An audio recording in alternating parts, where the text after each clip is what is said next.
Around the World in 80 Days by Jules Verne. Chapter 1, in which Phileas Fogg and Passepartout accept each other, the one as master, the other as man.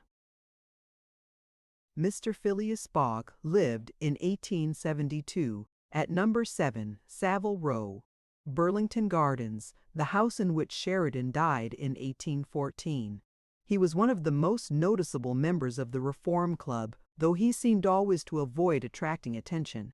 An enigmatical personage about whom little was known, except that he was a polished man of the world. People said that he resembled Byron, at least, that his head was Byronic, but he was a bearded, tranquil Byron, who might live on 1,000 years without growing old. Certainly an Englishman, it was more doubtful whether Phileas Fogg was a Londoner. He was never seen on 'Change, nor at the bank, nor in the counting rooms of the city. No ships ever came into London docks of which he was the owner.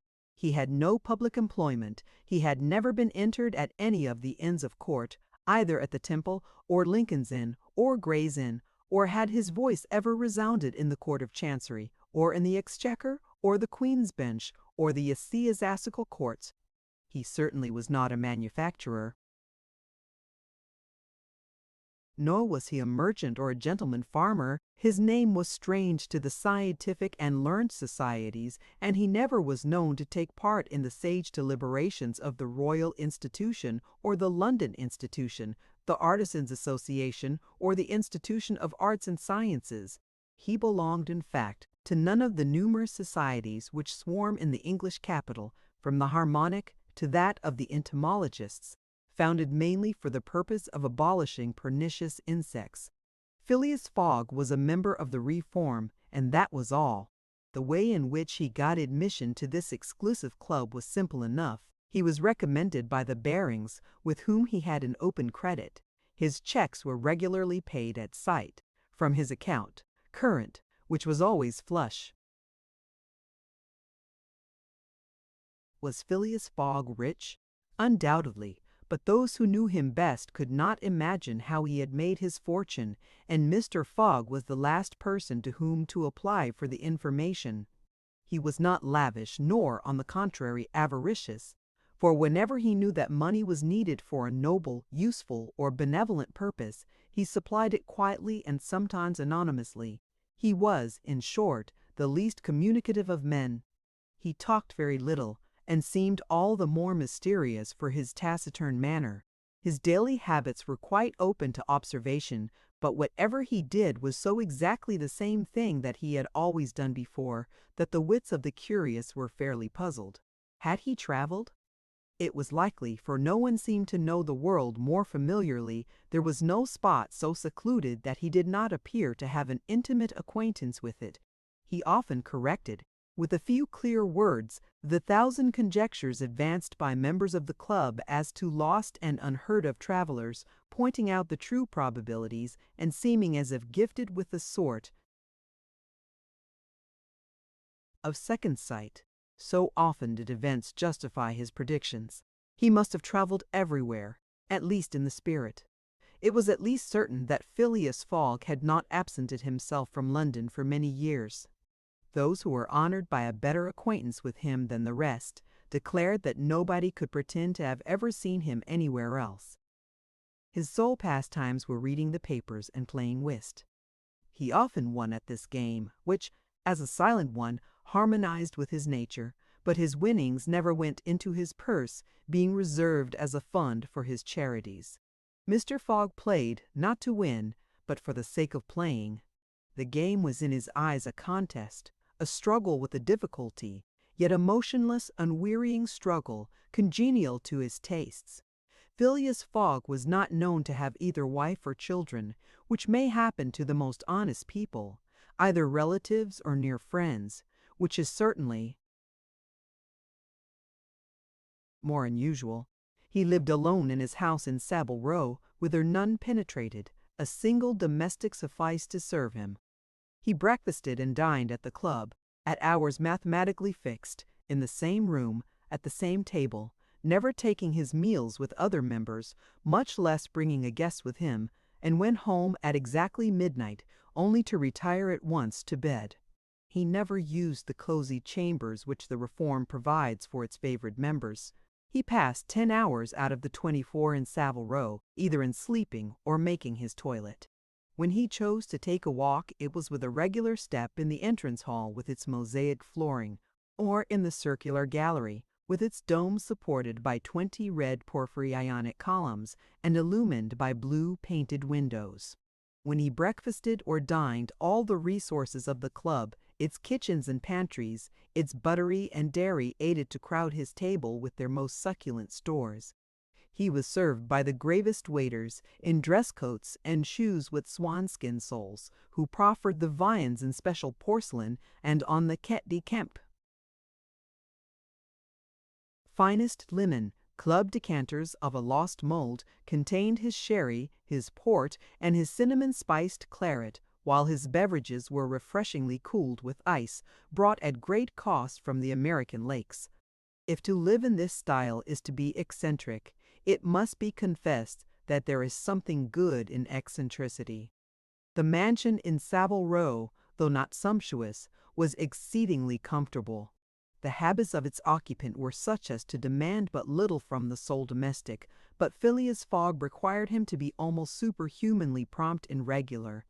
On this very 22nd of October he had dismissed James Forster, because that luckless youth had brought him shaving water at 84 degrees Fahrenheit instead of 86, and he was awaiting his successor, who was due at the house between 11 and half past. Phileas Fogg was seated squarely in his armchair, his feet close together like those of a grenadier on parade, his hands resting on his knees, his body straight, his head erect. He was steadily watching a complicated clock which indicated the hours, the minutes, the seconds, the days, the months, and the years. At exactly 11:30, Mr. Fogg would, according to his daily habit, quit Savile Row and repair to the Reform. A rap at this moment sounded on the door of the cozy apartment where Phileas Fogg was seated, and James Forster, the dismissed servant, appeared. "The new servant," said he. A young man of 30 advanced and bowed. "You are a Frenchman, I believe?" asked Phileas Fogg. "And your name is John?" "Jean, if monsieur pleases," replied the newcomer. "Jean Passepartout, a surname which has clung to me because I have a natural aptness for going out of one business into another. I believe I'm honest, monsieur, but to be outspoken, I've had several trades. I'd been an itinerant singer, a circus rider when I used to vault like Leotard and dance on a rope like Blondin. Then I got to be a professor of gymnastics so as to make better use of my talents, and then I was a sergeant fireman at Paris and assisted at many a big fire. But I quitted France 5 years ago, and wishing to taste the sweets of domestic life, took service as a valet here in England. Finding myself out of place, and hearing that Monsieur Phileas Fogg was the most exact and settled gentleman in the United Kingdom, I have come to Monsieur in the hope of living with him a tranquil life, and forgetting even the name of Passepartout." "Passepartout suits me," responded Mr. Fogg. "You are well recommended to me. I hear a good report of you. You know my conditions." "Yes, monsieur." "Good. What time is it?" 22 minutes after 11, returned Passepartout, drawing an enormous silver watch from the depths of his pocket. "You are too slow," said Mr. Fogg. "Pardon me, monsieur. It is impossible. You are 4 minutes too slow." "No matter. It's enough to mention the error. Now from this moment, 29 minutes after 11 a.m., this Wednesday, 2nd October, you are in my service." Phileas Fogg got up, took his hat in his left hand, put it on his head with an automatic motion, and went off without a word. Passepartout heard the street door shut once. It was his new master going out. He heard it shut again. It was his predecessor, James Forster, departing in his turn. Passepartout remained alone in the house in Savile Row. Chapter 2, in which Passepartout is convinced that he has at last found his ideal. "Faith," muttered Passepartout, somewhat flurried, I've seen people at Madame Tussauds as lively as my new master. Madame Tussauds people, let it be said, are of wax, and are much visited in London. Speech is all that is wanting to make them human.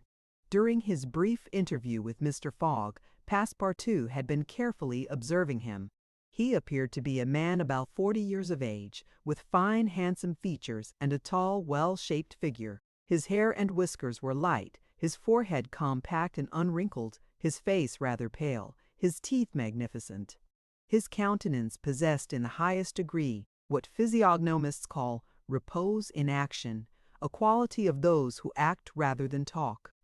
Calm and phlegmatic, with a clear eye, Mr. Fogg seemed a perfect type of that English composure which Angelica Kauffmann has so skillfully represented on canvas. Seen in the various phases of his daily life, he gave the idea of being perfectly well balanced, as exactly regulated as a Leroy chronometer. Phileas Fogg was, indeed, exactitude personified, and this was betrayed even in the expression of his very hands and feet, for in men as well as in animals, the limbs themselves are expressive of the passions. He was so exact that he was never in a hurry, was always ready, and was economical alike of his steps and his motions. He never took one step too many, and always went to his destination by the shortest cut. He made no superfluous gestures, and was never seen to be moved or agitated. He was the most deliberate person in the world, yet always reached his destination at the exact moment. He lived alone and, so to speak, outside of every social relation, and as he knew that in this world account must be taken of friction, and that friction retards, he never rubbed against anybody. As for Passepartout, he was a true Parisian of Paris, since he had abandoned his own country for England, taking service as a valet. He had in vain searched for a master after his own heart. Passepartout was by no means one of those pert dunces depicted by Molière with a bold gaze and a nose held high in the air. He was an honest fellow, with a pleasant face, lips a trifle protruding, soft-mannered and serviceable, with a good round head, such as one likes to see on the shoulders of a friend.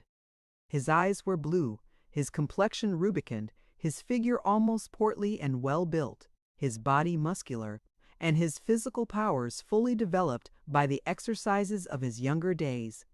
His brown hair was somewhat tumbled, for while the ancient sculptors are said to have known 18 methods of arranging Minerva's tresses, Passepartout was familiar with but one of dressing his own. 3 strokes of a large tooth comb completed his toilet. It would be rash to predict how Passepartout's lively nature would agree with Mr. Fogg. It was impossible to tell whether the new servant would turn out as absolutely methodical as his master required. Experience alone could solve the question. Passepartout had been a sort of vagrant in his early years, and now yearned for repose. But so far he had failed to find it, though he had already served in 10 English houses. But he could not take root in any of these. With chagrin, he found his masters invariably whimsical and irregular, constantly running about the country or on the lookout for adventure.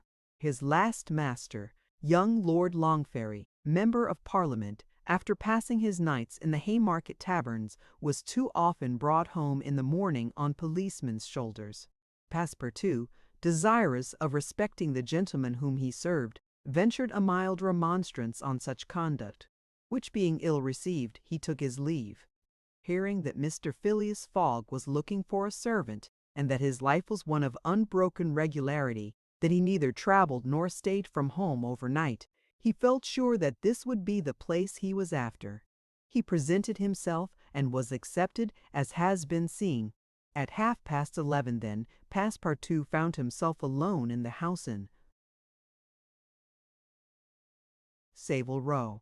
He began its inspection without delay, scouring it from cellar to garret. So clean, well arranged, solemn a mansion pleased him.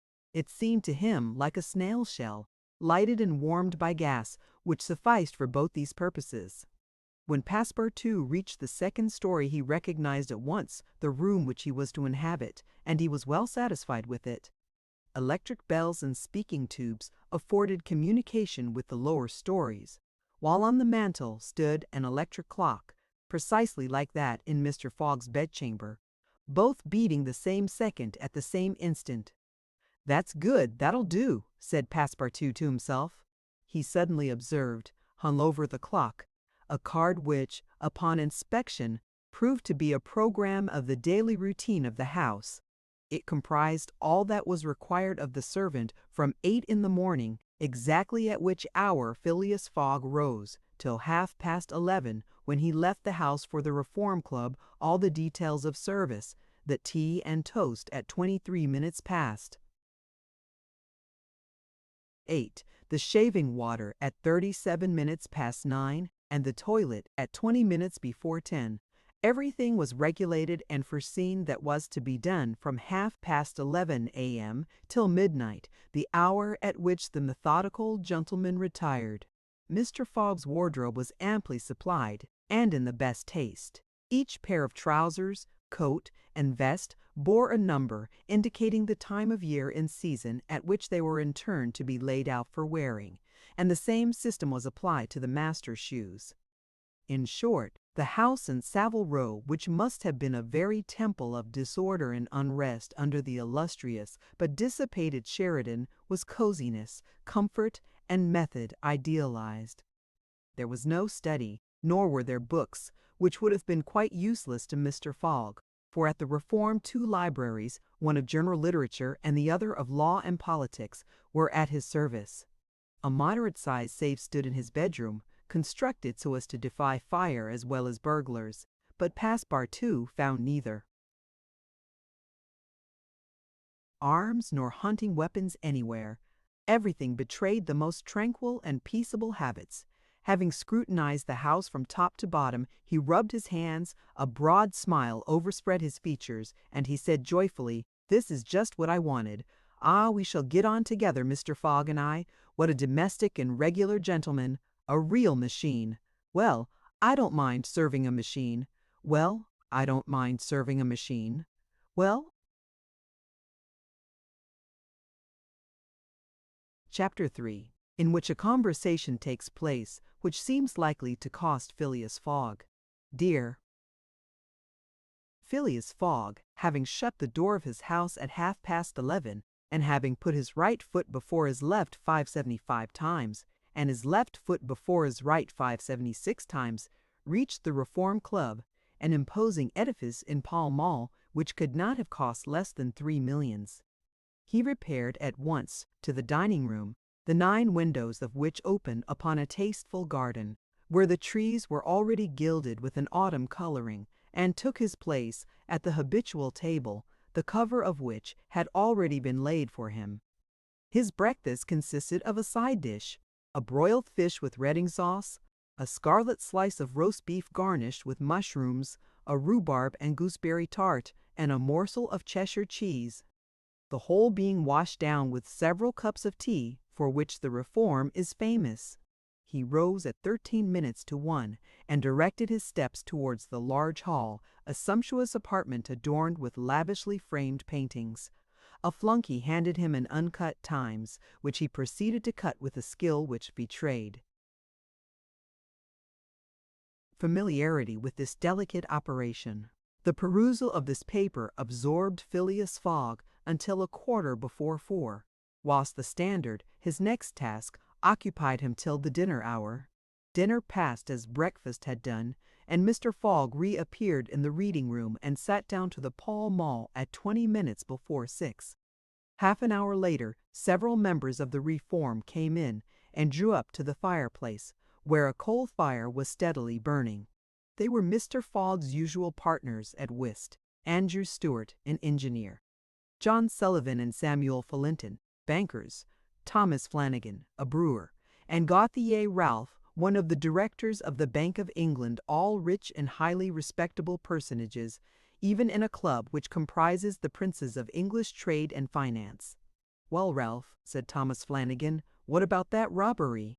"Oh," replied Stewart, "the bank will lose the money." "On the contrary," broke in Ralph, I hope we may put our hands on the robber. Skillful detectives have been sent to all the principal ports of America and the continent, and he'll be a clever fellow if he slips through their fingers." "But have you got the robber's description?" asked Stuart. "In the first place, he is no robber at all," returned Ralph positively. "What? A fellow who makes off with £55,000? No robber? No, perhaps he's a manufacturer then. The Daily Telegraph says that he is a gentleman." It was Phileas Fogg, whose head now emerged from behind his newspapers, who made this remark. He bowed to his friends and entered into the conversation. The affair which formed its subject and which was town talk had occurred 3 days before at the Bank of England. A package of banknotes, to the value of £55,000, had been taken from the principal cashier's table, that functionary being at the moment engaged in registering the receipt of 3 shillings and 6 pence. Of course, he could not have his eyes everywhere. Let it be observed that the Bank of England reposes a touching confidence in the honesty of the public. There are neither guards nor gratings to protect its treasures. Gold, silver, banknotes are freely exposed at the mercy of the first comer. A keen observer of English customs relates that, being in one of the rooms of the bank one day, he had the curiosity to examine a gold ingot weighing some 7 or 8 pounds. He took it up, scrutinized it, passed it to his neighbor, he to the next man, and so on until the ingot, going from hand to hand, was transferred to the end of a dark entry, nor did it return to its place for half an hour. Meanwhile the cashier had not so much as raised his head. But in the present instance, things had not gone so smoothly, the package of notes not being found when 5 o'clock sounded from the ponderous clock in the drawing office. The amount was passed to the account of profit and loss. As soon as the robbery was discovered, picked detectives hastened off to Liverpool, Glasgow, Havre, Suez, Brindisi, New York, and other ports, inspired by the proffered reward of £2,000 and 5%. On the sum that might be recovered, detectives were also charged with narrowly watching those who arrived at or left London by rail, and a judicial examination was at once entered upon. There were real grounds for supposing, as the Daily Telegraph said, that the thief did not belong to a professional band. On the day of the robbery a well-dressed gentleman of polished manners, and with a well-to-do air, had been observed going to and fro in the paying room where the crime was committed. A description of him was easily procured and sent to the detectives, and some hopeful spirits, of whom Ralph was one, did not despair of his apprehension. The papers and clubs were full of the affair, and everywhere people were discussing the probabilities of a successful pursuit. And the Reform Club was especially agitated, several of its members being bank officials. Ralph would not concede that the work of the detectives was likely to be in vain, for he thought that the prize offered would greatly stimulate their zeal and activity. But Stuart was far from sharing this confidence, and, as they placed themselves at the whist table, they continued to argue the matter. Stuart and Flanagan played together, while Phileas Fogg had Fullenton for his partner. As the game proceeded, the conversation ceased, excepting between the rubbers when it revived again. "I maintain," said Stuart, "that the chances are in favor of the thief, who must be a shrewd fellow." "Well, but where can he fly to?" asked Ralph. "No country is safe for him." "Boo, Shaw! Where could he go then?" "Oh, I don't know that. The world is big enough." "It was once," said Phileas Fogg in a low tone. "Cut, sir," he added, handing the cards to Thomas Flanagan. The discussion fell during the rubber, after which Stuart took up its thread. "What do you mean by once? Has the world grown smaller?" "Certainly," returned Ralph. "I agree with Mr. Fogg. The world has grown smaller since a man can now go round it 10 times more quickly than 100 years ago, and that is why the search for this thief will be more likely to succeed. And also why the thief can get away more easily." "Be so good as to play, Mr. Stuart," said Phileas Fogg. But the incredulous Stuart was not convinced, and when the hand was finished, said eagerly, You have a strange way, Ralph, of proving that the world has grown smaller. So, because you can go round it in 3 months, in 80 days, interrupted Phileas Fogg. That is true, gentlemen, added John Sullivan. Only 80 days. Now that the section between Rothal and Allahabad on the Great Indian Peninsula Railway has been opened. Here is the estimate made by the Daily Telegraph from London to Suez via Mont Cenis and Brindisi by rail and steamboats. 7 days from Suez to Bombay by steamer. From Bombay to Calcutta by rail. 3. From Calcutta to Hong Kong by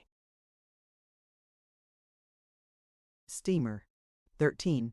From Hong Kong to Yokohama, Japan by steamer. 6. From Yokohama to San Francisco by steamer. 22. From San Francisco to New York by rail. 7. From New York to London by steamer and rail. 9 total. 80 days. Yes, in 80 days, exclaimed Stuart, who in his excitement made a false deal. But that doesn't take into account bad weather, contrary winds, shipwrecks, railway accidents, and so on. All included, returned Phileas Fogg, continuing to play despite the discussion. But suppose the Hindus or Indians pull up the rails, replied Stuart. Suppose they stop the trains, pillage the luggage vans, and scalp the passengers. All included, calmly retorted Fogg, adding as he threw down the cards, 2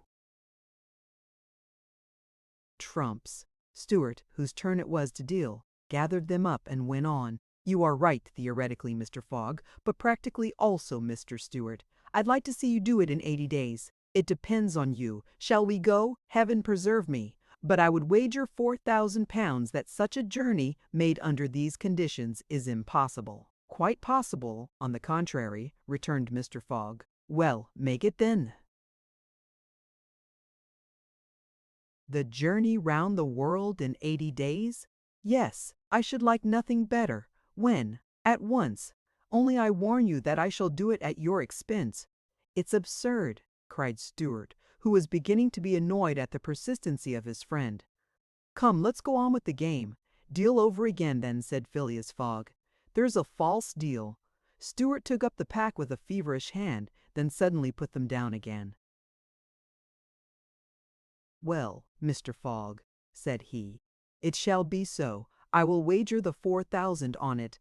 Calm yourself, my dear Stuart, said Valentin. It's only a joke.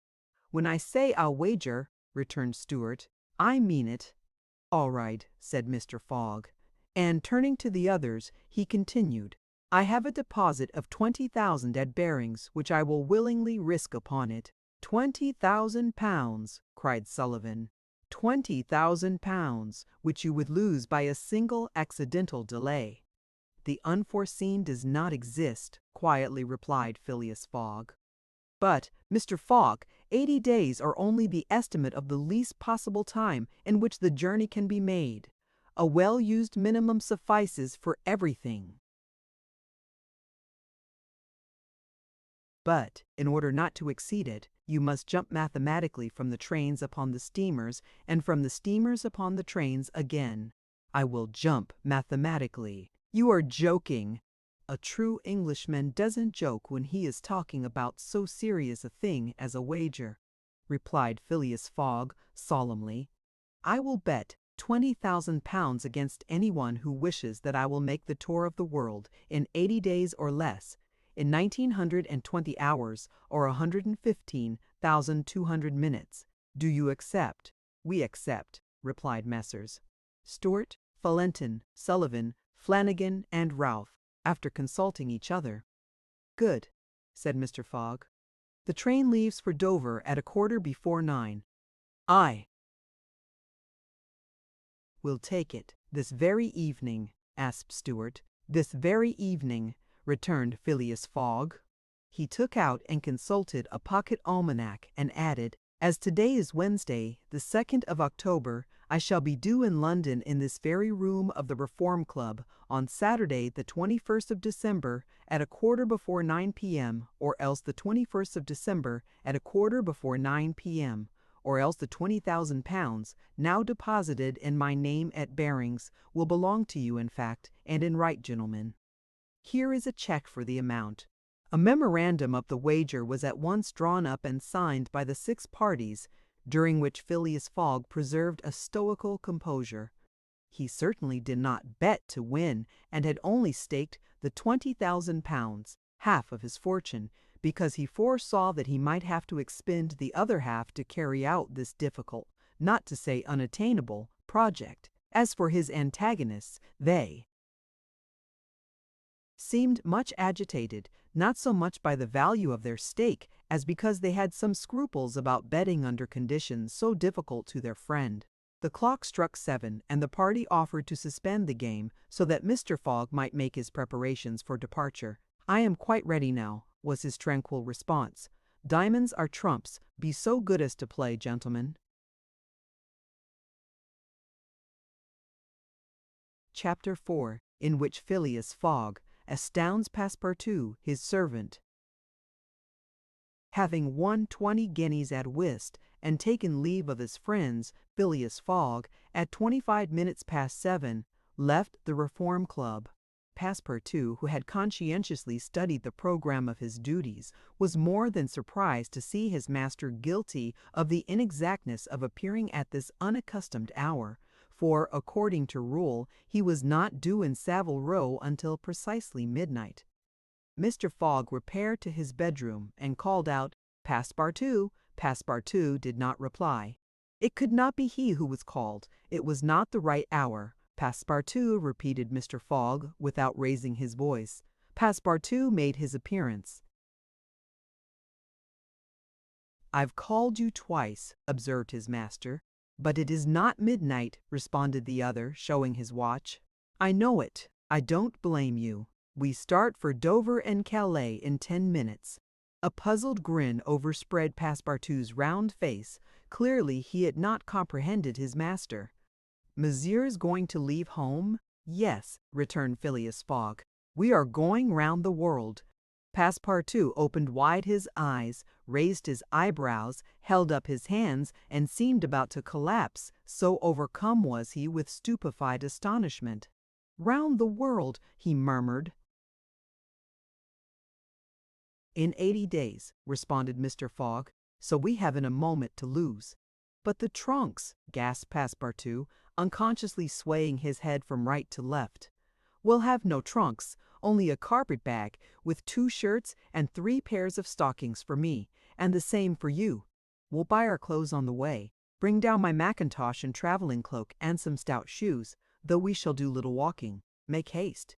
Passepartout tried to reply, but could not. He went out, mounted to his own room, fell into a chair, and muttered, "That's good, that is." And I, who wanted to remain quiet. He mechanically set about making the preparations for departure. Around the world in 80 days. Was his master a fool? No. Was this a joke then? They were going to Dover. Good. To Calais. Good again. After all, Passepartout, who had been away from France 5 years, would not be sorry to set foot on his native soil again. Perhaps they would go as far as Paris, and it would do his eyes good to see Paris once more. But surely a gentleman so chary of his steps would stop there? No doubt but then, it was none the less true that he was going away, this so domestic person hitherto. By 8 o'clock Passepartout had packed the modest carpet-bag containing the wardrobes of his master and himself. Then, still troubled in mind, he carefully shut the door of his room and descended to Mr. Fogg. Mr. Fogg was quite ready. Under his arm might have been observed a red-bound copy of Bradshaw's Continental Railway Steam Transit and General Guide, with its timetables showing the arrival and departure of steamers and railways. He took the carpet-bag, opened it, and slipped into it a goodly roll of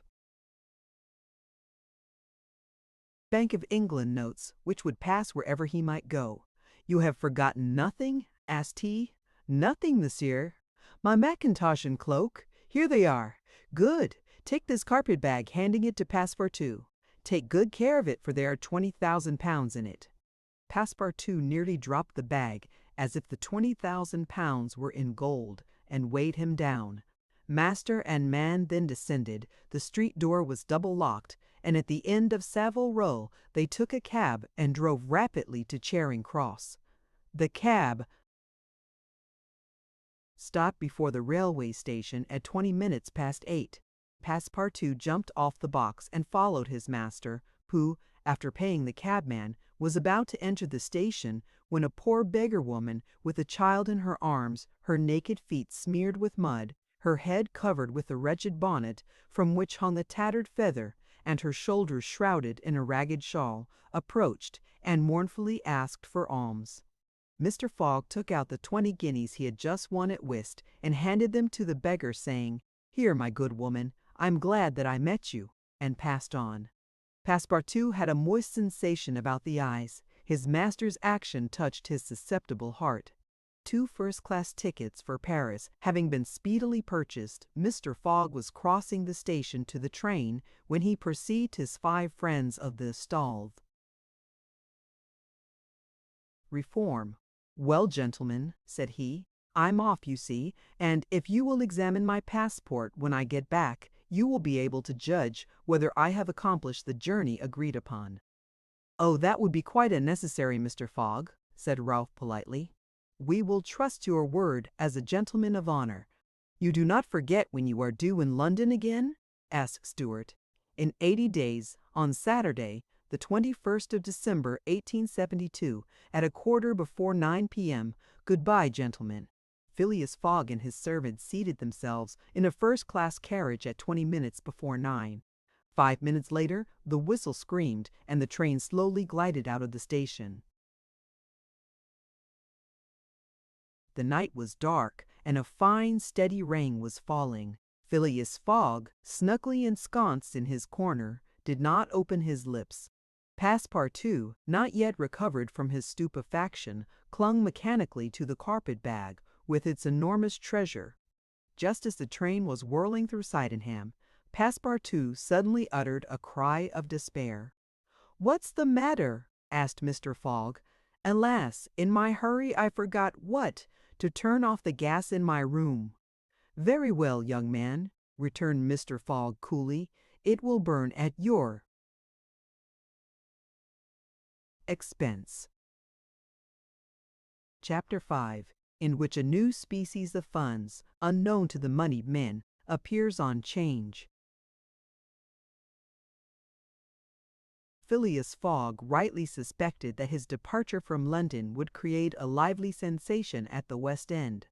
The news of the bet spread through the Reform Club, and afforded an exciting topic of conversation to its members. From the club it soon got into the papers throughout England. The boasted tour of the world was talked about, disputed, argued with as much warmth as if the subject were another Alabama claim.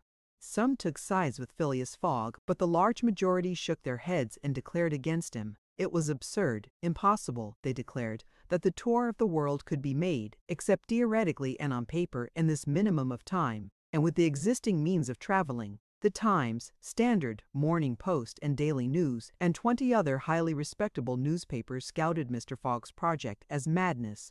The Daily Telegraph alone hesitatingly supported him. People in general thought him a lunatic, and blamed his Reform Club friends for having accepted a wager which betrayed the mental aberration of its proposer. Articles no less passionate than logical appeared on the question, for geography is one of the pet subjects of the English, and the columns devoted to Phileas Fogg's venture were eagerly devoured by all classes of readers. At first some rash individuals, principally of the gentler sex, espoused his cause, which became still more popular when the Illustrated London News came out with his portrait, copied from a photograph in the Reform Club. A few readers of the Daily Telegraph even dared to say, "Why not, after all?" Stranger things have come to pass. At last a long article appeared, on the 7th of October, in the Bulletin of the Royal Geographical Society, which treated the question from every point of view and demonstrated the utter folly of the enterprise. Everything, it said, was against the travelers, every obstacle imposed alike by man and by nature, a miraculous agreement of the times of departure and arrival, which was impossible, was absolutely necessary to his success. He might perhaps reckon on the arrival of trains at the designated hours in Europe, where the distances were relatively moderate, but when he calculated upon crossing India in 3 days and the United States in 7, could he rely beyond misgiving upon accomplishing his task? There were accidents to machinery, the liability of trains to run off the line, collisions, bad weather, the blocking up by snow. Were not all these against Phileas Fogg?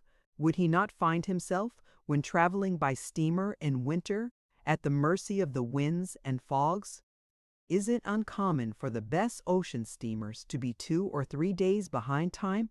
But a single delay would suffice to fatally break the chain of communication. Should Phileas Fogg once miss, even by an hour, a steamer, he would have to wait for the next, and that would irrevocably render his attempt vain.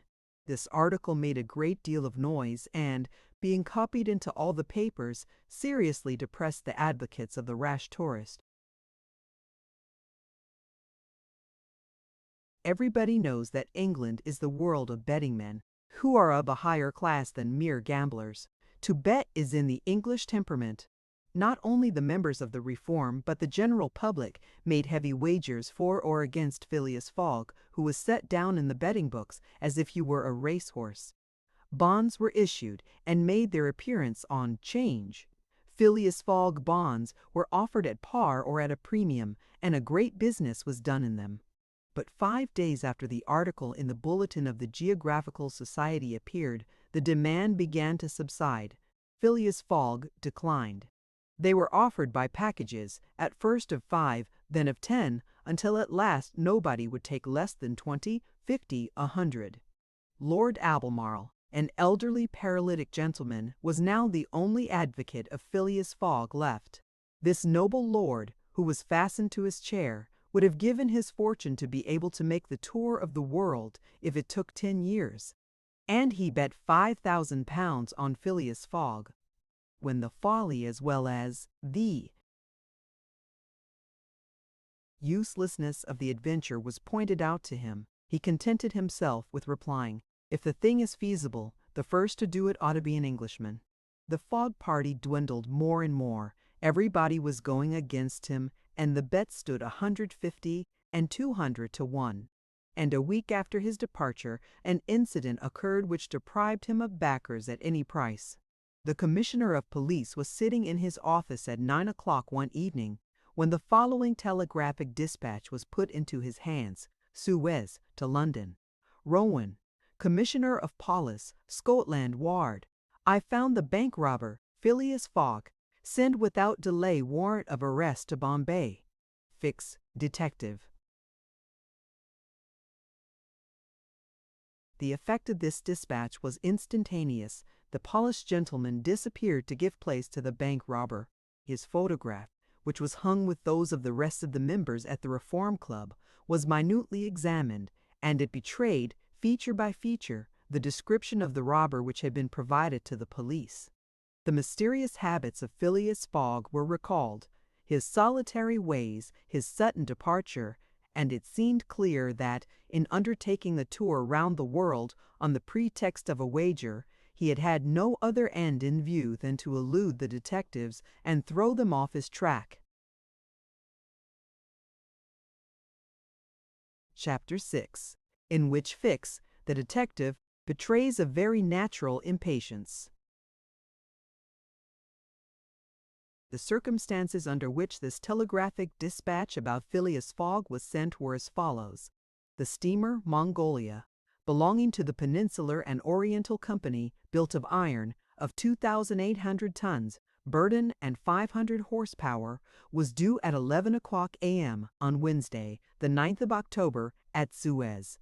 The Mongolia plied regularly between Brindisi and Bombay via the Suez Canal, and was one of the fastest steamers belonging to the company, always making more than 10 knots an hour between Brindisi and Suez, and 9.5 between Suez and Bombay. two men were promenading up and down the wharves, among the crowd of natives and strangers who were sojourning at this once straggling village now, thanks to the enterprise of Lesseps, a fast-growing town. One was the British consul at Suez, who, despite the prophecies of the English government and the unfavorable predictions of Stephenson, was in the habit of seeing, from his office window, English ships daily passing to and fro on the great canal by which the old roundabout route from England to India, by the Cape of Good Hope, was abridged by at least a half. The other was a small, slight-built personage with a nervous, intelligent face and bright eyes peering out from under eyebrows which he was incessantly twitching. He was just now manifesting unmistakable signs of impatience, nervously pacing up and down, and unable to stand still for a moment. This was Fix, one of the detectives who had been dispatched from England in search of the bank robber. It was his task to narrowly watch every passenger who arrived at Suez, and to follow up all who seemed to be suspicious characters or bore a resemblance to the description of the criminal, which he had received 2 days before from the police headquarters at London. The detective was evidently inspired by the hope of obtaining the splendid reward which would be the prize's success, and awaited with a feverish impatience, easy too. Understand, the arrival of the steamer Mongolia. So you say, Consul, asked he for the 20th time, that the steamer is never behind time? No, Mr. Fix, replied the consul. She was bespoken yesterday at Port Said, and the rest of the way is of no account to such a craft.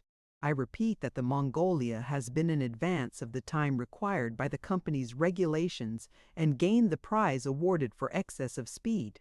Does she come directly from Brindisi? Directly from Brindisi. She takes on the Indian mails there, and she left there Saturday at 5 p.m. Has patience, Mr. Fix. She will not be late. But really, I don't see how, from the description you have, you will be able to recognize your man, even if he is on board the Mongolia. A man rather feels the presence of these fellows, Consul, than recognizes them. You must have a scent for them, and a scent is like a sixth sense which combines hearing, seeing, and smelling. I've arrested more than one of these gentlemen in my time, and, if my thief is on board, I'll answer for it, he'll not slip through my fingers. I hope so, Mr. Fix, for it was a heavy robbery, a magnificent robbery, Consul, £55,000. We don't often have such windfalls. Burglars are getting to be so contemptible nowadays. A fellow gets hung for a handful of shillings. Mr. Fix, said the consul, I like your way of talking and hope you'll succeed, but I fear you will find it far from easy. Don't you see the description which you have there has a singular resemblance to an honest man? Consul, remarked the detective dogmatically, great robbers always resemble honest folks. Fellows who have rascally faces have only one course to take, and that is to remain honest. Otherwise they would be arrested offhand. The artistic thing is, to unmask honest countenances. It's no light task, I admit, but a real art. Mr. Fix evidently was not wanting in a tinge of self-conceit. Little by little, the scene on the quay became more animated. Sailors of various nations, merchants, shipbrokers, porters, fellahs, bustled to and fro as if the steamer were immediately expected. The weather was clear and slightly chilly. The minarets of the town loomed above the houses in the pale rays of the sun. A jetty pier, some 2,000 yards along, extended into the roadstead. A number of fishing smacks and coasting boats, some retaining the fantastic fashion of ancient galleys, were discernible on the Red Sea. As he passed among the busy crowd, Fix, according to habit, scrutinized the passers-by with a keen, rapid glance. It was now 10:30. "The steamer doesn't come," he exclaimed, as the port clock struck. "She can't be far off now," returned his companion. "How long will she stop at Suez?"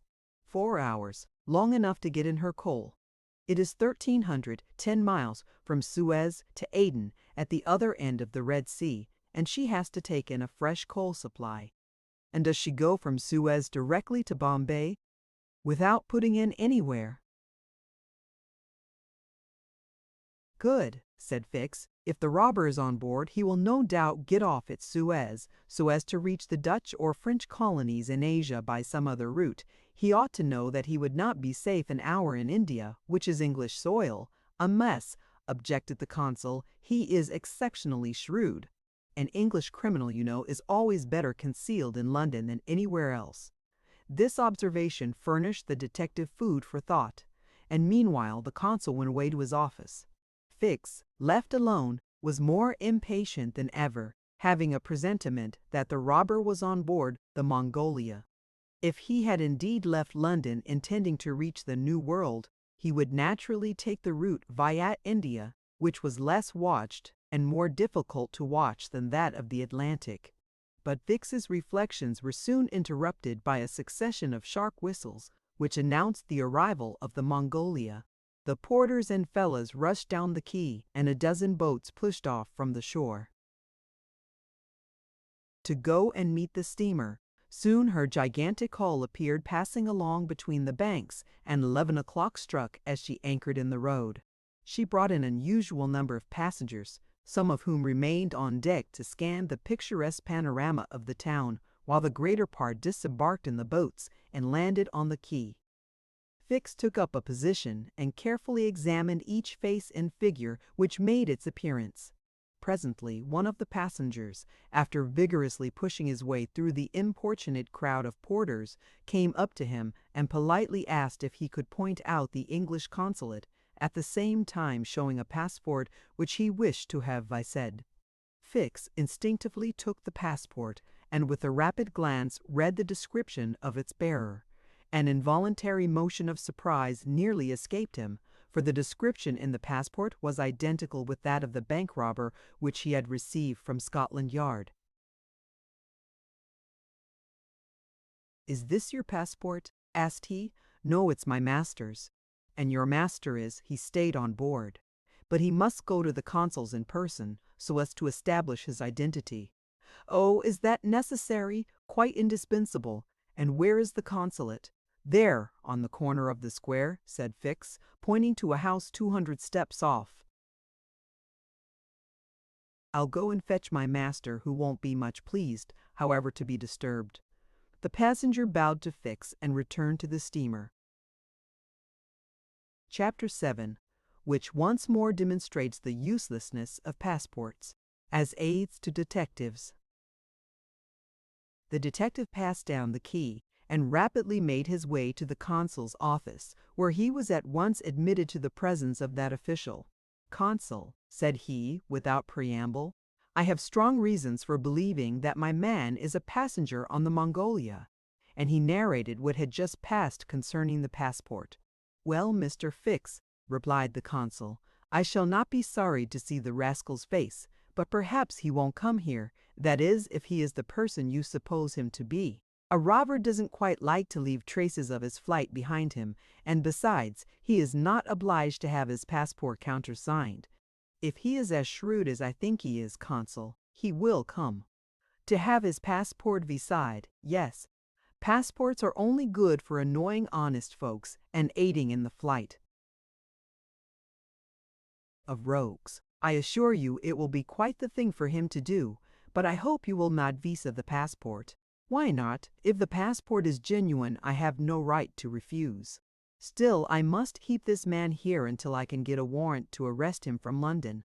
"Ah, that's your lookout."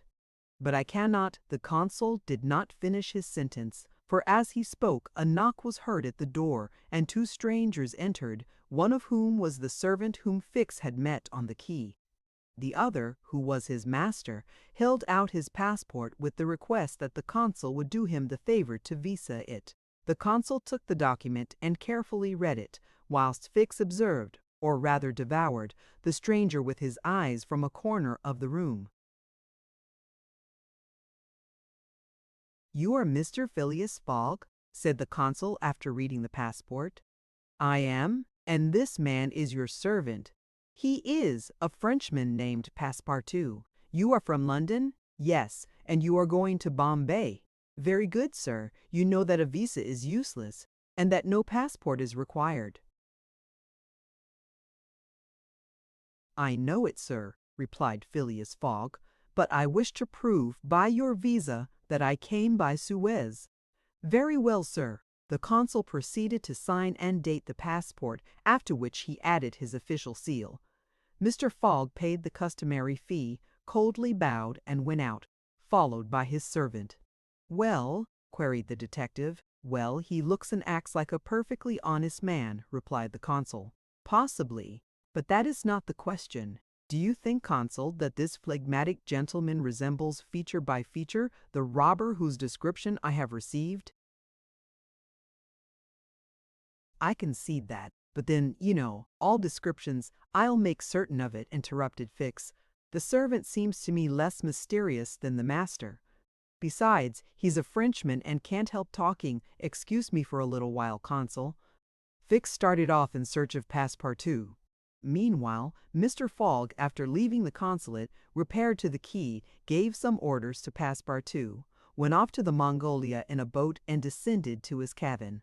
He took up his notebook, which contained the following memoranda: left London Wednesday, October 2nd at 8:45 p.m. Reached Paris Thursday, October 3rd at 7:20 a.m. Left Paris Thursday at 8:40 a.m. Reached Turin by Mont Cenis Friday, October 4th at 6:35 a.m. Left Turin Friday at 7:20 a.m. Arrived at Brindisi Saturday, October 5th at 4 p.m. Sailed on the Mongolia Saturday at 5 p.m. Reached Suez Wednesday, October 5th at 4 p.m. Toll of hours spent, a 5 p.m., or in days, 6 days and a half, or Anaheim, f Adaïdath. These dates were inscribed in an itinerary divided into columns, indicating the month, the day of the month, and the day for the stipulated and actual arrivals at each principal point: Paris, Brindisi, Suez, Bombay, Calcutta, Singapore, Hong Kong, Yokohama, San Francisco, New York, and London from the 2nd of Dillida. October to the 21st of December, and giving a space for setting down the gain made or the loss suffered on arrival at each locality. This methodical record thus contained an account of everything needed, and Mr. Fogg always knew whether he was behindhand or in advance of his time. On this Friday, October 9th, he noted his arrival at Suez, and observed that he had as yet neither gained nor lost. He sat down quietly to breakfast in his cabin, never once thinking of inspecting the town, being one of those Englishmen who are wont to see foreign countries through the eyes of their domestics. Chapter 8, in which Passepartout talks rather more, perhaps, than is prudent. Fix soon rejoined Passepartout, who was lounging and looking about on the quay as if he did not feel that he, at least, was obliged not to see anything. "Well, my friend," said the detective, coming up with him, "is your passport visé?" "Ah, it's you, is it, monsieur?" responded Passepartout. "Thanks. Yes, the passport is all right. And you are looking about you?" "Yes, but we travel so fast that I seem to be journeying in a dream. So this is Suez?" "Yes." "In Egypt?" "Certainly in Egypt." "And in Africa?" "In Africa, in Africa," repeated Passepartout. "Just think, monsieur, I had no idea that we should go farther than Paris, and all that I saw of Paris was between 20 minutes past 7 and 20 minutes before 9 in the morning, between the Northern and the Lion stations, through the windows of a car, and in a driving rain. How I regret not having seen once more Père Lachaise and the circus in the Champs-Élysées." "You are in a great hurry, then." "I am not, but my master is. By the way, I must buy some shoes and shirts. We came away without trunks, only with a carpet bag." "I will show you an excellent shop for getting what you want. Really, monsieur, you are very kind." And they walked off together, Passepartout chatting volubly as they went along. "Above all," said he, "don't let me lose the steamer. You have plenty of time, it's only 12 o'clock. Passepartout pulled out his big watch. 12, he exclaimed. Why, it's only 8 minutes before 10. Your watch is slow. My watch? A family watch, monsieur, which has come down from my great-grandfather. It doesn't vary 5 minutes in the year. It's a perfect chronometer. Look you, I see how it is, said Fix. You have kept London time, which is 2 hours behind that of Suez. You ought to regulate your watch at noon in each country. I regulate my watch? Never. Well then, it will not agree with the sun.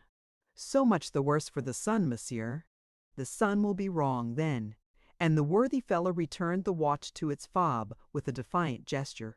After a few minutes' silence, Fix resumed. You left London hastily then? I rather think so. Last Friday at 8 o'clock in the evening, Monsieur Fogg came home from his club, and 3/4 of an hour afterwards we were off. But where is your master going? Always straight ahead. He is going round the world. Round the world, cried Fix. Yes, and in 80 days. He says it is on a wager, but between us I don't believe a word of it. That wouldn't be common sense. There's something else in the wind. Ha! Mr. Fogg is a character, is he? I should say he was. Is he rich? No doubt, for he is carrying an enormous sum in brand new banknotes with him, and he doesn't spare the money on the way either. He has offered a large reward to the engineer of the Mongolia if he gets us to Bombay well in advance of time. And you have known your master a long time? Why, no. I entered his service the very day we left London. The effect of these replies upon the already suspicious and excited detective may be imagined. The hasty departure from London soon after the robbery, the large sum carried by Mr. Fogg, his eagerness to reach distant countries, the pretext of an eccentric and foolhardy bet, all confirmed Fix in his theory. He continued to pump poor Passepartout, and learned that he really knew little or nothing of his master, who lived a solitary existence in London, was said to be rich, though no one knew whence came his riches, and was mysterious and impenetrable in his affairs and habits. Fix felt sure that Phileas Fogg would not land at Suez, but was really going on to Bombay. Is Bombay far from here? Asked Passepartout. Pretty far. It is a 10 days' voyage by sea. And in what country is Bombay? India. In Asia, certainly. The deuce! I was going to tell you there's one thing that worries me, my burner. What burner? My gas burner, which I forgot to turn off, and which is at this moment burning at my expense. I have calculated, monsieur, that I lose 2 shillings every 24 hours, exactly 6 pence more than I earn, and you will understand that the longer our journey. Did Fix pay any attention to Passepartout's trouble about the gas? It is not probable. He was not listening, but was cogitating a project. Passepartout and he had now reached the shop, where Fix left his companion to make his purchases, after recommending him not to miss the steamer, and hurried back to the consulate. Now that he was fully convinced, Fix had quite recovered his equanimity. "Consul," said he, "I have no longer any doubt. I have spotted my man. He passes himself off as an odd stick who is going round the world in 80 days. Then he's a sharp fellow," returned the consul, "and counts on returning to London after putting the police of the 2 countries off his track." "We'll see about that," replied Fix, "but are you not mistaken?" "I am not mistaken. Why was this robber so anxious to prove, by the visa, that he had passed through Suez? Why? I have no idea, but listen to me." He reported in a few words the most important parts of his conversation with Passepartout. "In short," said the consul, "appearances are wholly against this man. And what are you going to do? Send a dispatch to London for a warrant of arrest to be dispatched instantly to Bombay, take passage on board the Mongolia, follow my rogue to India, and there, on English ground, arrest him politely with my warrant in my hand and my hand on his shoulder." Having uttered these words with a cool, careless air, The detective took leave of the consul and repaired to the telegraph office, whence he sent the dispatch which we have seen to the London police office. A quarter of an hour later found Fix, with a small bag in his hand, proceeding on board the Mongolia, and, ere many moments longer, the noble steamer rode out at full steam upon the waters of the Red Sea. Chapter 9, in which the Red Sea and the Indian Ocean prove propitious to the designs of Phileas Fogg. The distance between Suez and Aden is precisely 1,310 miles, and the regulations of the company allow the steamers 138 hours in which to traverse it. The Mongolia, thanks to the vigorous exertions of the engineer, seemed likely, so rapid was her speed, to reach her destination considerably within that time. The greater part of the passengers from Brindisi were bound for India, some for Bombay, others for Calcutta by way of Bombay, the nearest route thither, now that a railway crosses the Indian peninsula.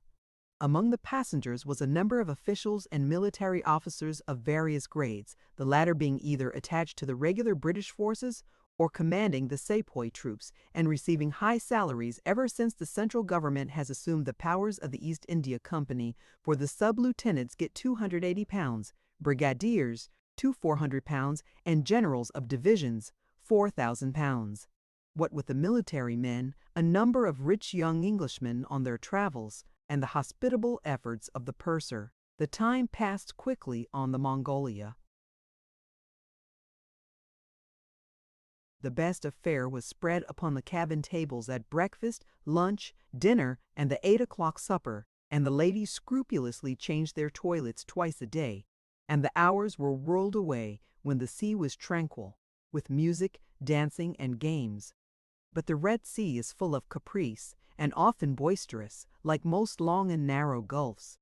When the wind came from the African or Asian coast, the Mongolia, with her long hull, rolled fearfully. Then the ladies speedily disappeared below, the pianos were silent, singing and dancing suddenly ceased, yet the good ship ploughed straight on, unretarded by wind or wave, towards the straits of Bab el Mandeb. What was Phileas Fogg doing all this time? It might be thought that, in his anxiety, he would be constantly watching the changes of the wind, the disorderly raging of the billows every chance, in short, which might force the Mongolia to slacken her speed, and thus interrupt his journey, but if he thought of these possibilities, he did not betray the fact by any outward sign.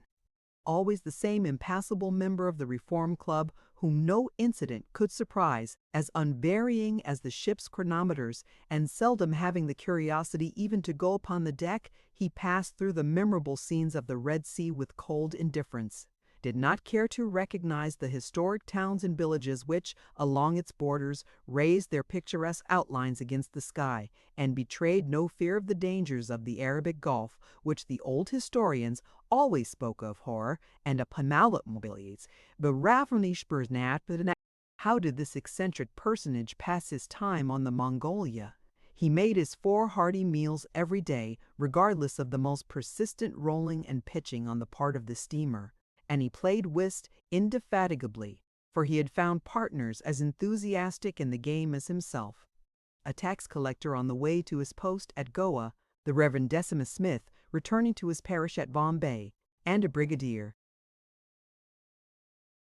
general of the English army, who was about to rejoin his brigade at Benares, made up the party, and, with Mr. Fogg, played whist by the hour together in absorbing silence.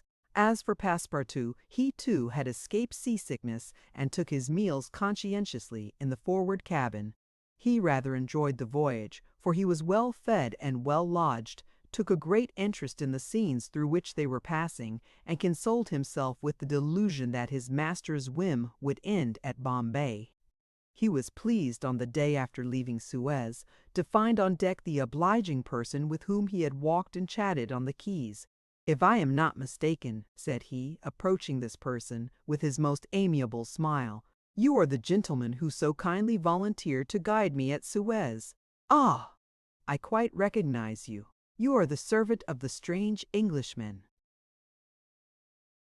"Just so, Monsieur Fix." "Monsieur Fix," resumed Passepartout, "I'm charmed to find you on board. Where are you bound?" "Like you, to Bombay." "That's capital. Have you made this trip before?" "Several times. I am one of the agents of the Peninsular Company." "Then you know India?" "Why, yes," replied Fix, who spoke cautiously. "A curious place, this India." "Oh, very curious. Mosques, minarets, temples, fakirs, pagodas, tigers, snakes, elephants. I hope you will have ample time to see the sights."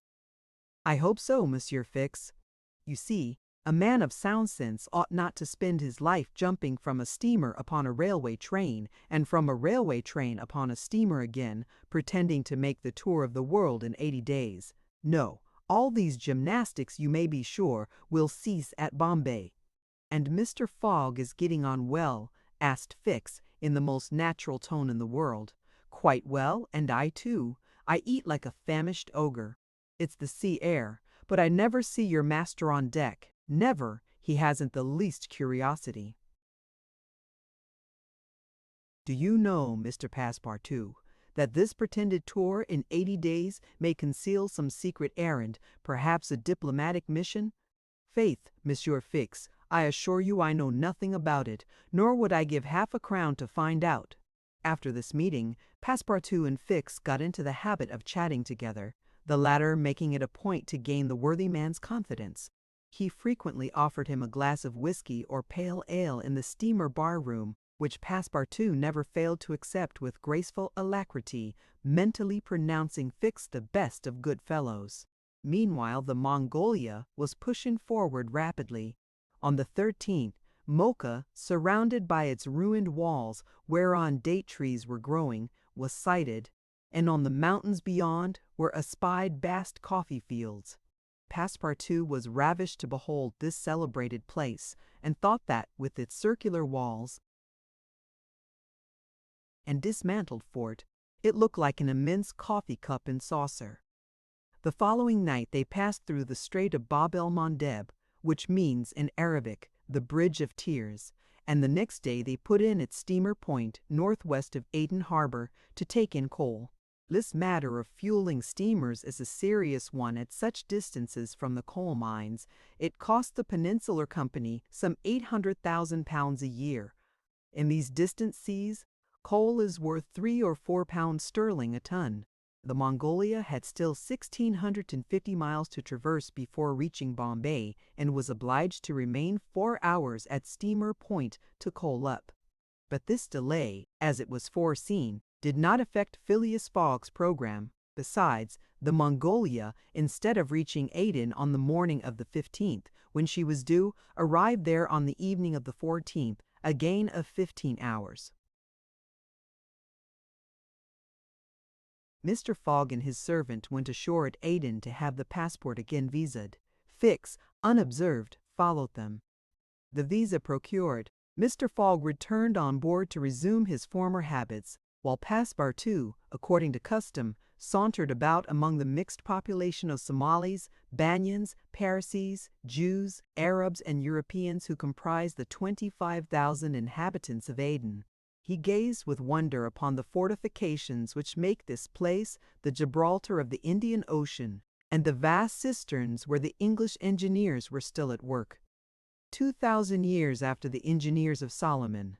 Very curious, said Passepartout to himself on returning to the steamer. I see that it is by no means useless to travel, if a man wants to see something new.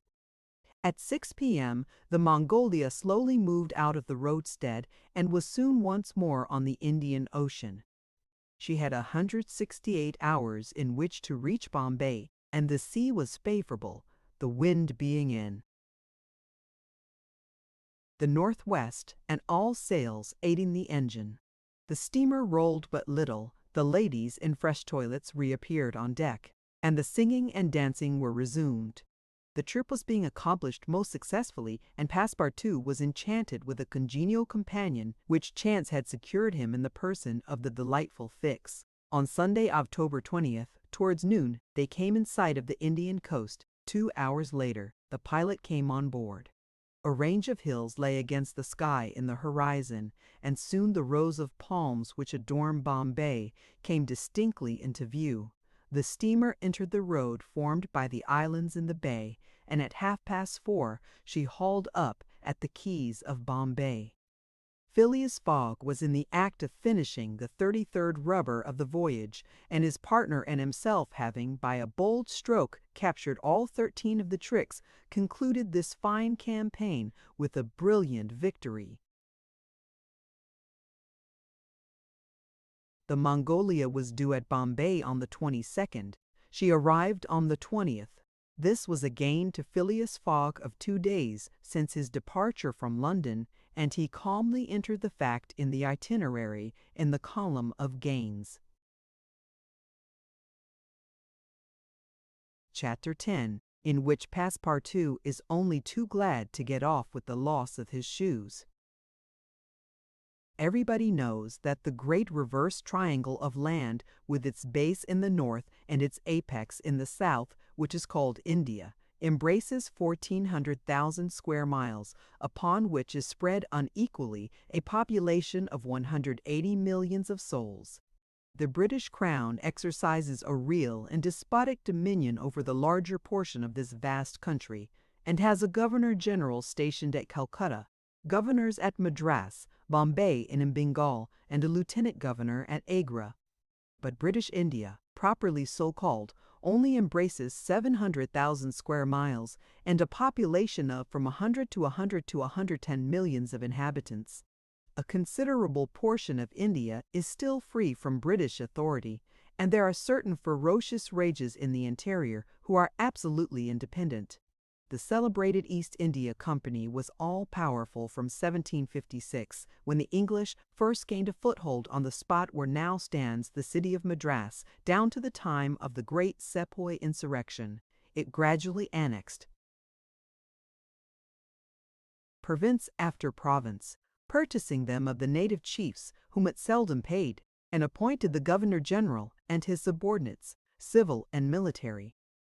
But the East India Company has now passed away, leaving the British possessions in India directly under the control of the Crown.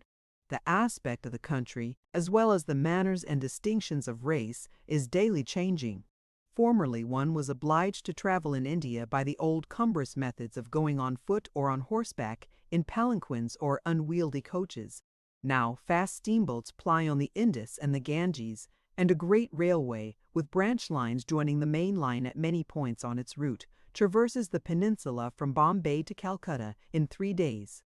This railway does not run in a direct line across India. The distance between Bombay and Calcutta, as the bird flies, is only from 1,000 to 1,100 miles, but the deflections of the road increase this distance by more than a third. The general route of the Great Indian Peninsula Railway is as follows.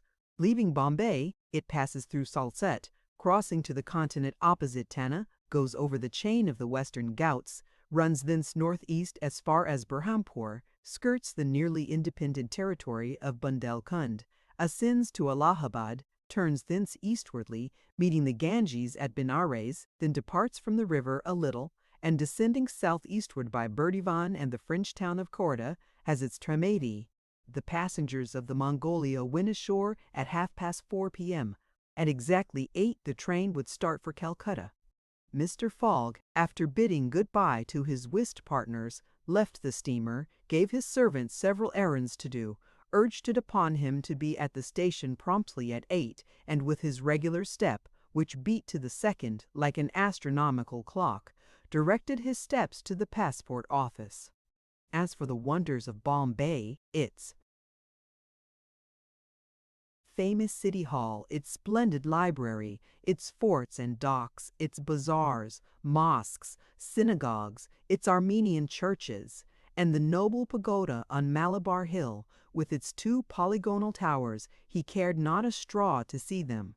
He would not deign to examine even the masterpieces of Elephanta, or the mysterious hypogea, concealed southeast from the docks, or those fine remains of Buddhist architecture, the Kanharian grottos of the island of Salsette.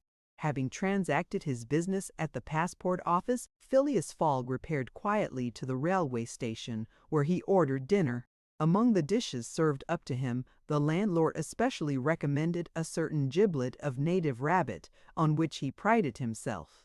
Mr. Fogg accordingly tasted the dish, but, despite its spice sauce, found it far from palatable. He rang for the landlord and, on his appearance, said, fixing his clear eyes upon him, "Is this rabbit, sir?"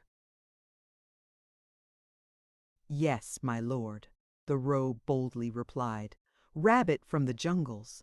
And this rabbit did not mew when he was killed." "Mew, my lord? What a rabbit mew! I swear to you." "Be so good, landlord, as not to swear, but remember this: cats were formerly considered, in India, as sacred animals." That was a good time. For the cats, my lord? Perhaps for the travelers as well. After which Mr. Fogg quietly continued his dinner. Fix had gone on shore shortly after Mr. Fogg, and his first destination was the headquarters of the Bombay police. He made himself known as a London detective, told his business at Bombay, and the position of affairs relative to the supposed robber, and nervously asked if a warrant had arrived from London. It had not reached the office. Indeed, there had not yet been time for it to arrive. Fix was sorely disappointed and tried to obtain an order of arrest from the director of the Bombay police. This the director refused, as the matter concerned the London office, which alone could legally deliver the warrant. Fix did not insist, and was fain to resign himself to await the arrival of the important document, but he was determined not to lose sight of the mysterious rogue as long as he stayed in Bombay. He did not doubt for a moment, any more than Passepartout, that Phileas Fogg would remain there, at least until it was time for the warrant to arrive. Passepartout, however, had no sooner heard his master's orders on leaving the Mongolia than he saw at once that they were to leave Bombay as they had done Suez and Paris, and that the journey would be extended at least as far as Calcutta, and perhaps beyond that place. He began to ask himself if this bet that Mr. Fogg talked about was not really in good earnest, and whether his fate was not in truth forcing him, despite his love of repose, around the world in 80 days. Having purchased the usual quota of shirts and shoes, he took a leisurely promenade about the streets, where crowds of people of many nationalities, Europeans, Persians with pointed caps, Banyas with round turbans, Sindays with round turbans, Sindays with square bonnets, Parsees with black mitres, and long-robed Armenians were collected. It happened to be the day of a Parsee festival. These descendants of the sect of Zoroaster, the most thrifty, civilized, intelligent, and austere of the East Indians, among whom are counted the richest native merchants of Bombay, were celebrating a sort of religious carnival with processions and shows, in the midst of which Indian dancing girls, clothed in rose-colored gauze, looped up with gold and silver, danced airily, but with perfect modesty, to the sound of viols and the clanging of tambourines. It is needless to say that Passepartout watched these curious ceremonies with staring eyes and gaping mouth, and that his countenance was that of the greenest booby imaginable. Unhappily for his master, as well as himself, his curiosity drew him unconsciously farther off than he intended to go. At last, having seen the Parsee carnival wind away in the distance, he was turning his steps towards the station, when he happened to espy the splendid pagoda on Malabar Hill, and was seized with an irresistible desire to see its interior. He was quite ignorant that it is forbidden to Christians to enter certain Indian temples, and that even the faithful must not go in without first leaving their shoes outside the door. It may be said here that the wise policy of the British government severely punishes a disregard of the practices of the native religions. Passepartout, however, thinking no harm, went in like a simple tourist, and was soon lost in admiration of the splendid Brahmin ornamentation which everywhere met his eyes, when of a sudden he found himself sprawling on the sacred flagging. He looked up to behold 3 enraged priests, who forthwith fell upon him, tore off his shoes, and began to beat him with loud, savage exclamations. The agile Frenchman was soon upon his feet again, and lost no time in knocking down 2 of his long-gowned adversaries with his fists and a vigorous application of his toes. Then, rushing out of the pagoda as fast as his legs could carry him, he soon escaped the 3rd priest by mingling with the crowd in the streets. At 5 minutes before 8, Passepartout, hatless, shoeless, and having in the squabble lost his package of shirts and shoes, rushed breathlessly into the station. Fix, who had followed Mr. Fogg to the station and saw that he was really going to leave Bombay, was there upon the platform. He had resolved to follow the supposed robber to Calcutta, and farther, if necessary. Passepartout did not observe the detective, who stood in an obscure corner, but Fix heard him relate his adventures in a few words to Mr. Fogg. "I hope that this will not happen again," said Phileas Fogg coldly as he got into the train. Poor Passepartout, quite crestfallen, followed his master without a word. Fix was on the point of entering another carriage when an idea struck him which induced him to alter his plan. "No, I'll stay," muttered he. "An offense has been committed on Indian soil. I've got my man." Just then the locomotive gave a sharp screech, and the train passed out into the darkness of the night. Chapter 11, in which Phileas Fogg secures a curious means of conveyance at a fabulous price. The train had started punctually. Among the passengers were a number of officers, government officials, and opium and indigo merchants, whose business called them to the eastern coast. Passepartout rode in the same carriage with his master, and a 3rd passenger occupied a seat opposite to them. This was Sir Francis Cromarty, one of Mr. Fogg's whist partners on the Mongolia, now on his way to join his corps at Benares. Sir Francis was a tall, fair man of 50, who had greatly distinguished himself in the last Sepoy revolt. He made India his home, only paying brief visits to England at rare intervals, and was almost as familiar as a native with the customs, history, and character of India and its people. But Phileas Fogg, who was not traveling but only describing a circumference, took no pains to inquire into these subjects. He was a solid body, traversing in orbit around the terrestrial globe according to the laws of rational mechanics. He was at this moment calculating in his mind the number of hours spent since his departure from London, and, had it been in his nature to make a useless demonstration, would have rubbed his hands for satisfaction. Sir Francis Cromarty had observed the oddity of his traveling companion, although the only opportunity he had for studying him had been while he was dealing the cards, and between 2 rubbers, and questioned himself whether a human heart really beat beneath this cold exterior, and whether Phileas Fogg had any sense of the beauties of nature. The Brigadier General was free to mentally confess that, of all the eccentric persons he had ever met, none was comparable to this product of the exact sciences. Phileas Fogg had not concealed from Sir Francis his design of going round the world, nor the circumstances under which he set out, and the General only saw in the wager a useless eccentricity and a lack of sound common sense. In the way this strange gentleman was going on, he would leave the world without having done any good to himself or anybody else. An hour after leaving Bombay, the train had passed the viaducts and the island of Salsette, and had got into the open country.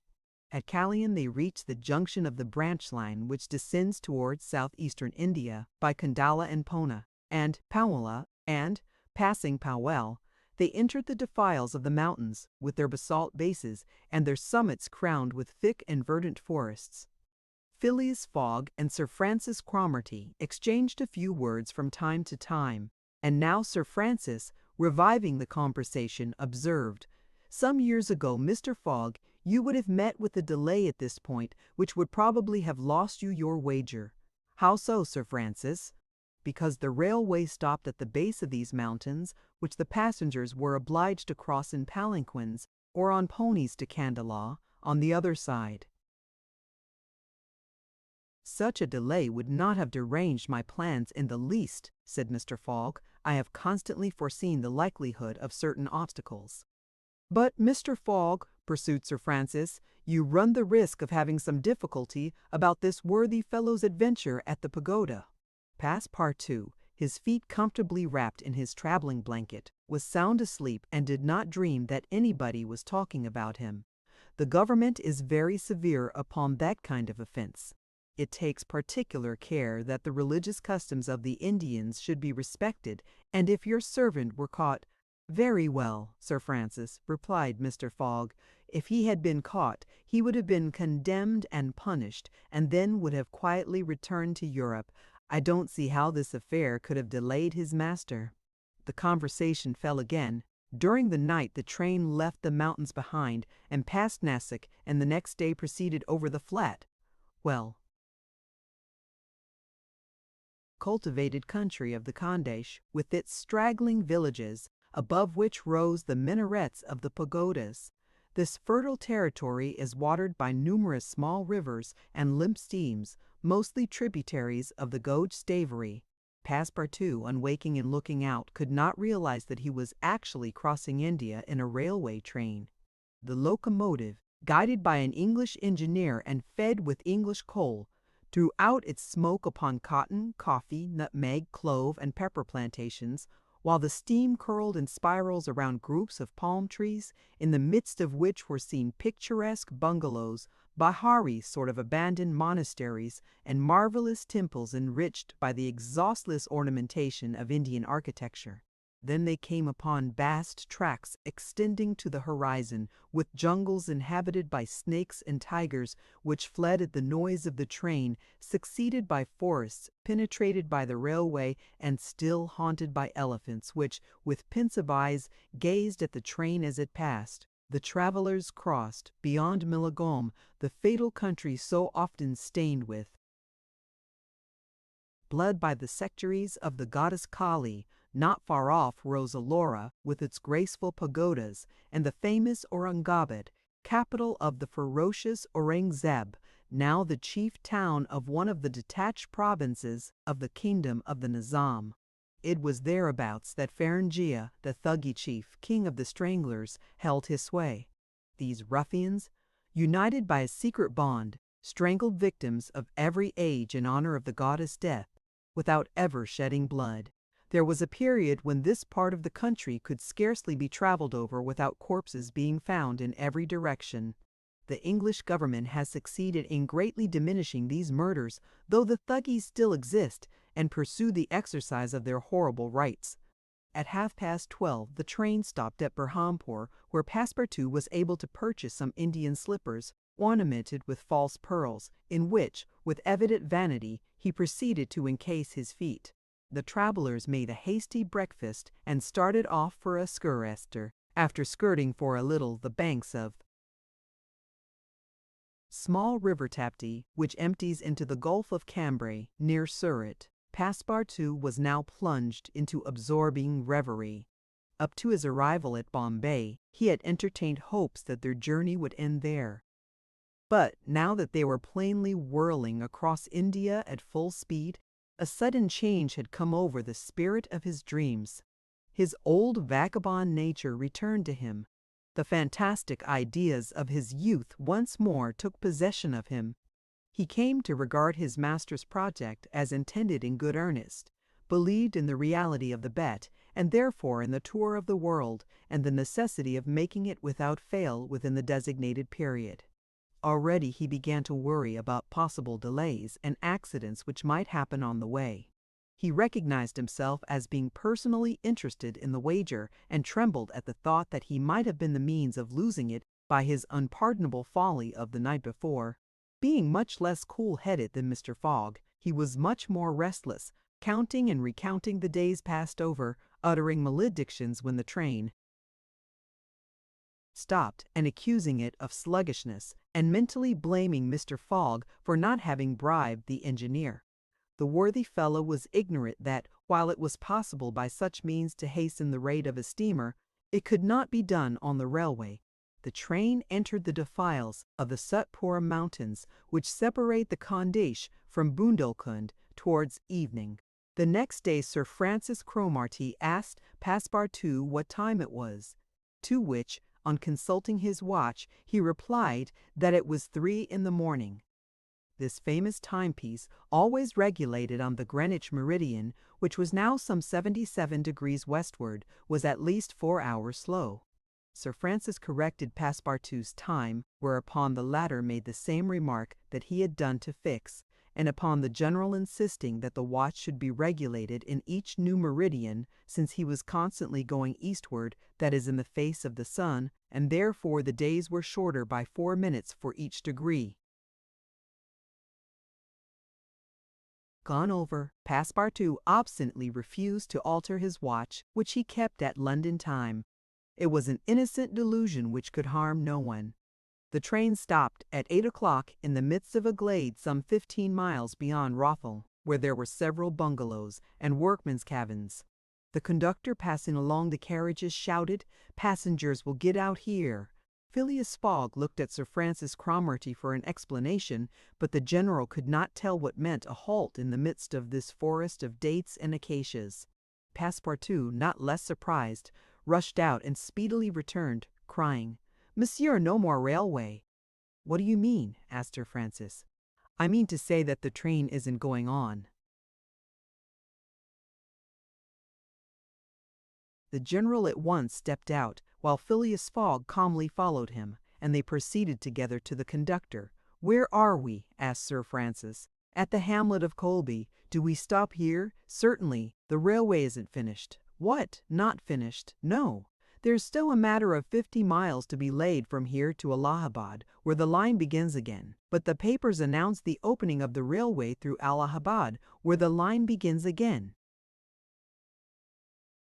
"What would you have, officer?" "The papers were mistaken."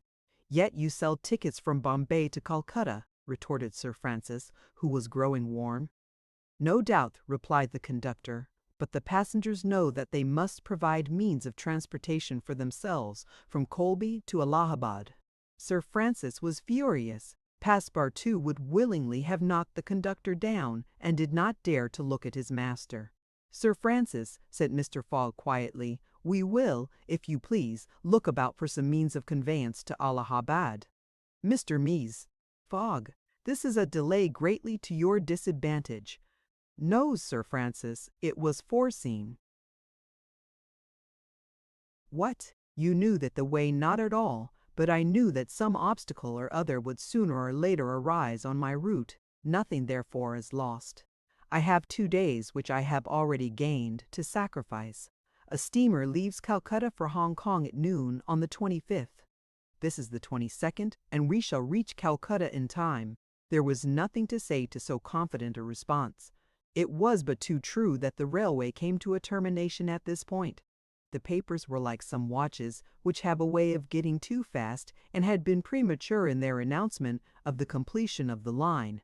The greater part of the travelers were aware of this interruption, and, leaving the train, they began to engage such vehicles as the village could provide: 4-wheeled palkyaras, wagons drawn by zebus, carriages that looked like perambulating pagodas, palanquins, ponies, and what not.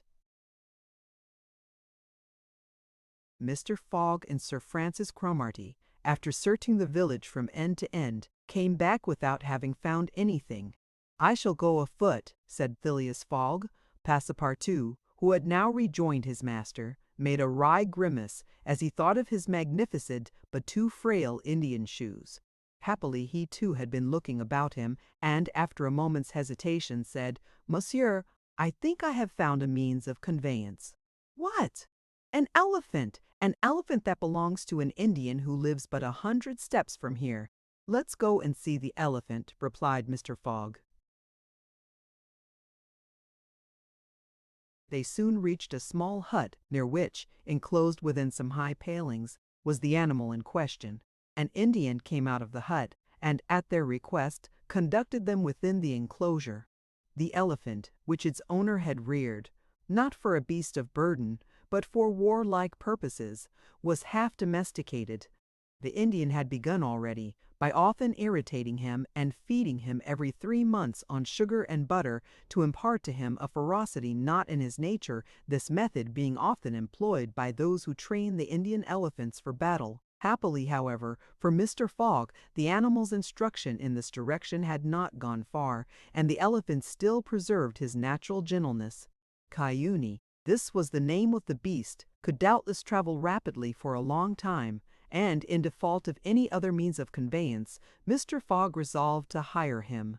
But elephants are far from cheap in India, where they are becoming scarce. The males, which alone are suitable for circus shows, are much sought, especially as but few of them are domesticated. When therefore Mr. Fogg proposed to the Indian to hire Cayuni, he refused point blank. Mr. Fogg persisted, offering the excessive sum of £10 an hour for the loan of the beast to Allahabad.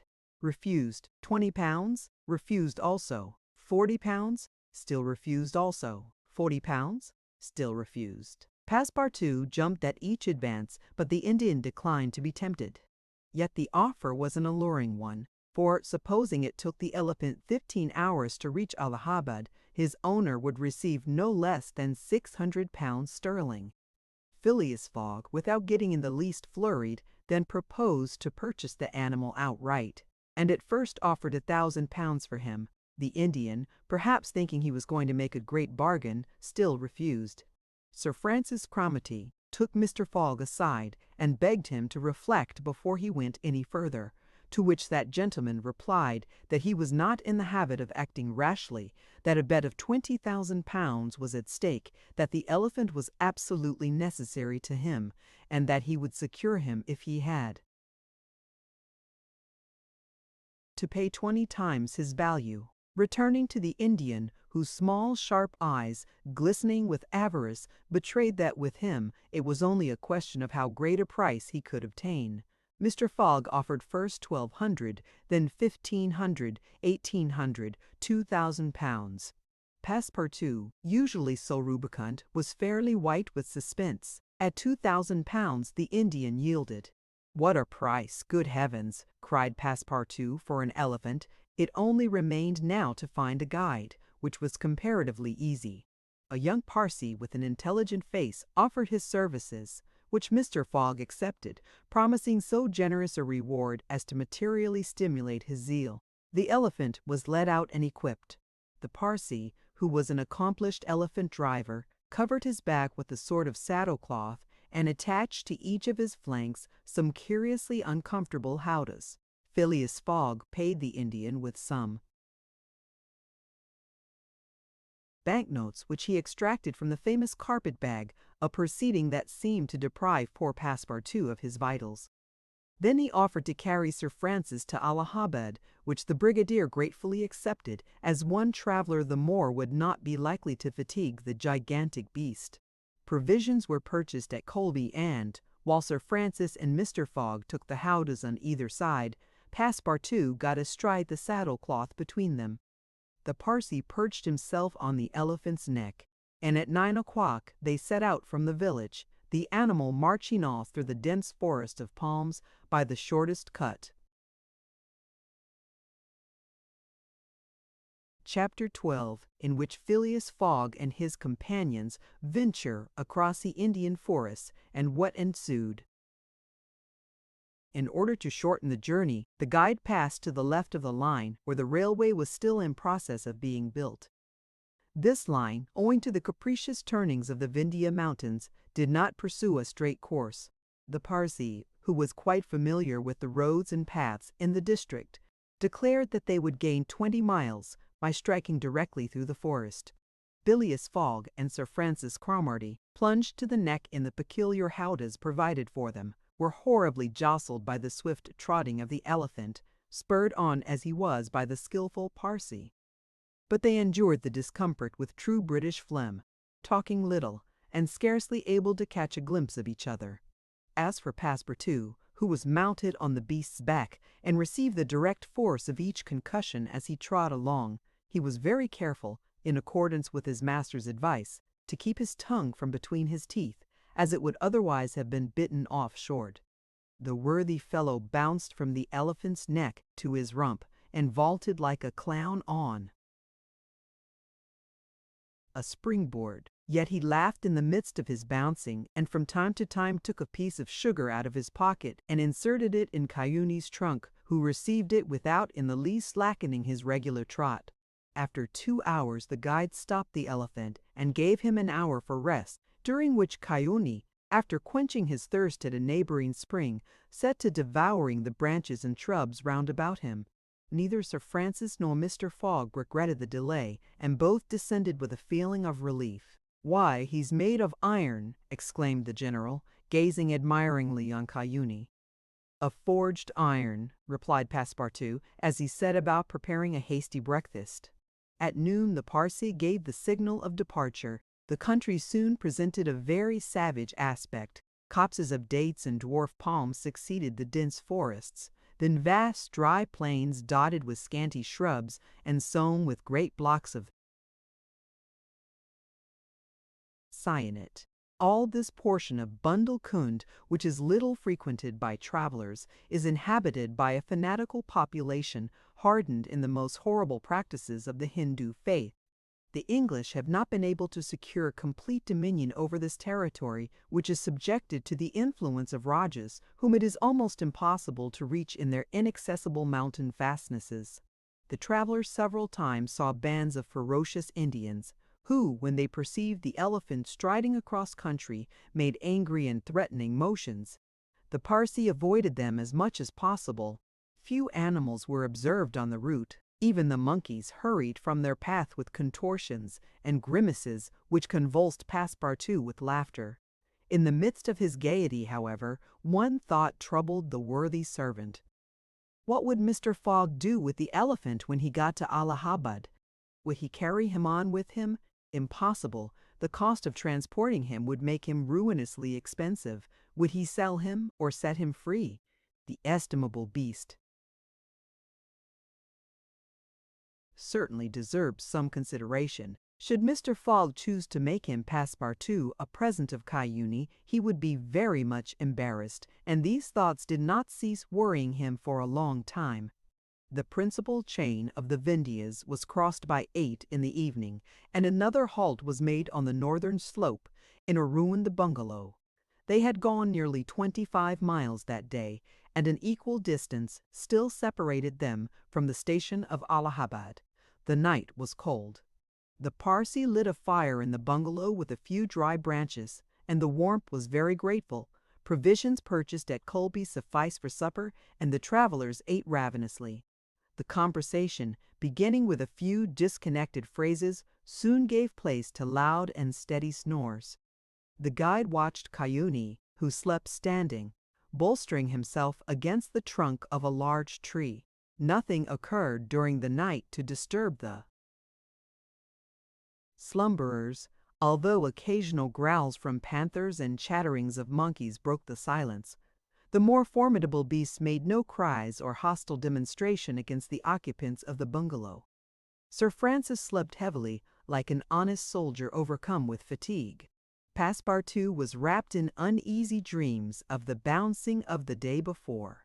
As for Mr. Fogg, he slumbered as peacefully as if he had been in his serene mansion in Savile Row. The journey was resumed at 6 in the morning. The guide hoped to reach Allahabad by evening. In that case, Mr. Fogg would only lose a part of the 48 hours saved since the beginning of the tour. Cayune, resuming his rapid gait, soon descended the lower spurs of the Vindhyas, and towards noon they passed by the village of Callinger on the Cani, one of the branches of the Ganges. The guide avoided inhabited places, thinking it safer to keep the open country, which lies along the first depressions of the basin of the great river. Allahabad was now only 12 miles to the northeast. They stopped under a clump of bananas, the fruit of which, as healthy as bread and as succulent as cream, was amply partaken of and appreciated. At 2 o'clock the guide entered a thick forest which extended several miles. He preferred to travel under cover of the woods. They had not as yet had any unpleasant encounters, and the journey seemed on the point of being successfully accomplished when the elephant, becoming restless, suddenly stopped. It was then 4 o'clock. "What's the matter?" asked Sir Francis, putting out his head. "I don't know, officer," replied the Parsee, listening attentively to a confused murmur which came through the thick branches. The murmur soon became more distinct. It now seemed like a distant concert of human voices accompanied by brass instruments. Passepartout was all eyes and ears. Mr. Fogg patiently waited without a word. The Parsee jumped to the ground, fastened the elephant to a tree, and plunged into the thicket. He soon returned, saying, "A procession of Brahmins is coming this way. We must prevent their seeing us if possible." The guide unloosed the elephant and led him into a thicket, at the same time asking the travelers not to stir. He held himself ready to bestride the animal at a moment's notice, should flight become necessary. But he evidently thought that the procession of the faithful would pass without perceiving them amid the thick foliage in which they were wholly concealed. The discordant tones of the voices and instruments drew nearer, and now droning songs mingled with the sound of the tambourines and cymbals. The head of the procession soon appeared beneath the trees 100 paces away, and the strange figures who performed the religious ceremony were easily distinguished through the branches. First came the priests, with mitres on their heads, and clothed in long lace robes. They were surrounded by men, women, and children who sang a kind of lugubrious psalm, interrupted at regular intervals by the tambourines and cymbals, while behind them was drawn a car with large wheels, the spokes of which represented serpents entwined with each other. Upon the car, which was drawn by 4 richly caparisoned zobus, stood a hideous statue with 4 arms, the body colored a dull red, with haggard eyes, disheveled hair, protruding tongue, and lips tinted with beetle. It stood upright upon the figure of a prostrate and headless giant. Sir Francis, recognizing the statue, whispered, "The goddess Kali, the goddess of love and death." "Of death, perhaps," muttered back Passepartout, "but of love that ugly old hag? Never." The Parsee made a motion to keep silence. A group of old fakirs were capering and making a wild ado round the statue. These were striped with ochre and covered with cuts whence their blood issued drop by drop, stupid fanatics who, in the great Indian ceremonies, still throw themselves under the wheels of Juggernaut. Some Brahmins, clad in all the sumptuousness of Oriental apparel, and leading a woman who faltered at every step, followed. This woman was young and as fair as a European. Her head and neck, shoulders, ears, arms, hands, and toes were loaded down with jewels and gems, with bracelets, earrings, and rings, while a tunic bordered with gold and covered with a light muslin robe betrayed the outline of her form. The guards who followed the young woman presented a violent contrast to her, armed as they were with naked sabres hung at their waists and long damascened pistols, and bearing a corpse on a palanquin.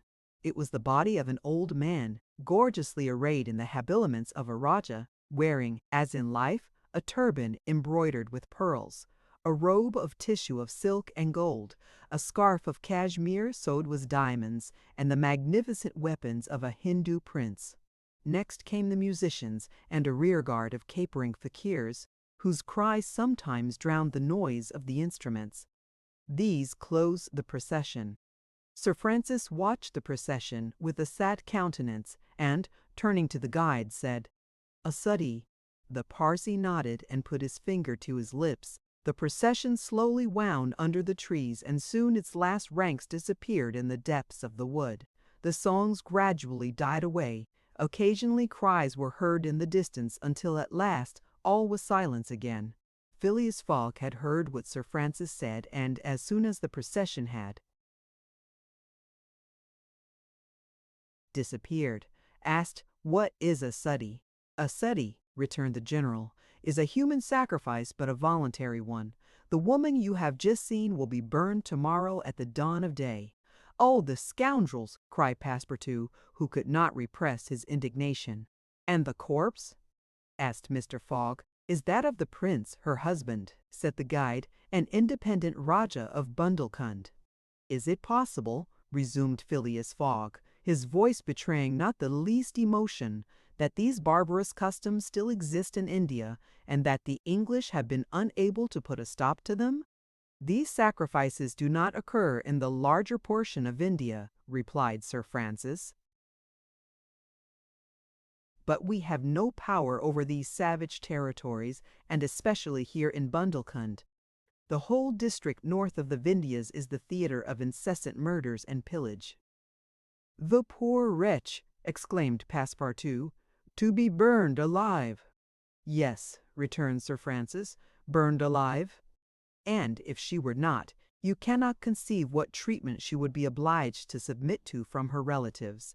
They would shave off her hair, feed her on a scanty allowance of rice, treat her with contempt. She would be looked upon as an unclean creature, and would die in some corner like a scurvy dog. The prospect of so frightful an existence drives these poor creatures to the sacrifice much more than love or religious fanaticism. Sometimes, however, the sacrifice is really voluntary, and it requires the active interference of the government to prevent it. Several years ago, when I was living at Bombay, a young widow asked permission of the governor to be burned along with her husband's body, but, as you may imagine, he refused. The woman left the town, took refuge with an independent Rajah, and there carried out her self-devoted purpose.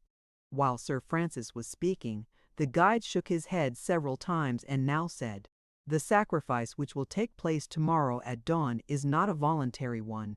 "How do you know?" "Everybody knows about this affair in Bundelkund." "But the wretched creature did not seem to be making any resistance," observed Sir Francis. "That was because they had intoxicated her with fumes of hemp and opium." "But where are they taking her?" "To the pagoda of Palaji, 2 miles from here. She will pass the night there. And the sacrifice will take place tomorrow at the first light of dawn." The guide now led the elephant out of the thicket and leaped upon his neck. Just at the moment that he was about to urge Kiouni forward with a peculiar whistle, Mr. Fogg stopped him, and, turning to Sir Francis Cromarty, said, "Suppose we save this woman." "Save the woman, Mr. Fogg." "I have yet 12 hours to spare. I can devote them to that." "Why, you are a man of heart." "Sometimes," replied Phileas Fogg quietly, "when I have the time." Chapter 13, in which Passepartout receives a new proof that fortune favors the brave. The project was a bold one, full of difficulty, perhaps impracticable. Mr. Fogg was going to risk life, or at least liberty, and therefore the success of his tour. But he did not hesitate, and he found in Sir Francis Cromarty an enthusiastic ally. As for Passepartout, he was ready for anything that might be proposed. His master's idea charmed him. He perceived a heart, a soul, under that icy exterior. He began to love Phileas Fogg. There remained the guide. What course would he adopt? Would he not take part with the Indians? In default of his assistance, it was necessary to be assured of his neutrality. Sir Francis frankly put the question to him.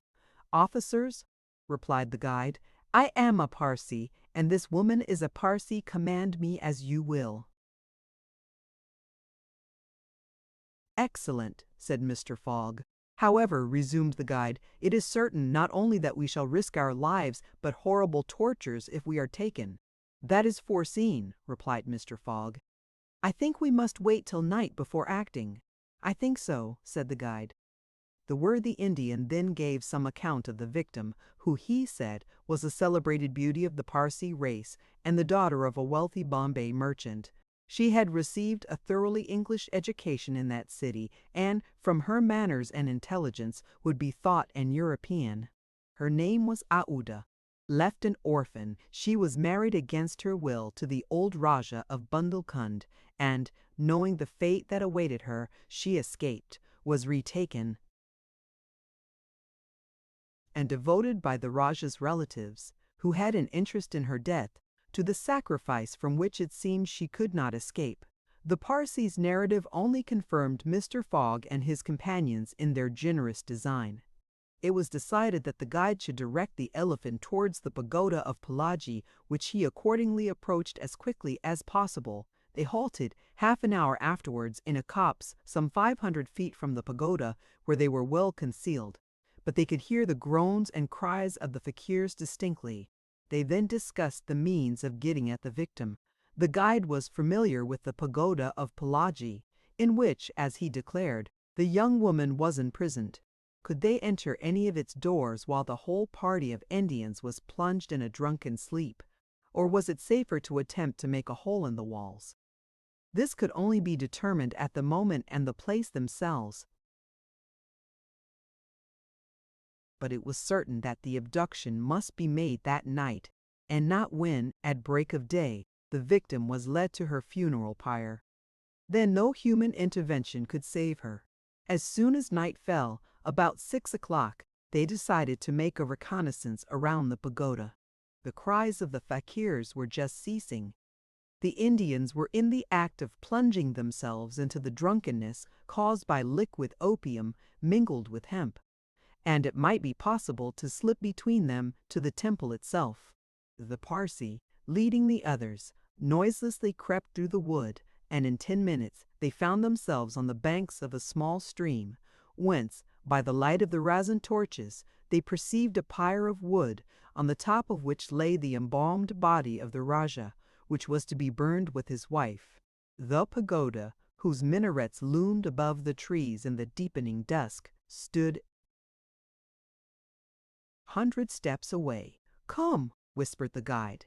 He slipped more cautiously than ever through the brush, followed by his companions. The silence around was only broken by the low murmuring of the wind among the branches. Soon the Parsi stopped on the borders of the glade, which was lit up by the torches. The ground was covered by groups of the Indians, motionless in their drunken sleep. It seemed a battlefield strewn with the dead. Men, women, and children lay together. In the background, among the trees, the pagoda of Pelagie loomed distinctly.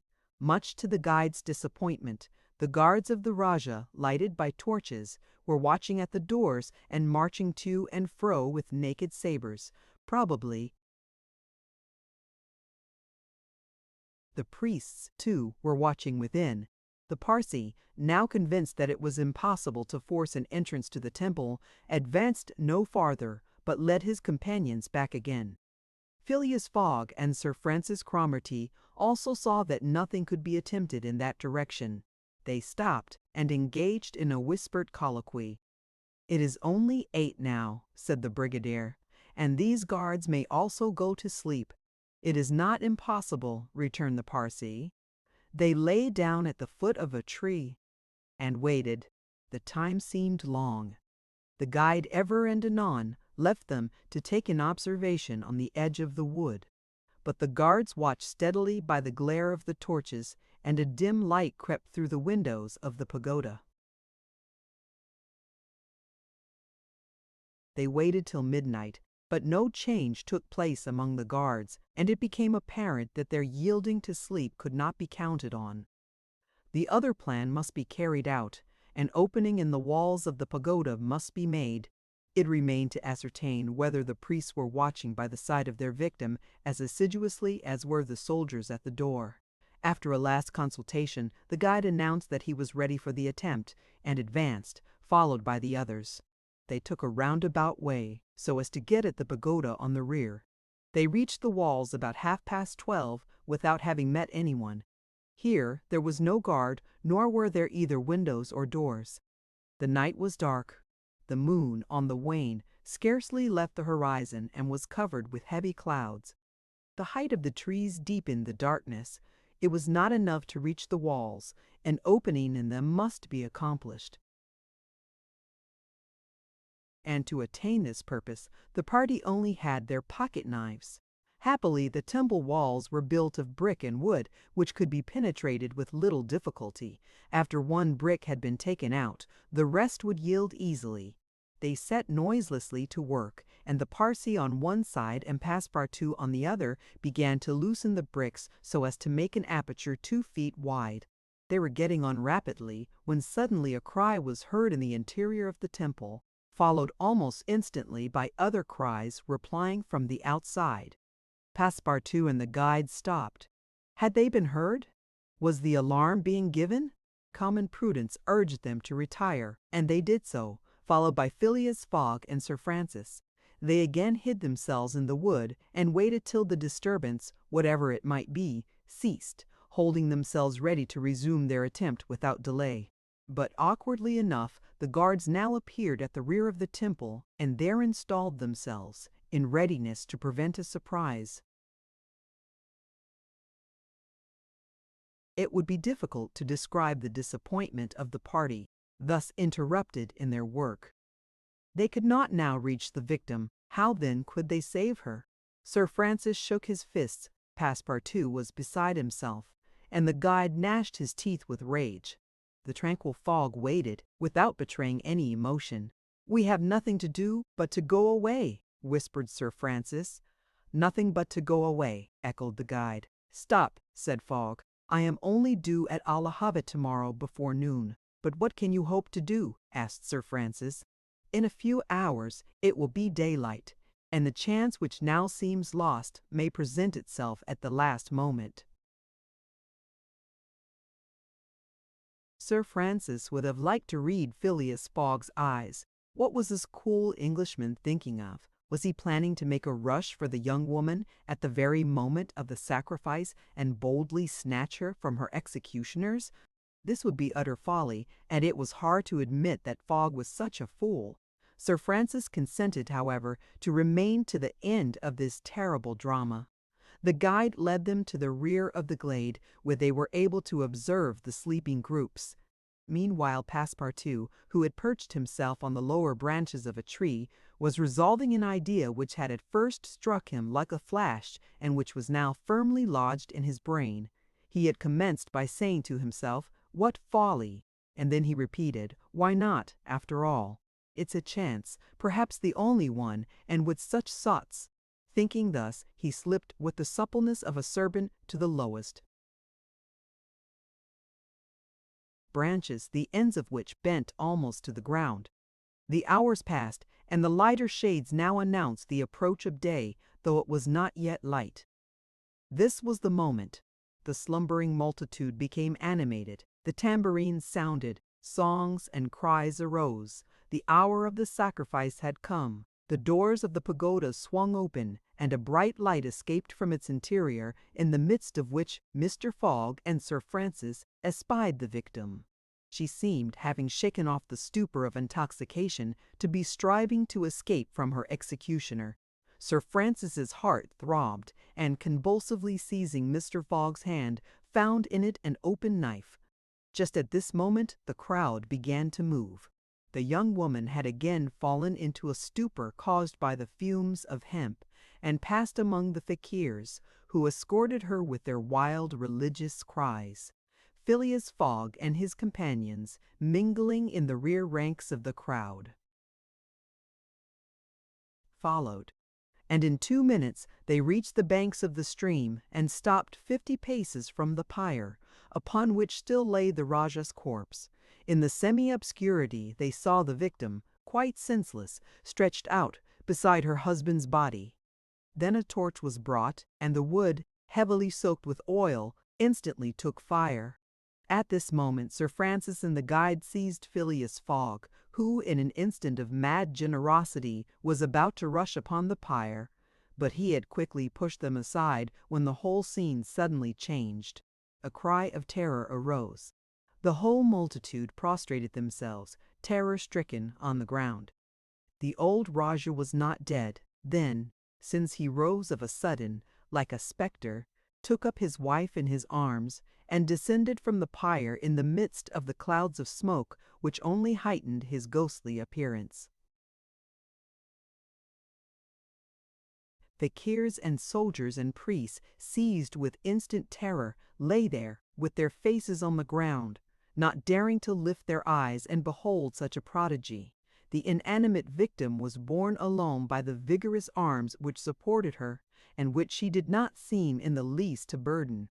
Mr. Fogg and Sir Francis stood erect, the Parsee bowed his head, and Passepartout was, no doubt, scarcely less stupefied.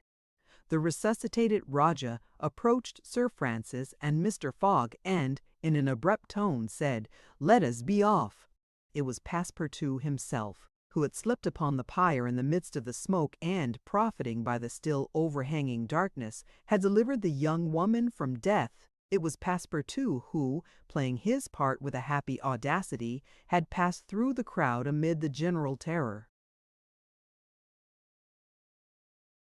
A moment after all four of the party had disappeared in the woods, and the elephant was bearing them away at a rapid pace. But the cries and noise, and a ball which whizzed through Phileas Fogg's hat, apprised them that the trick had been discovered. The old Rajah's body, indeed, now appeared upon the burning pyre, and the priests, recovered from their terror, perceived that an abduction had taken place. They hastened into the forest, followed by the soldiers, who fired a volley after the fugitives. But the latter rapidly increased the distance between them, and ere long found themselves beyond the reach of the bullets and arrows. Chapter 14, in which Phileas Fogg descends the whole length of the beautiful valley of the Ganges, without ever thinking of seeing it. The rash exploit had been accomplished, and for an hour Passepartout laughed gaily at his success. Sir Francis pressed the worthy fellow's hand, and his master said, "Well done," which from him was high commendation, to which Passepartout replied that all the credit of the affair belonged to Mr. Fogg. As for him, he had only been struck with a queer idea, and he laughed to think that for a few moments he, Passepartout, the ex-gymnast, ex-sergeant fireman, had been the spouse of a charming woman, a venerable, embalmed Rajah. As for the young Indian woman, she had been unconscious throughout of what was passing, and now, wrapped up in a traveling blanket, was reposing in one of the howdahs. The elephant, thanks to the skillful guidance of the Parsee, was advancing rapidly through the still darksome forest, and, an hour after leaving the pagoda, had crossed a vast plain. They made a halt at 7 o'clock, the young woman being still in a state of complete prostration. The guide made her drink a little brandy and water, but the drowsiness which stupefied her could not yet be shaken off. Sir Francis, who was familiar with the effects of the intoxication produced by the fumes of hemp, reassured his companions on her account, but he was more disturbed at the prospect of her future fate. He told Phileas Fogg that, should Aouda remain in India, she would inevitably fall again into the hands of her executioners. These fanatics were scattered throughout the county, and would, despite the English police, recover their victim at Madras, Bombay, or Calcutta. She would only be safe by quitting India forever. Phileas Fogg replied that he would reflect upon the matter. The station at Allahabad was reached about 10 o'clock, and, the interrupted line of railway being resumed, would enable them to reach Calcutta in less than 24 hours.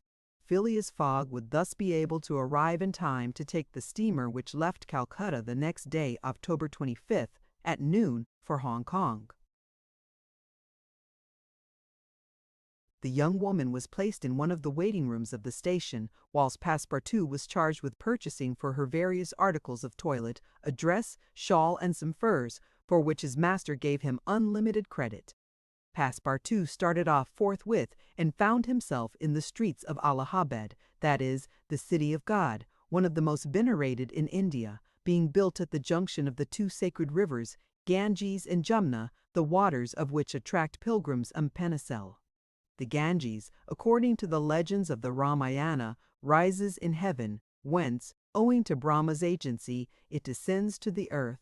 Passepartout made it a point, as he made his purchases, to take a good look at the city.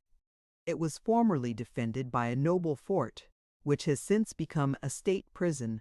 Its commerce has dwindled away, and Passepartout in vain looked about him for such a bazaar as he used to frequent in Regent Street.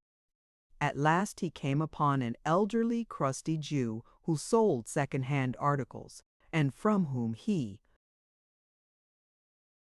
purchased a dress of Scotch stuff, a large mantle, and a fine otter-skin pelisse, for which he did not hesitate to pay £75. He then returned triumphantly to the station. The influence to which the priests of Pelagie had subjected Aouda began gradually to yield, and she became more herself, so that her fine eyes resumed all their soft Indian expression. When the poet-king, Ukafwadael, celebrates the charms of the Queen of Almanagara, he speaks thus: "Her shining tresses, divided in two parts, encircle the harmonious contour of her white and delicate cheeks, brilliant in their glow and freshness. Her ebony brows have the form and charm of the bow of Kama, the god of love, and beneath her long silken lashes the purest reflections and a celestial light swim, as in the sacred lakes of Himalaya, in the black pupils of her great clear eyes. Her teeth, fine, equal, and white, glitter between her smiling lips like dewdrops in a passion flower's half-enveloped breast.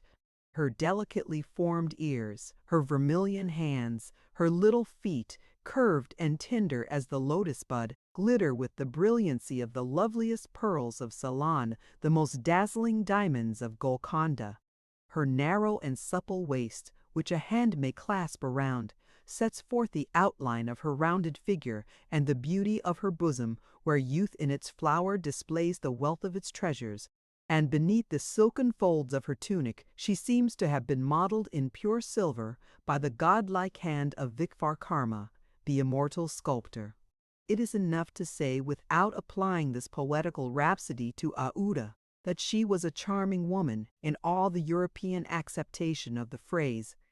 She spoke English with great purity, and the guide had not exaggerated in saying that the young Parsee had been transformed by her bringing up. The train was about to start from Allahabad, and Mr. Fogg proceeded to pay the guide the price agreed upon for his service, and not a farthing more, which astonished Passepartout, who remembered all that his master owed to the guide's devotion. He had, indeed, risked his life in the adventure at Pelagie, and, if he should be caught afterwards by the Indians, he would with difficulty escape their vengeance. Kiouni, also, must be disposed of. What should be done with the elephant which had been so dearly purchased? Phileas Fogg had already determined this question. "Parsee," said he to the guide, "you have been serviceable and devoted. I have paid for your service, but not for your devotion. Would you like to have this elephant? He is yours." The guide's eyes glistened. "Your honor is giving me a fortune," cried he. "Take him, guide," returned Mr. Fogg, "and I shall still be your debtor." "Good!" exclaimed Passepartout. "Take him, friend. Kiouni is a brave and faithful beast." And, going up to the elephant, he gave him several lumps of sugar, saying, "Here, Kiouni, here, Kiouni, here."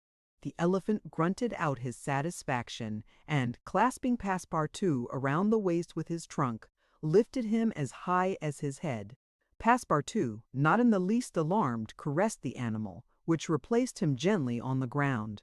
Soon after, Phileas Fogg, Sir Francis Cromarty, and Passepartout, installed in a carriage with Aouda, who had the best seat, were whirling at full speed towards Benares. It was a run of 80 miles, and was accomplished in 2 hours. During the journey, the young woman fully recovered her senses. What was her astonishment to find herself in this carriage, on the railway, dressed in European habiliments, and with travellers who were quite strangers to her. Her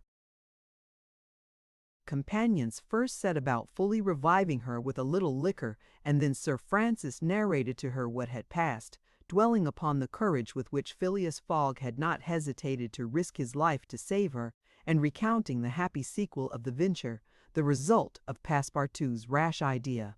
Mr. Fogg said nothing, while Passepartout, abashed, kept repeating that it wasn't worth telling. Aouda pathetically thanked her deliverers, rather with tears than words. Her fine eyes interpreted her gratitude better than her lips. Then, as her thoughts strayed back to the scene of the sacrifice and recalled the dangers which still menaced her, she shuddered with terror. Phileas Fogg understood what was passing in Aouda's mind and offered, in order to reassure her, to escort her to Hong Kong, where she might remain safely until the affair was hushed up, an offer which she eagerly and gratefully accepted. She had, it seems, a Parsee relation, who was one of the principal merchants of Hong Kong, which is wholly an English city, though on an island on the Chinese coast. At 12:30, the train stopped at Benares. The Brahmin legends assert that this city is built on the site of the ancient Kasi, which, like Muhammad's tomb, was once suspended between heaven and earth. Though the Benares of today, which the Orientalists call the Athens of India, stands quite unpoetically on the solid earth, Passepartout caught glimpses of its brick houses and clay huts, giving an aspect of desolation to the place, as the train entered it. Benares was Sir Francis Cromarty's destination, the troops he was rejoining being encamped some miles northward of the city. He bade adieu to Phileas Fogg, wishing him all success, and expressing the hope that he would come that way again, in a less original but more profitable fashion. Mr. Fogg lightly pressed him by the hand. The parting of Aouda, who did not forget what she owed to Sir Francis, betrayed more warmth, and, as for Passepartout, he received a hearty shake of the hand from the gallant general. The railway, on leaving Benares, passed for a while along the valley of the Ganges. Through the windows of their carriage, the travelers had glimpses of the diversified landscape of Behar, with its mountains clothed in verdure, its fields of barley, wheat, and corn, its jungles peopled with green alligators, its neat villages, and its still thickly leaved forests. Elephants were bathing in the waters of the sacred river, and groups of Indians, despite the advanced season and chilly air, were performing solemnly their pious ablutions. These were fervent Brahmins, the bitterest foes of Buddhism, their deities being Vishnu, the solar god Shiva, the divine impersonation of natural forces, and Brahma, the supreme ruler of priests and legislators. What would these divinities think of India, anglicized as it is today, with steamers whistling and scudding along the Ganges, frightening the gulls which float upon its surface, the turtles swarming along its banks, and the faithful dwelling upon its borders? The panorama passed before their eyes like a flash, save when the steam concealed it fitfully from the views foreign. Benares, the ancient stronghold of the Rajas of Behar, or Gazipur and its famous rose water factories, or the tomb of Lord Cornwallis, rising on the left bank of the Ganges, the fortified town of Busar, or Patna, a large manufacturing and trading place where is held the principal opium market of India, or Mongir, a war that is like Night came on. The train passed on at full speed, in the midst of the roaring of the tigers, bears, and wolves which fled before the locomotive, and the marvels of Bengal, Golconda ruined Gore, Murshidabad, the ancient capital, Burdwan, Hugli, and the French town of Chandramagur, where Passepartout would have been proud to see his country's flag flying, were hidden from their view in the darkness. Calcutta was reached at 7 in the morning, and the packet left for Hong Kong at noon, so that Phileas Fogg had 5 hours before him. According to his journal, he was due at Calcutta on the 25th of October, and that was the exact date of his actual arrival. He was therefore neither behindhand nor ahead of time. The 2 days gained between London and Bombay had been lost, as has been seen, in the journey across India. But it is not to be supposed that Phileas Fogg regretted them. Chapter 15, in which the back of banknotes disgorges some thousands of pounds more. The train entered the station, and Passepartout, jumping out first, was followed by Mr. Fogg, who assisted his fair companion to descend. Phileas Fogg intended to proceed at once to the Hong Kong steamer in order to get Aouda comfortably settled for the voyage. He was unwilling to leave her while they were still on dangerous ground. Just as he was leaving the station, a policeman came up to him and said, "Mr. Phileas Fogg, I am he." "Is this man your servant?" added the policeman, pointing to Passepartout. "Yes." "Be so good, both of you, as to follow me." Mr. Fogg betrayed no surprise whatever. The policeman was a representative of the law, and law is sacred to an Englishman. Passepartout tried to reason about the matter, but the policeman tapped him with his stick, and Mr. Fogg made him a signal to obey.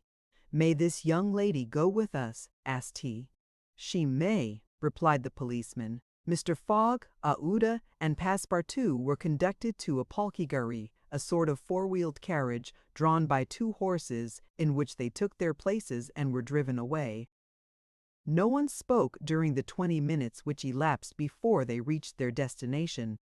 They first passed through the black town, with its narrow streets, its miserable dirty huts, and squalid population, then through the European town, which presented a relief in its bright brick mansions, shaded by coconut trees and bristling with masts, where, although it was early morning, elegantly dressed horsemen in handsome equipages were passing back and forth. The carriage stopped before a modest-looking house which, however, did not have the appearance of a private mansion. The policeman having requested his prisoners for so, truly they might be called to descend, conducted them into a room with barred windows and said, "You will appear before Judge Obadiah at 8:30. He then retired and closed the door. "Why, we are prisoners," exclaimed Passepartout, falling into a chair. Aouda, with an emotion she tried to conceal, said to Mr. Fogg, "Sir, you must leave me to my fate. It is on my account that you receive this treatment. It is for having saved me." Phileas Fogg contented himself with saying that it was impossible. It was quite unlikely that he should be arrested for preventing a suttee. The complainants would not dare present themselves with such a charge. There was some mistake. Moreover, he would not, in any event, abandon Aouda, but would escort her to Hong Kong. "But the steamer leaves at noon," observed Passepartout nervously. "We shall be on board by noon," replied his master placidly. It was said so positively that Passepartout could not help muttering to himself, "Parbleu, that's certain. Before noon we shall be on board."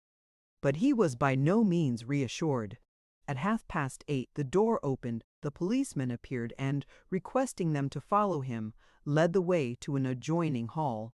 It was evidently a court room, and a crowd of Europeans and natives already occupied the rear of the apartment. Mr. Fogg and his two companions took their places on a bench opposite the desks of the magistrate and his clerk. Immediately after, Judge Obadiah, a fat, round man, followed by the clerk, entered.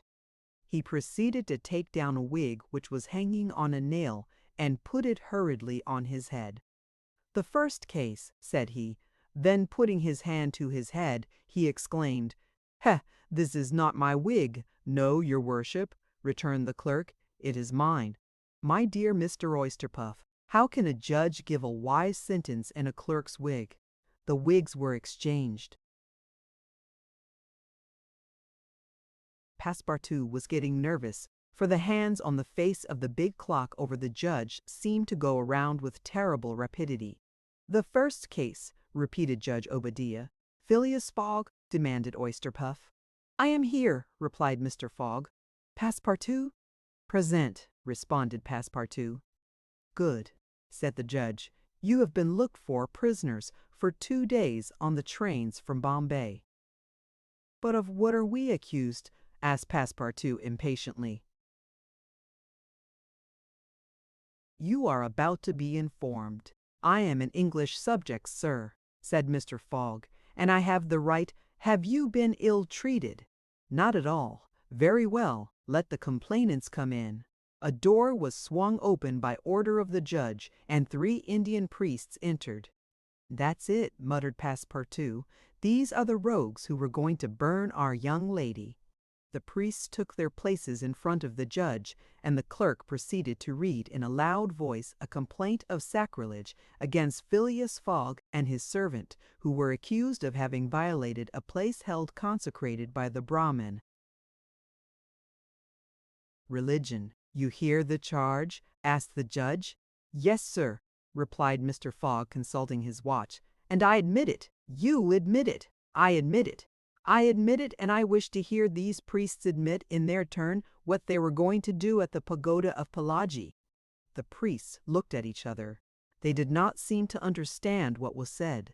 "Yes," cried Passepartout warmly, "at the pagoda of Pelagie, where they were on the point of burning their victim."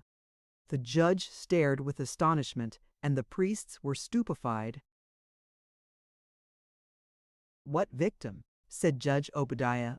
"Burn whom? In Bombay itself?" "Bombay?" cried Passepartout. "Certainly. We are not talking of the pagoda of Pelagie, but of the pagoda of Malabar Hill at Bombay. And as a proof," added the clerk, "here are the desecrator's very shoes, which he left behind him." Whereupon he placed a pair of shoes on his desk. "My shoes!" cried Passepartout, in his surprise, permitting this imprudent exclamation to escape him. The confusion of master and man, who had quite forgotten the affair at Bombay, for which they were now detained at Calcutta, may be imagined. Fix the detective had foreseen the advantage which Passepartout's escapade gave him, and, delaying his departure for 12 hours, had consulted the priests of Malabar Hill. Knowing that the English authorities dealt very severely with this kind of misdemeanor, he promised them a goodly sum in damages and sent them forward to Calcutta by the next train. Owing to the delay caused by the rescue of the young widow, Fix and the priests reached the Indian capital before Mr. Fogg and his servant, the magistrates having been already warned by a dispatch to arrest them should they arrive. Fix's disappointment when he learned that Phileas Fogg had not made his appearance in Calcutta may be imagined.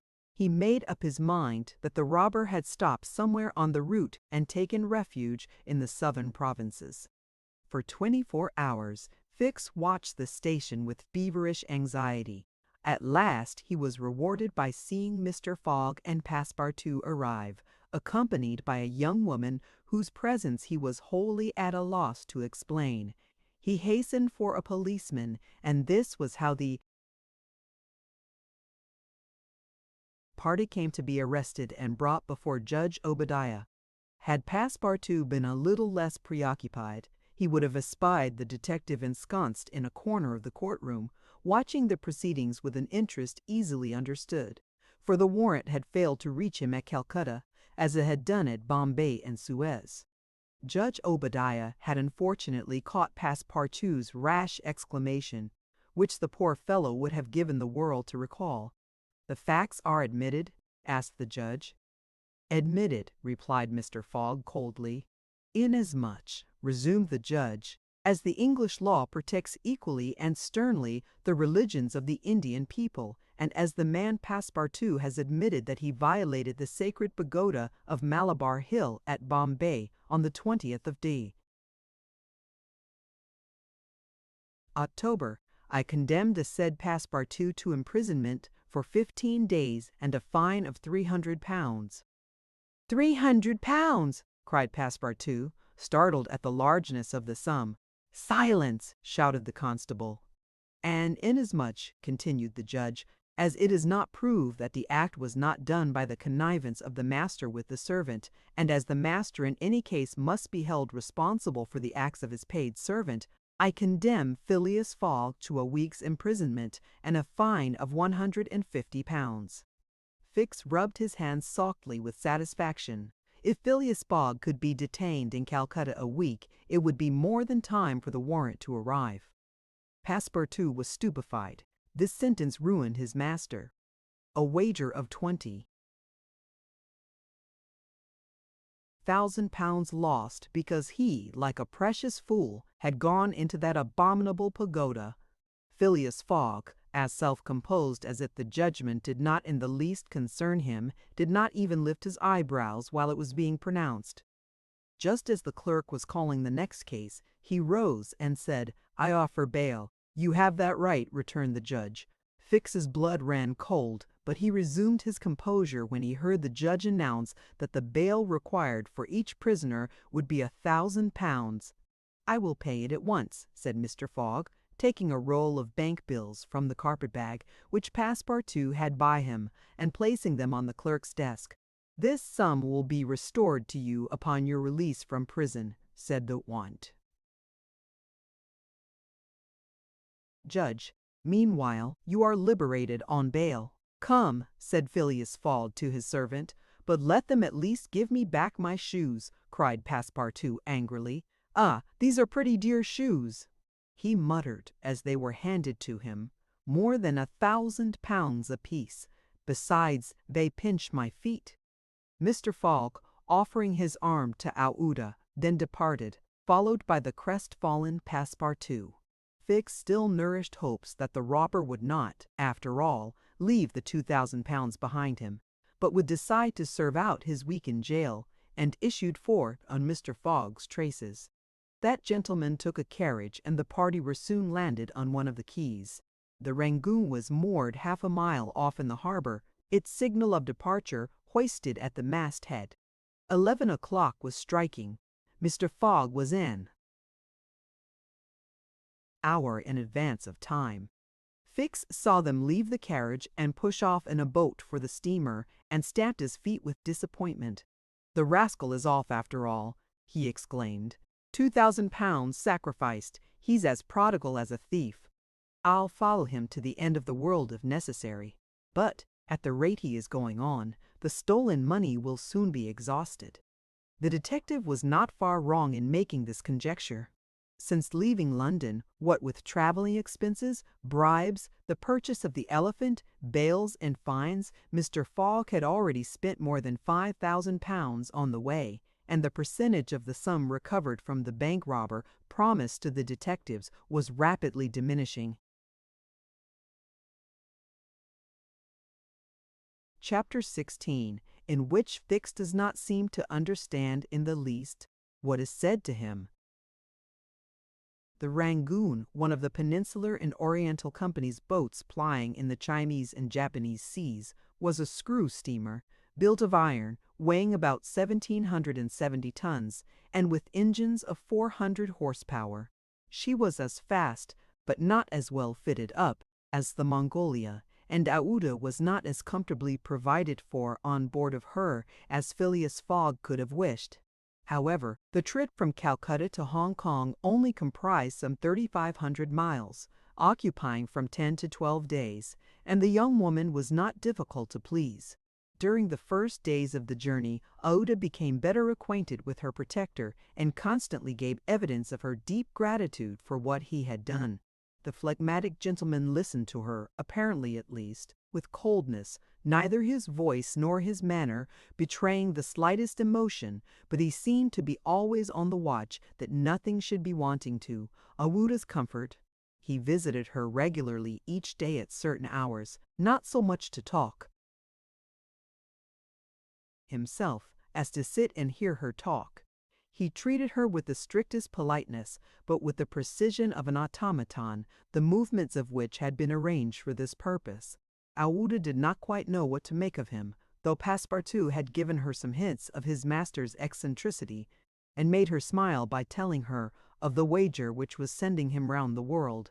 After all, she owed Phileas Fogg her life, and she always regarded him through the exalting medium of her gratitude. Aouda confirmed the Parsee guide's narrative of her touching history. She did, indeed, belong to the highest of the native races of India. Many of the Parsee merchants have made great fortunes there by dealing in cotton, and one of them, Sir Jamitsi Jejeebhoy, was made a baronet by the English government. Aouda was a relative of this great man, and it was his cousin, Jeejee, whom she hoped to join at Hong Kong. Whether she would find a protector in him she could not tell. But Mr. Fogg essayed to calm her anxieties and to assure her that everything would be mathematically, he used the very word, arranged. Aouda fastened her great eyes, clear as the sacred lakes of the Himalaya, upon him. But the intractable Fogg, as reserved as ever, did not seem at all inclined to throw himself into this lake. The first few days of the voyage passed prosperously amid favorable weather and propitious winds, and they soon came in sight of the great Andaman, the principal of the islands in the Bay of Bengal, with its picturesque Saddle Peak, 2,400 feet high, looming above the waters. The steamer passed along near the shores, but the savage Papuans, who are in the lowest scale of humanity but are not, as has been asserted, cannibals, did not make their appearance.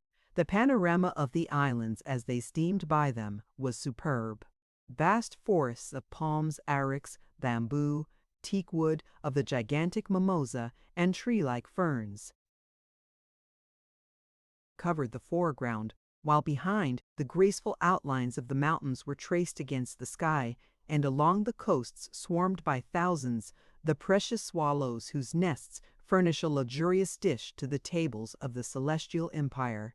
The varied landscape afforded by the Andaman Islands was soon passed, however, and the Rangoon rapidly approached the Straits of Malacca, which gave access to the China Seas. What was Detective Fix, so unluckily drawn on from country to country, doing all this while? He had managed to embark on the Rangoon at Calcutta without being seen by Passepartout, after leaving orders that if the warrant should arrive, it should be forwarded to him at Hong Kong, and he hoped to conceal his presence to the end of the voyage. It would have been difficult to explain why he was on board without awakening Passepartout's suspicions, who thought him still at Bombay. But necessity impelled him, nevertheless, to renew his acquaintance with the worthy servant, as will be seen.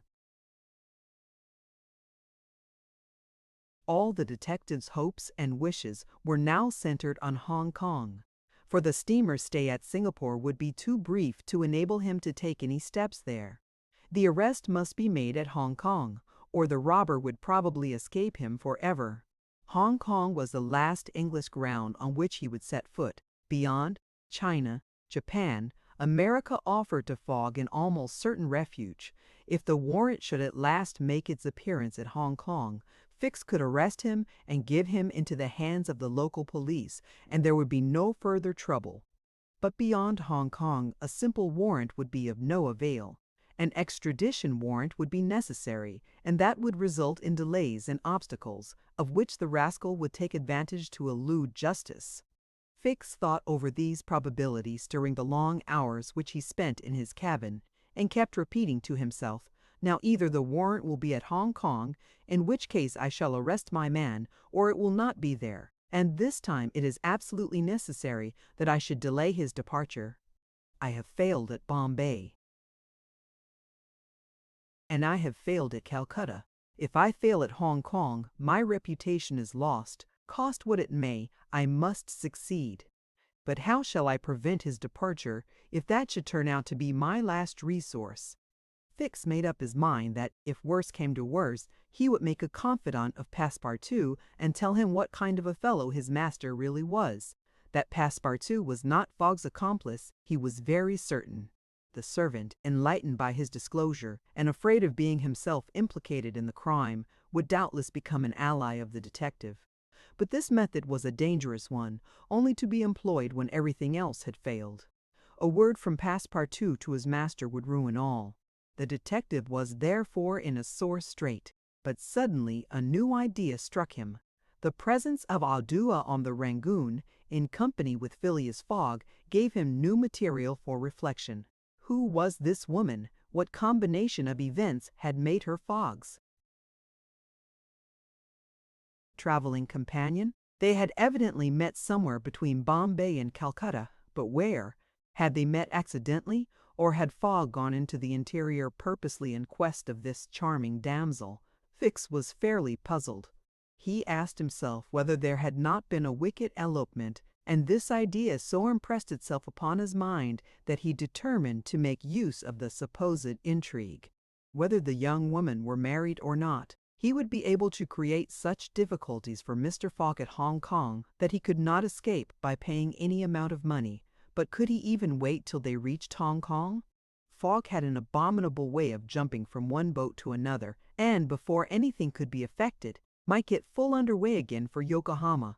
Fix decided that he must warn the English authorities and signal the Rangoon before her arrival. This was easy to do since the steamer stopped at Singapore, whence there is a telegraphic wire to Hong Kong. He finally resolved, moreover, before acting more positively, to question Passepartout. It would not be difficult to make him talk, and, as there was no time to lose, Fix prepared to make himself known. It was now the 30th of October, and on the following day, the Rangoon was due at Singapore. Fix emerged from his cabin and went on deck. Passepartout was promenading up and down in the forward part of the steamer. The detective rushed forward with every appearance of extreme surprise and exclaimed, "You here on the Rangoon?" "What, Monsieur Fix, are you on board?" returned the really astonished Passepartout, recognizing his crony of the Mongolia. "Why, I left you at Bombay, and here you are, on the way to Hong Kong. Are you going round the world too?" "No, no," replied Fix. "I shall stop at Hong Kong at least for some days." "Hum," said Passepartout, who seemed for an instant perplexed. "But how is it I have not seen you on board since we left Calcutta?" "Oh, a trifle of seasickness. I've been staying in my berth. The Gulf of Bengal does not agree with me as well as the Indian Ocean. And how is Mr. Fogg?" "As well and as punctual as ever, not a day behind time. But, Monsieur Fix, you don't know that we have a young lady with us." "A young lady," replied the detective, not seeming to comprehend what was said. Passepartout thereupon recounted Aouda's history, the affair at the Bombay pagoda, the purchase of the elephant for £2,000, the rescue, the arrest and sentence of the Calcutta court, and the restoration of Mr. Fogg and himself to liberty on bail. Fix, who was familiar with the last events, seemed to be equally ignorant of all that Passepartout related, and the latter was charmed to find so interested a listener. "But does your master propose to carry this young woman to Europe?" "Not at all. We are simply going to place her under the protection of one of her relatives, a rich merchant at Hong Kong." "Nothing to be done there," said Fix to himself, concealing his disappointment. "A glass of gin, Mr. Passepartout?" "Willingly, Monsieur Fix. We must at least have a friendly glass on board the Rangoon." Chapter 17, showing what happened on the voyage from Singapore to Hong Kong. The detective and Passepartout met often on deck after this interview, though Fix was reserved, and did not attempt to induce his companion to divulge any more facts concerning Mr. Fogg.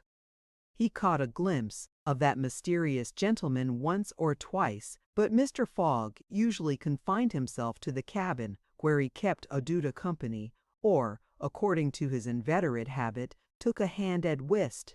Passepartout began very seriously to conjecture what strange chance kept Fix still on the route that his master was pursuing.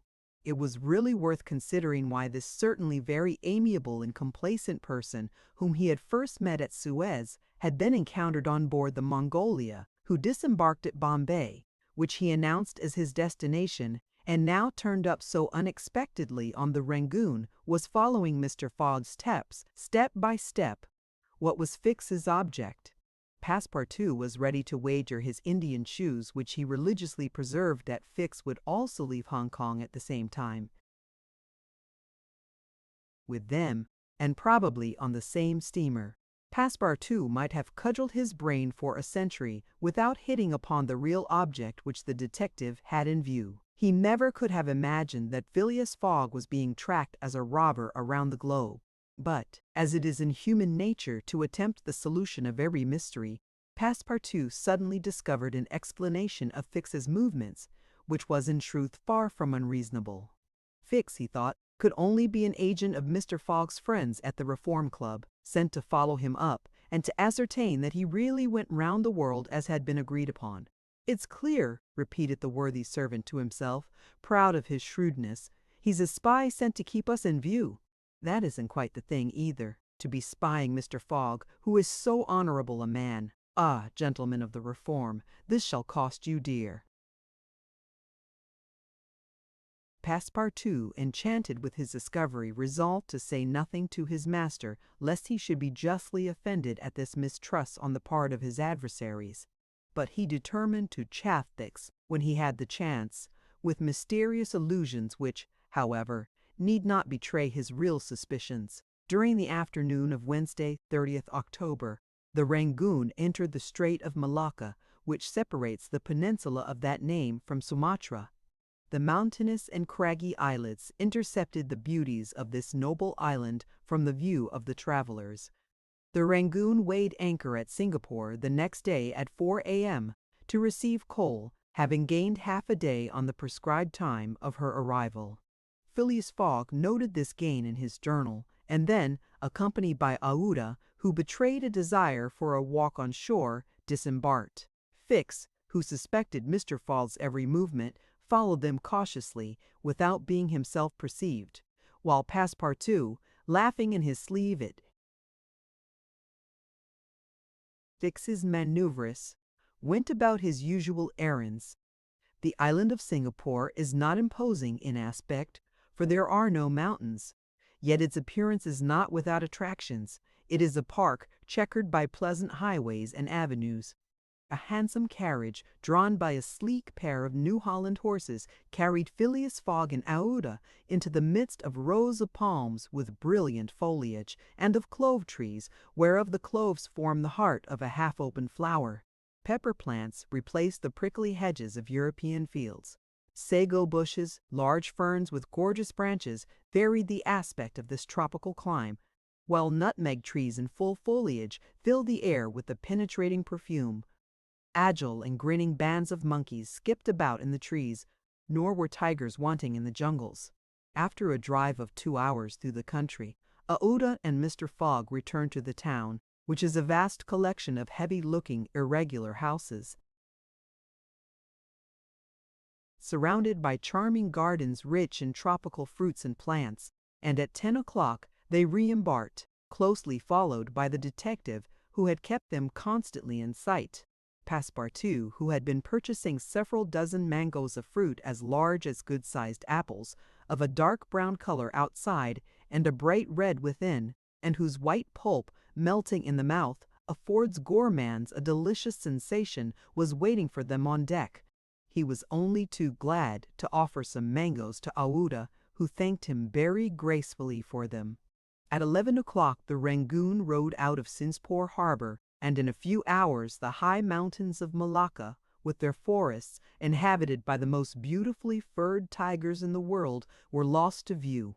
Singapore is distant some 1,300 miles from the island of Hong Kong, which is a little English colony near the Chinese coast. Phileas Fogg hoped to accomplish the journey in 6 days, so as to be in time for the steamer which would leave on the 6th of November for Yokohama, the principal Japanese port. The Rangoon had a large quota of passengers, many of whom disembarked at Singapore, among them a number of Indians, Ceylonese, Chinamen, Malays, and Portuguese, mostly second-class travelers. The weather, which had hitherto been fine, changed with the last quarter of the moon. The sea rolled heavily, and the wind at intervals rose almost to a storm, but happily blew from the southwest, and thus aided the steamer's progress. The captain as often as possible put up his sails, and under the double action of steam and sail the vessel made rapid progress along the coasts of Annam and Cochin China. Owing to the defective construction of the Rangoon, however, unusual precautions became necessary in unfavorable weather. But the loss of time which resulted from this cause, while it nearly drove Passepartout out of his senses, did not seem to affect his master in the least. Passepartout blamed the captain, the engineer, and the crew, and consigned all who were connected with the ship to the land where the pepper grows. Perhaps the thought of the gas, which was remorselessly burning at his expense in Savile Row, had something to do with his hot impatience. "You are in a great hurry, then," said Fix to him one day, "to reach Hong Kong?" "A very great hurry, Mr. Fogg, I suppose, is anxious to catch the steamer for Yokohama? Terribly anxious. You believe in this journey around the world, then? Absolutely. Don't you, Mr. Fix? I don't believe a word of it. You're a sly dog, said Passepartout, winking at him. This expression rather disturbed Fix, without his knowing why. Had the Frenchman guessed his real purpose? He knew not what to think. But how could Passepartout have discovered that he was a detective? Yet, in speaking as he did, the man evidently meant more than he expressed. Passepartout went still further the next day. He could not hold his tongue. Mr. de Cymbeline, Fix, said he in a bantering tone, shall we be so unfortunate as to lose you when we get to Hong Kong? Why, responded Fix, a little embarrassed, I don't know, perhaps. Ah, if you would only go on with us. An agent of the Peninsular Company, you know, can't stop on the way. You were only going to Bombay, and here you are in China. America is not far off, and from America to Europe is only a step. Fix looked intently at his companion, whose countenance was as serene as possible, and laughed with him. But Passepartout persisted in chaffing him by asking him if he made much by his present occupation. Yes and no, returned Fix. There is good and bad luck in such things. But you must understand that I don't travel at my own expense. Oh, I am quite sure of that, cried Passepartout, laughing heartily. Fix, fairly puzzled, descended to his cabin and gave himself up to his reflections. He was evidently suspected. Somehow or other the Frenchman had found out that he was a detective. But had he told his master? What part was he playing in all this? Was he an accomplice or not? Was the game then up? Fix spent several hours turning these things over in his mind, sometimes thinking that all was lost, then persuading himself that Fogg was ignorant of his presence, and then undecided what course it was best to take. Nevertheless, he preserved his coolness of mind, and at last resolved to deal plainly with Passepartout. If he did not find it practicable to arrest Fogg at Hong Kong, and if Fogg made preparations to leave that last foothold of English territory, he, Fix, would tell Passepartout all.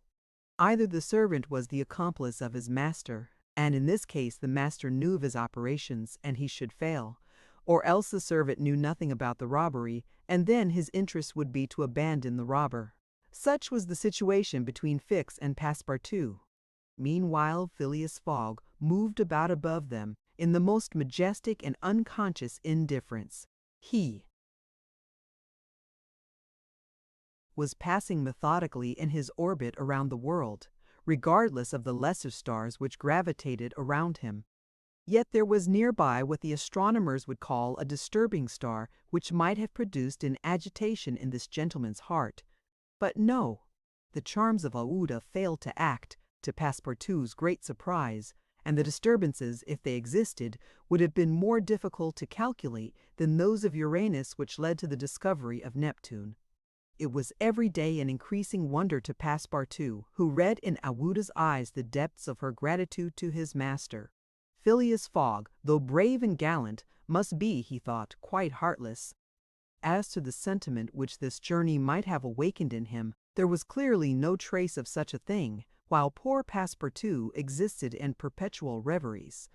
One day he was leaning on the railing of the engine-room and was observing the engine, when a sudden pitch of the steamer threw the screw out of the water. The steam came hissing out of the valves, and this made Passepartout indignant. "The valves are not sufficiently charged," he exclaimed. "We are not going. Oh, these English! If this was an American craft we should blow up, perhaps, but we should at all events go faster."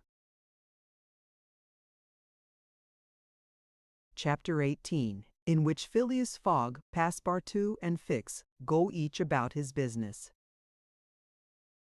The weather was bad during the latter days of the voyage. The wind, obstinately remaining in the northwest, blew a gale and retarded the steamer.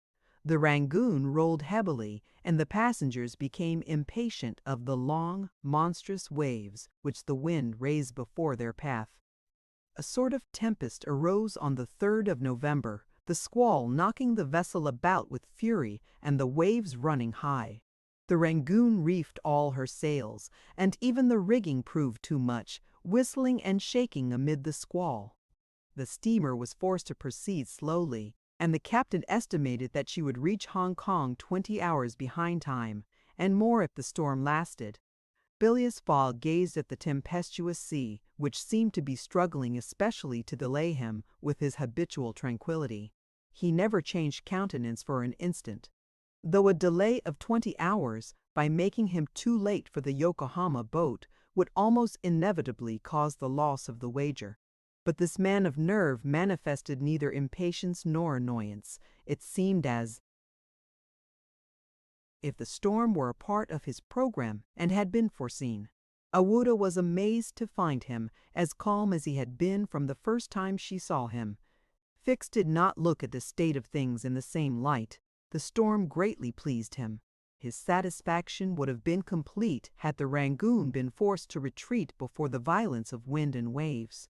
Each delay filled him with hope, for it became more and more probable that Fogg would be obliged to remain some days at Hong Kong, and now the heavens themselves became his allies, with the gusts and squalls. It mattered not that they made him seasick. He made no account of this inconvenience, and whilst his body was writhing under their effects, his spirit bounded with hopeful exultation. Passepartout was enraged beyond expression by the unpropitious weather. Everything had gone so well till now. Earth and sea had seemed to be at his master's service. Steamers and railways obeyed him. Wind and steam united to speed his journey. Had the hour of adversity come? Passepartout was as much excited as if the £20,000 were to come from his own pocket. The storm exasperated him. The gale made him furious, and he longed to lash the obstinate sea into obedience. Poor fellow! Fix carefully concealed from him his own satisfaction, for, had he betrayed it, Passepartout could scarcely have restrained himself from personal violence. Passepartout remained on deck as long as the tempest lasted, being unable to remain quiet below, and taking it into his head to aid the progress of the ship by lending a hand with the crew. He overwhelmed the captain, officers, and sailors, who could not help laughing at his impatience, with all sorts of questions. He wanted to know exactly how long the storm was going to last, whereupon he was referred to the barometer, which seemed to have no intention of rising. Passepartout shook it, but with no perceptible effect, for neither shaking nor maledictions could prevail upon it to change its mind. On the 4th, however, the sea became more calm, and the storm lessened its violence. The wind veered southward and was once more favorable. Passepartout cleared up with the weather. Some of the sails were unfurled, and the Rangoon resumed its most rapid speed. The time lost could not, however, be regained. Land was not signaled until 5 o'clock on the morning of the 6th. The steamer was due on the 5th.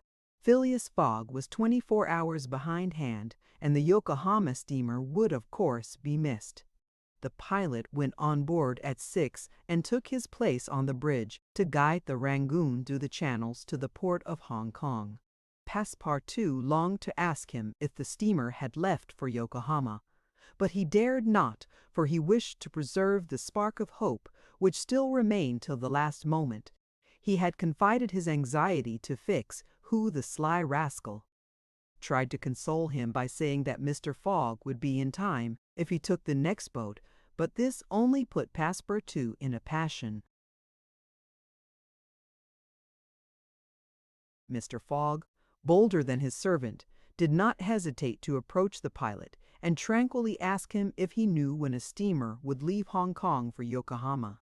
"At high tide tomorrow morning," answered the pilot. "Ah!" said Mr. Fogg, without betraying any astonishment. Passepartout, who heard what passed, would willingly have embraced the pilot, while Fix would have been glad to twist his neck. "What is the steamer's name?" asked Mr. Fogg. "The Carnatic. Ought she not to have gone yesterday?" "Yes, sir, but they had to repair one of her boilers, and so her departure was." postponed till tomorrow." "Thank you," returned Mr. Fogg, descending mathematically to the saloon. Passepartout clasped the pilot's hand and shook it heartily in his delight, exclaiming, "Pilot, you are the best of good fellows." The pilot probably does not know to this day why his responses won him this enthusiastic greeting. He remounted the bridge and guided the steamer through the flotilla of junks, tankers, and fishing boats which crowd the harbor of Hong Kong. At 1 o'clock the Rangoon was at the quay, and the passengers were going ashore. Chance had strangely favored Phileas Fogg, for had not the Carnatic been forced to lie over for repairing her boilers, she would have left on the 6th of November, and the passengers for Japan would have been obliged to await for a week the sailing of the next steamer. Mr. Fogg was, it is true, 24 hours behind his time, but this could not seriously imperil the remainder of his tour. The steamer which crossed the Pacific from Yokohama to San Francisco made a direct connection with that from Hong Kong, and it could not sail until the latter reached Yokohama, and if Mr. Fogg was 24 hours late on reaching Yokohama, this time would no doubt be easily regained in the voyage of 22 days across the Pacific. He found himself then about 24 hours behindhand, 35 days after leaving London. The Carnatic was announced to leave Hong Kong at 5 the next morning. Mr. Fogg had 16 hours in which to attend to his business there, which was to deposit Aouda safely with her wealthy relative.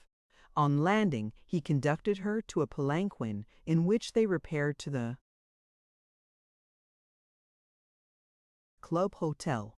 A room was engaged for the young woman, and Mr. Fogg, after seeing that she wanted for nothing, set out in search of her cousin G.G. He instructed Passepartout to remain at the hotel until his return, that Aouda might not be left entirely alone. Mr. Fogg repaired to the Exchange, where, he did not doubt, every one would know so wealthy and considerable a personage as the Parsee merchant.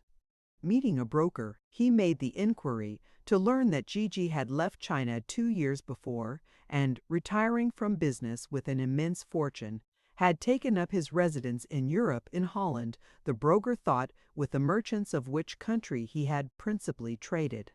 Phileas Fogg returned to the hotel, begged a moment's conversation with Aouda, and without more ado, apprised her that Gigi was no longer at Hong Kong, but probably in Holland. Aouda at first said nothing. She passed her hand across her forehead and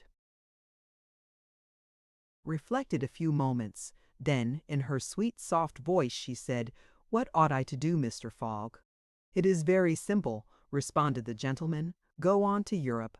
But I cannot intrude, you do not intrude, nor do you in the least embarrass my project, Passepartout, monsieur. Go to the Carnatic, and engage 3 cabins." Passepartout, delighted that the young woman, who was very gracious to him, was going to continue the journey with them, went off at a brisk gait to obey his master's order. Chapter 19, in which Passepartout takes a too great interest in his master, and what comes of it. Hong Kong is an island which came into the possession of the English by the Treaty of Nankin after the War of 1842, and the colonizing genius of the English has created upon it an important city and an excellent port. The island is situated at the mouth of the Canton River and is separated by about 60 miles from the Portuguese town of Macau on the opposite coast. Hong Kong has beaten Macau in the struggle for the Chinese trade, and now the greater part of the transportation of Chinese goods finds its depot at the former place. Docks, hospitals, wharves, a Gothic cathedral, a government house, macadamized streets, give to Hong Kong the appearance of a town in Kent or Surrey transferred by some strange magic to the Antipodes. Passepartout wandered, with his hands in his pockets, towards the Victoria Port, gazing as he went at the curious palanquins and other modes of conveyance, and the groups of Chinese, Japanese, and Europeans who passed to and fro in the streets. Hong Kong seemed to him not unlike Bombay, Calcutta, and Singapore, since like them it betrayed everywhere the evidence of English supremacy. At the Victoria Port he found a confused mass of ships of all nations, English, French, American, and Dutch, men of war and trading vessels, Japanese and Chinese junks, sempas, tankas, and flower boats, which formed so many floating parters. Passepartout noticed in the crowd a number of the natives who seemed very old and were dressed in yellow. On going into a barber's to get shaved, he learned that these ancient men were all at least 80 years old, at which age they are permitted to wear yellow, which is the imperial color. Passepartout, without exactly knowing why, thought this very funny. On reaching the quay where they were to embark on the Carnatic, he was not astonished to find Fix walking up and down.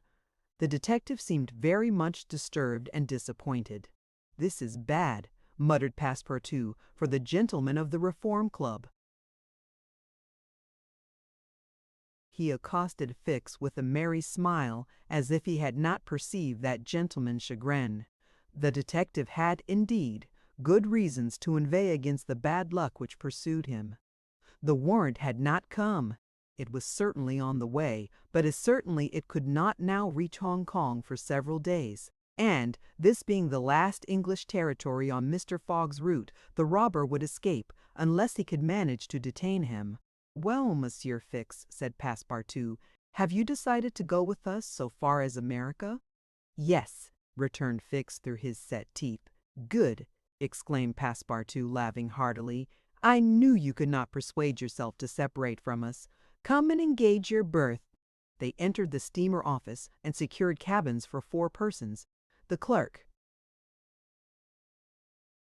as he gave them the tickets, informed them that, the repairs on the Carnatic having been completed, the steamer would leave that very evening and not next morning as had been announced.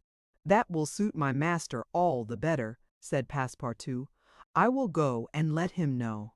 Fix now decided to make a bold move. He resolved to tell Passepartout all. It seemed to be the only possible means of keeping Phileas Fogg several days longer at Hong Kong.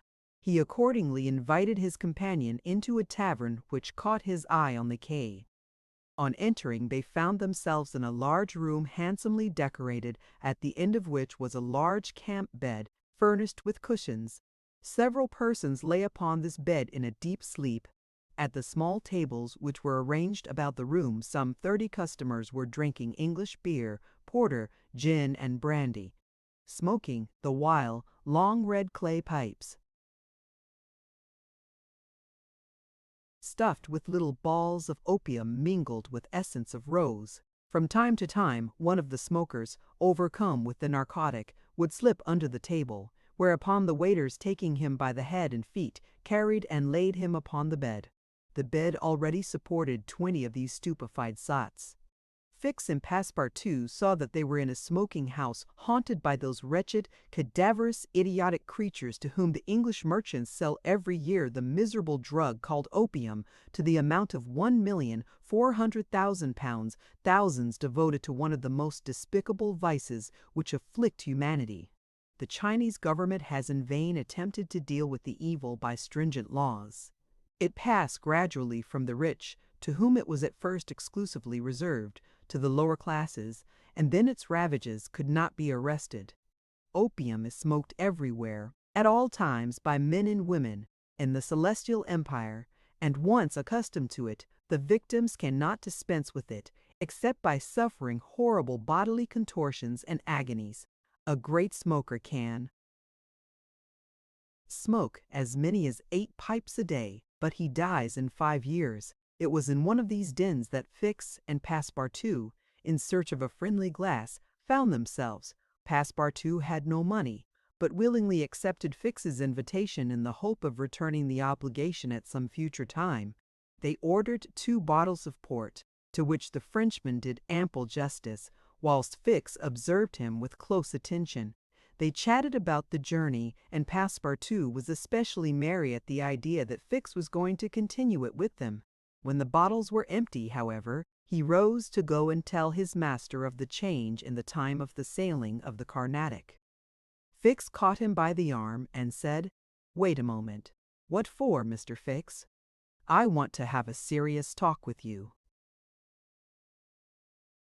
"A serious talk!" cried Passepartout, drinking up the little wine that was left in the bottom of his glass. "Well, we'll talk about it tomorrow. I haven't time now. Stay, what I have to say concerns your master." Passepartout, at this, looked attentively at his companion.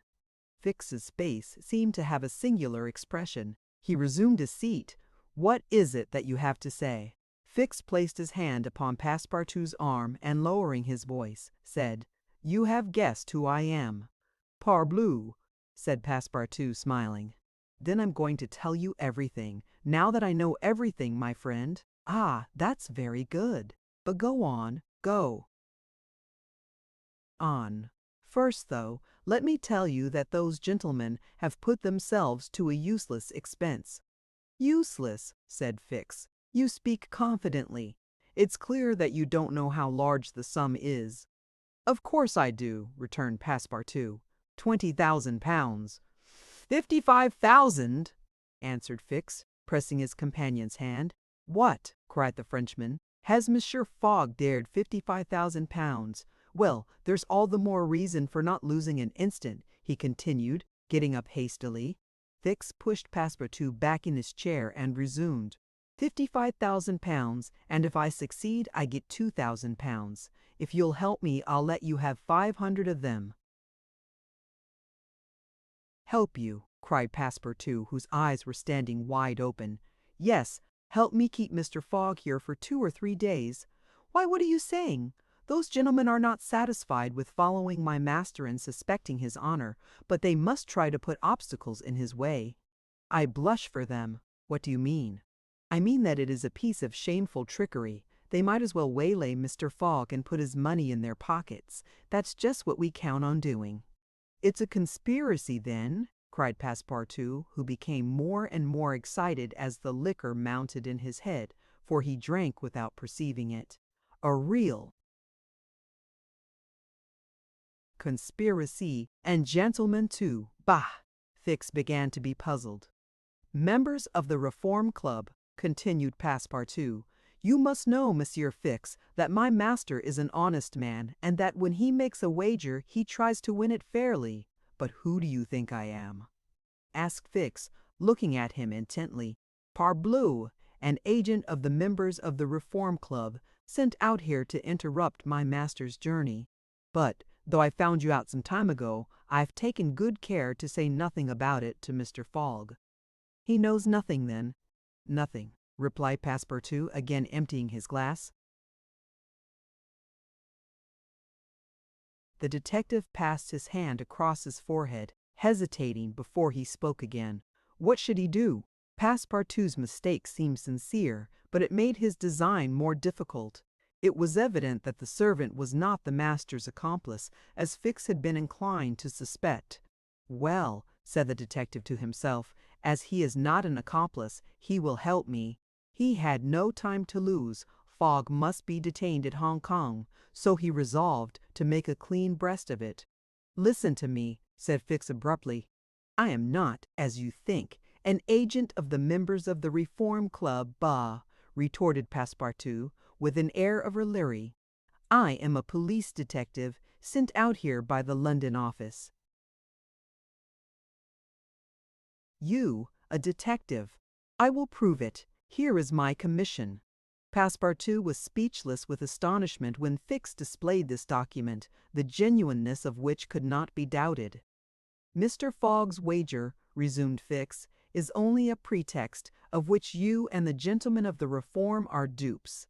He had a motive for securing your innocent complicity. But why? Listen. On the 28th of last September, a robbery of £55,000 was committed at the Bank of England by a person whose description was fortunately secured. Here is his description. It answers exactly to that of Mr. Phileas Fogg." "What nonsense!" cried Passepartout, striking the table with his fist.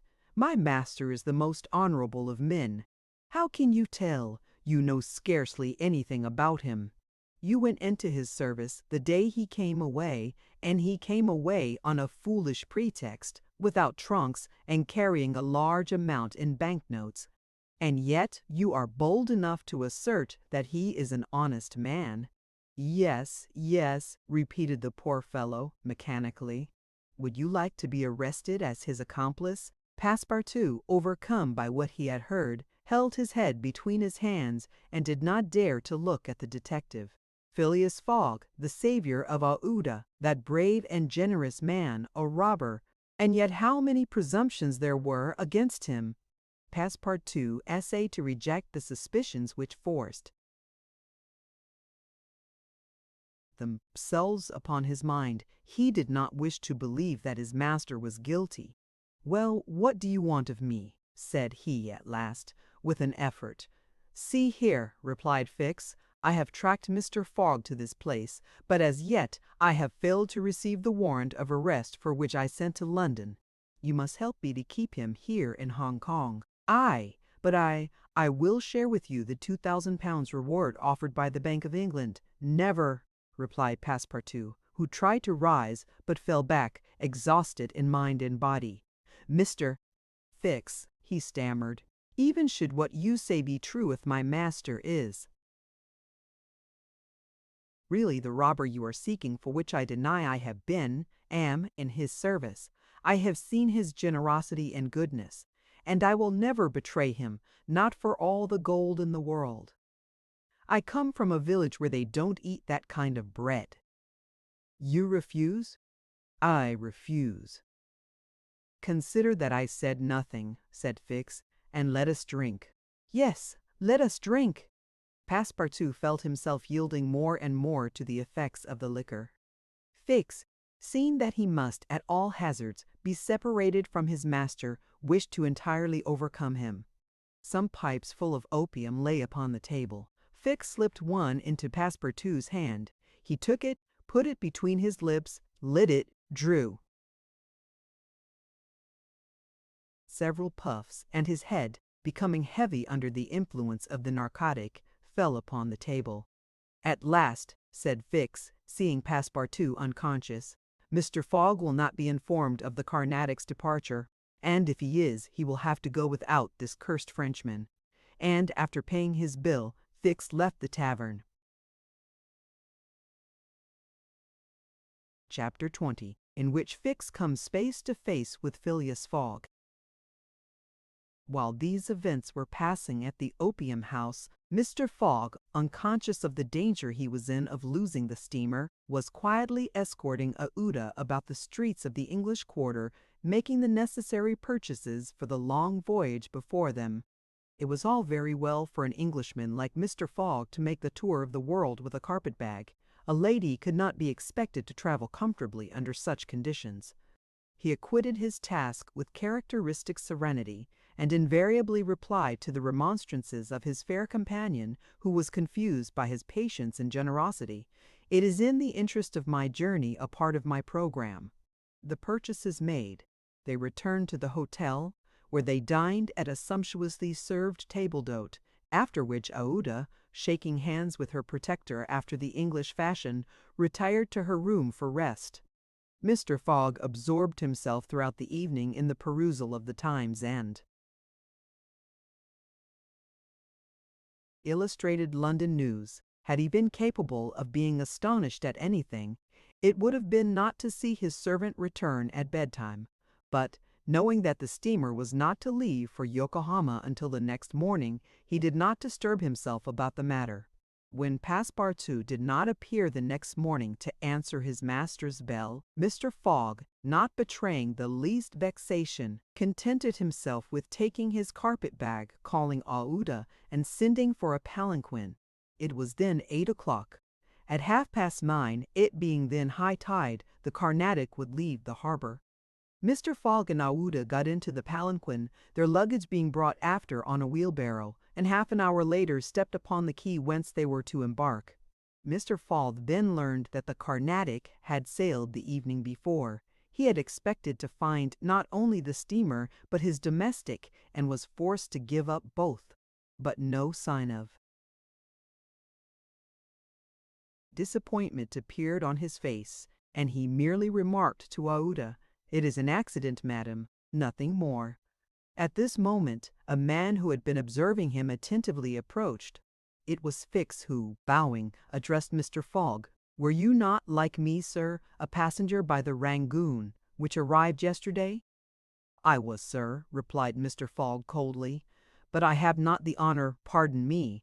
I thought I should find your servant here." "Do you know where he is, sir?" asked Aouda anxiously. "What?" responded Fix, feigning surprise. "Is he not with you?" "No," said Aouda. "He has not made his appearance since yesterday. Could he have gone on board the Carnatic without us?" "Without you, madam," answered the detective. "Excuse me, did you intend to sail in the Carnatic?" "Yes, sir." "So did I, madam, and I am excessively disappointed. The Carnatic, its repairs being completed, left Hong Kong 12 hours before the stated time, without any notice being given, and we must now wait a week for another steamer." As he said, "a week," Fix felt his heart leap for joy. Fogg detained at Hong Kong for a week. There would be time for the warrant to arrive, and fortune at last favored the representative of the law.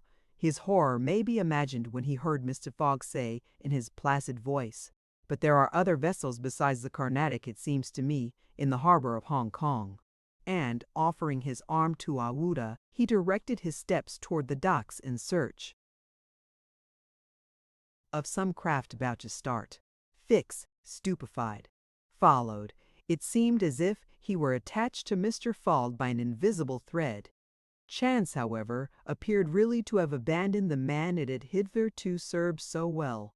For 3 hours Phileas Fogg wandered about the docks, with the determination, if necessary, to charter a vessel to carry him to Yokohama, but he could only find vessels which were loading or unloading, and which could not therefore set sail.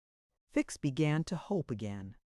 But Mr. Fogg, far from being discouraged, was continuing his search, resolved not to stop if he had to resort to Macao, when he was accosted by a sailor on one of the wharves. "Is your honor looking for a boat? Have you a boat ready to sail?" "Yes, your honor. A pilot boat, no. 43, the best in the harbor. Does she go fast? Between 8 and 9 knots the hour. Will you look at her? Yes. Your honor will be satisfied with her. Is it for a sea excursion? No. For a voyage. A voyage, yes. Will you agree to take me to Yokohama?" The sailor leaned on the railing, opened his eyes wide, and said, "Is your honor joking?"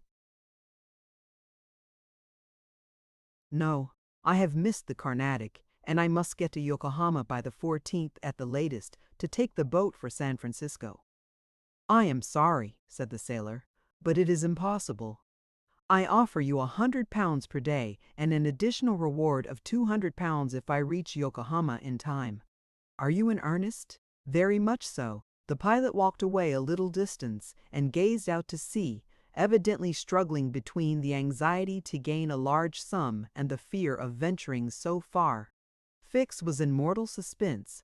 Mr. Fogg turned to Aouda and asked her, "You would not be afraid, would you?"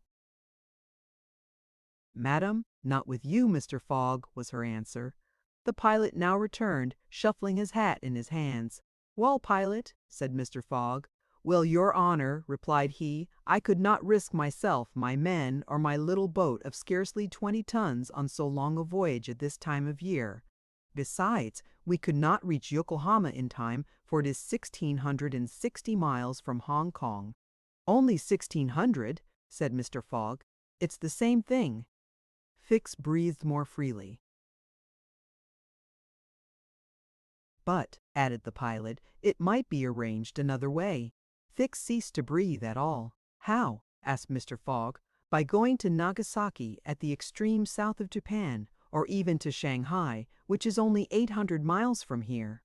In going to Shanghai we should not be forced to sail wide of the Chinese coast, which would be a great advantage, as the currents run northward and would aid us." "Pilot," said Mr. Fogg, "I must take the American steamer at Yokohama, and not at Shanghai or Nagasaki." "Why not?" returned the pilot. "The San Francisco steamer does not start from Yokohama. It puts in at Yokohama and Nagasaki, but it starts from Shanghai."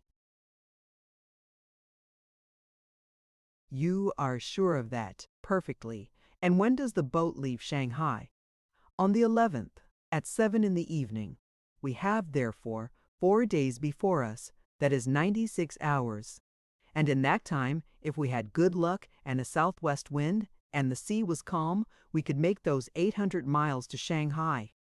And you could go in an hour, as soon as provisions could be got aboard and the sails put up. It is a bargain. Are you the master of the boat? Yes, John Bunsby, master of the Tankadere. Would you like some earnest money? If it would not put your honor out, here are 200 pounds on account, sir, added Phileas Fogg, turning to Fix, if you would like to take advantage. Thanks, sir, I was about to ask the favor. Very well, in half an hour we shall go on board. But poor Passepartout, urged Aouda, who was much disturbed by the servant's disappearance. I shall do all I can to find him, replied Phileas Fogg, while Fix, in a feverish, nervous state, repaired to the pilot boat. The others directed their course to the police station at Hong Kong. Phileas Fogg there gave Passepartout's description and left a sum of money to be spent in the search for him. The same formalities having been gone through at the French consulate, and the palanquin having stopped at the hotel for the luggage which had been sent back there, they returned to the wharf. It was now 3 o'clock, and pilot boat number 43, with its crew on board and its provisions stored away, was ready for departure. The Tankadere was a neat little craft of 20 tons, as gracefully built as if she were a racing yacht. Her shining copper sheathing, her galvanized ironwork, her deck, white as ivory, betrayed the pride taken by John Bunsby in making her presentable. Her 2 masts leaned a trifle backward. She carried brigantine, foresail, storm jib, and standing jib, and was well rigged for running before the wind, and she seemed capable of brisk speed, which, indeed, she had already proved by gaining several prizes in pilot boat races. The crew of the Tankadere was composed of John Bunsby, the master, and 4 hardy mariners who were familiar with the Chinese seas. John Bunsby himself, a man of 45 or thereabouts, vigorous, sunburnt, with the sprightly expression of the eye, and energetic and self-reliant countenance, would have inspired confidence in the most timid. Phileas Fogg and Aouda went on board, where they found Fix already installed. Below deck was a square cabin, of which the walls bulged out in the form of cots above a circular divan. In the center was a table provided with a swinging lamp. The accommodation was confined, but neat. I am sorry to have nothing better to offer you, said Mr. Fogg to Fix, who bowed without responding. The detective had a feeling akin to humiliation in profiting by the kindness of Mr. Fogg. It's certain, thought he.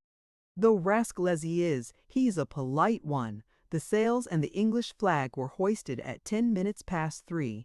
Mr. Fogg and Aouda, who were seated on deck, cast a last glance at the quay, in the hope of espying Passepartout.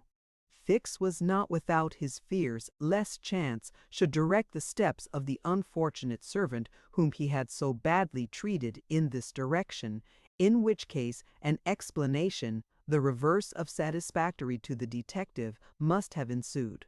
But the Frenchman did not appear, and, without doubt, was still lying under the stupefying influence of the opium. John Bunsby, master, at length gave the order to start, and the Tankadere, taking the wind under her brigantine, foresail, and standing jib, bounded briskly forward over the waves. Chapter 21, in which the master of the Tankadere runs great risk of losing a reward of 200 pounds. This voyage of 800 miles was a perilous venture on a craft of 20 tons, and at that season of the year, the Chinese seas are usually boisterous, subject to terrible gales of wind, and especially during the equinoxes, and it was now early November. It would clearly have been to the master's advantage to carry his passengers to Yokohama, since he was paid a certain sum per day. But he would have been rash to attempt such a voyage, and it was imprudent even to attempt to reach Shanghai. But John Bunsby believed in the Tankadere, which rode on the waves like a seagull. And perhaps he was not wrong. Late in the day they passed through the capricious channels of Hong Kong, and the Tankadere, impelled by favorable winds, conducted herself admirably. "I do not need, pilot," said Phileas Fogg when they got into the open sea, "to advise you to use all possible speed. Trust me, Your Honor, we are carrying all the sail the wind will let us. The poles would add nothing and are only used when we are going into port. It's your trade, not mine, pilot, and I confide in you." Phileas Fogg, with body erect and legs wide apart, standing like a sailor, gazed without staggering at the swelling waters. The young woman, who was seated aft, was profoundly affected as she looked out upon the ocean, darkening now with the twilight, on which she had ventured in so frail a vessel. Above her head rustled the white sails, which seemed like great white wings. The boat, carried forward by the wind, seemed to be flying in the air. Night came. The moon was entering her first quarter, and her insufficient light would soon die out in the mist on the horizon. Clouds were rising from the east, and already overcast a part of the heavens. The pilot had hung out his lights, which was very necessary in these seas crowded with vessels bound landward. For collisions are not uncommon occurrences, and, at the speed she was going, the least shock would shatter the gallant little craft. Fix, seated in the bow, gave himself up to meditation. He kept apart from his fellow travelers, knowing Mr. Fogg's taciturn tastes. Besides, he did not quite like to talk to the man whose favors he had accepted. He was thinking, too, of the future. It seemed certain that Fogg would not stop at Yokohama, but would at once take the boat for San Francisco, and the vast extent of America would ensure him impunity and safety. Fogg's plan appeared to him the simplest in the world. Instead of sailing directly from England to the United States, like a common villain, he had traversed 3/4 of the globe, so as to gain the American continent more surely, and there, after throwing the police off his track, he would quietly enjoy himself with the fortune stolen from the bank. But once in the United States, what should he, Fix, do? Should he abandon this man? No, 100 times no. Until he had secured his extradition, he would not lose sight of him for an hour.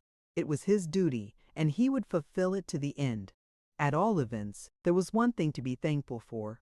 Passepartout was not with his master, and it was above all important, after the confidences Fix had imparted to him, that the servant should never have speech with his master. Phileas Fogg was also thinking of Passepartout, who had so strangely disappeared. Looking at the matter from every point of view, it did not seem to him impossible that, by some mistake, the man might have embarked on the Carnatic at the last moment, and this was also Oda's opinion, who regretted very much the loss of the worthy fellow to whom she owed so much. They might then find him at Yokohama, for if the Carnatic was carrying him thither, it would be easy to ascertain if he had been on board.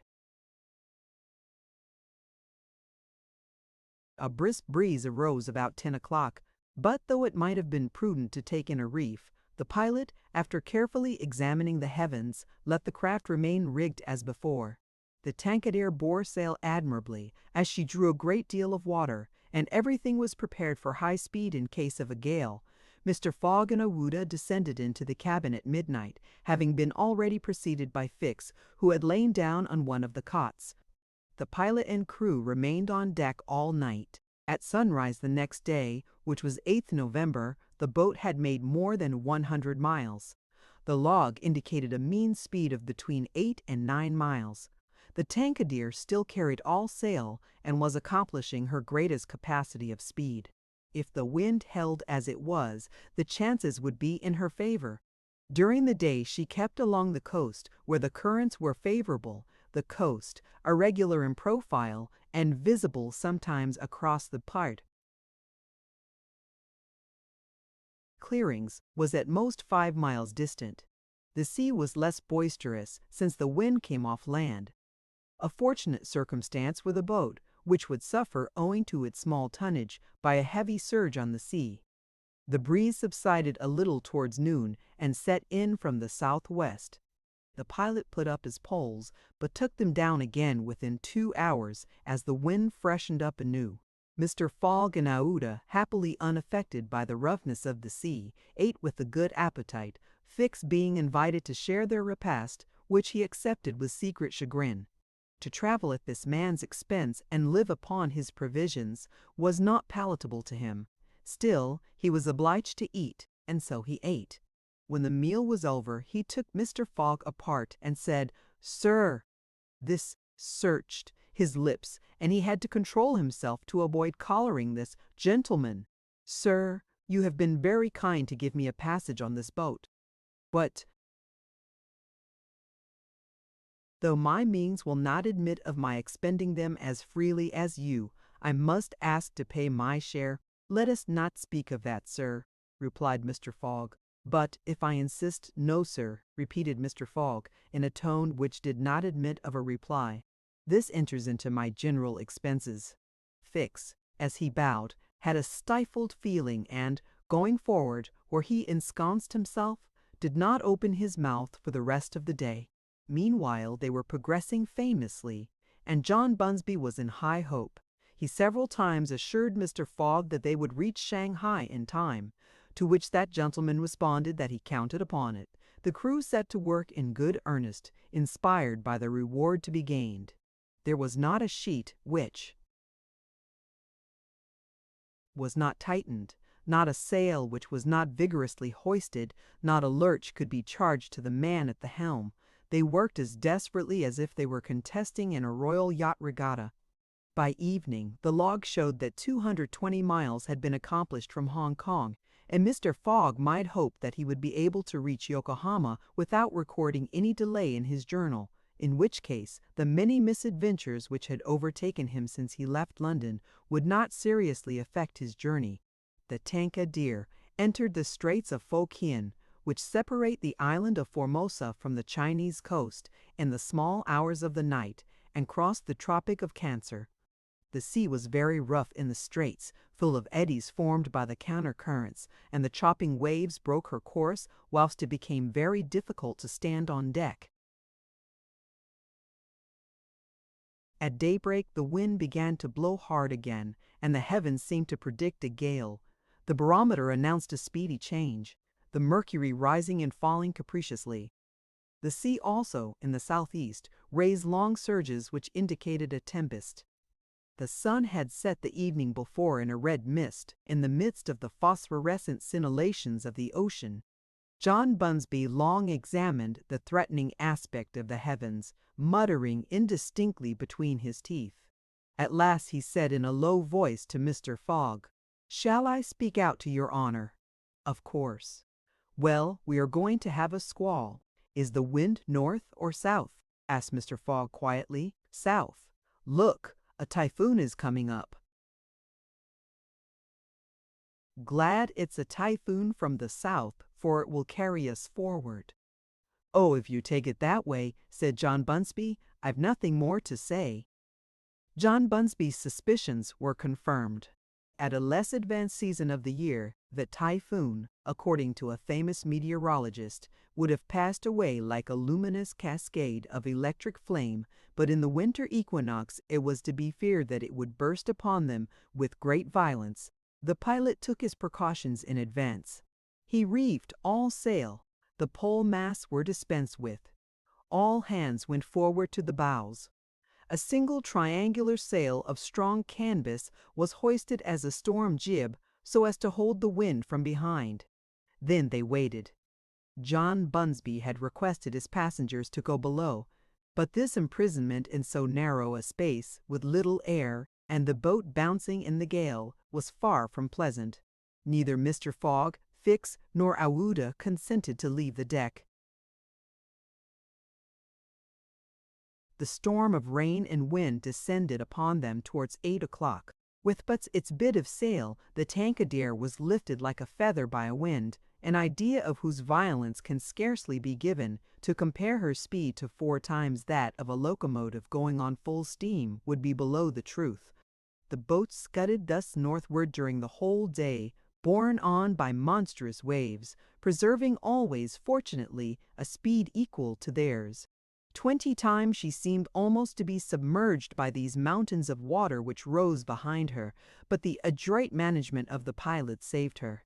The passengers were often bathed in spray, but they submitted to it philosophically. Fix cursed it, no doubt, but Aouda, with her eyes fastened upon her protector, whose coolness amazed her, showed herself worthy of him, and bravely weathered the storm. As for Phileas Fogg, it seemed just as if the typhoon were a part of his program.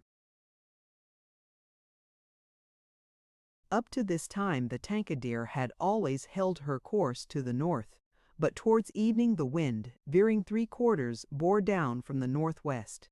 The boat, now lying in the trough of the waves, shook and rolled terribly. The sea struck her with fearful violence. At night the tempest increased in violence. John Bunsby saw the approach of darkness and the rising of the storm with dark misgivings. He thought a while, and then asked his crew if it was not time to slacken speed. After a consultation, he approached Mr. Fogg and said, "I think, Your Honor, that we should do well to make for one of the ports on the coast." "I think so too." "Ah," said the pilot, "but which one?" "I know of but one," returned Mr. Fogg tranquilly, "and that is Shanghai." The pilot at first did not seem to comprehend. He could scarcely realize so much determination and tenacity. Then he cried, "Well, yes, Your Honor is right, to Shanghai." So the Tankadere kept steadily on her northward track. The night was really terrible. It would be a miracle if the craft did not founder. Twice it could have been all over with her if the crew had not been constantly on the watch. Aouda was exhausted, but did not utter a complaint. More than once Mr. Fogg rushed to protect her from the violence of the waves. Day reappeared. The tempest still raged with undiminished fury, but the wind now returned to the southeast. It was a favorable change, and the Tankadere again bounded forward on this mountainous sea, though the waves crossed each other and imparted shocks and countershocks which would have crushed a craft less solidly built. From time to time the coast was visible through the broken mist, but no vessel was in sight. The Tankadere was alone upon the sea. There were some signs of a calm at noon, and these became more distinct as the sun descended toward the horizon. The tempest had been as brief as terrific. The passengers, thoroughly exhausted, could now eat a little and take some repose. The night was comparatively quiet. Some of the sails were again hoisted, and the speed of the boat was very good. The next morning at dawn they espied the coast, and John Bunsby was able to assert that they were not 100 miles from Shanghai, 100 miles, and only 1 day to traverse them. That very evening Mr. Fogg was due at Shanghai if he did not wish to miss the steamer to Yokohama. Had there been no storm, during which several hours were lost, they would be at this moment within 30 miles of their destination. The wind grew decidedly calmer, and happily the sea fell with it. All sails were now hoisted, and at noon the Tankadere was within 45 miles of Shanghai. There remained yet 6 hours in which to accomplish that distance. All on board feared that it could not be done, and everyone Phileas Fogg, no doubt, excepted, felt his heart beat with impatience. The boat must keep up an average of 9 miles an hour, and the wind was becoming calmer every moment. It was a capricious breeze coming from the coast, and after it passed the sea became smooth.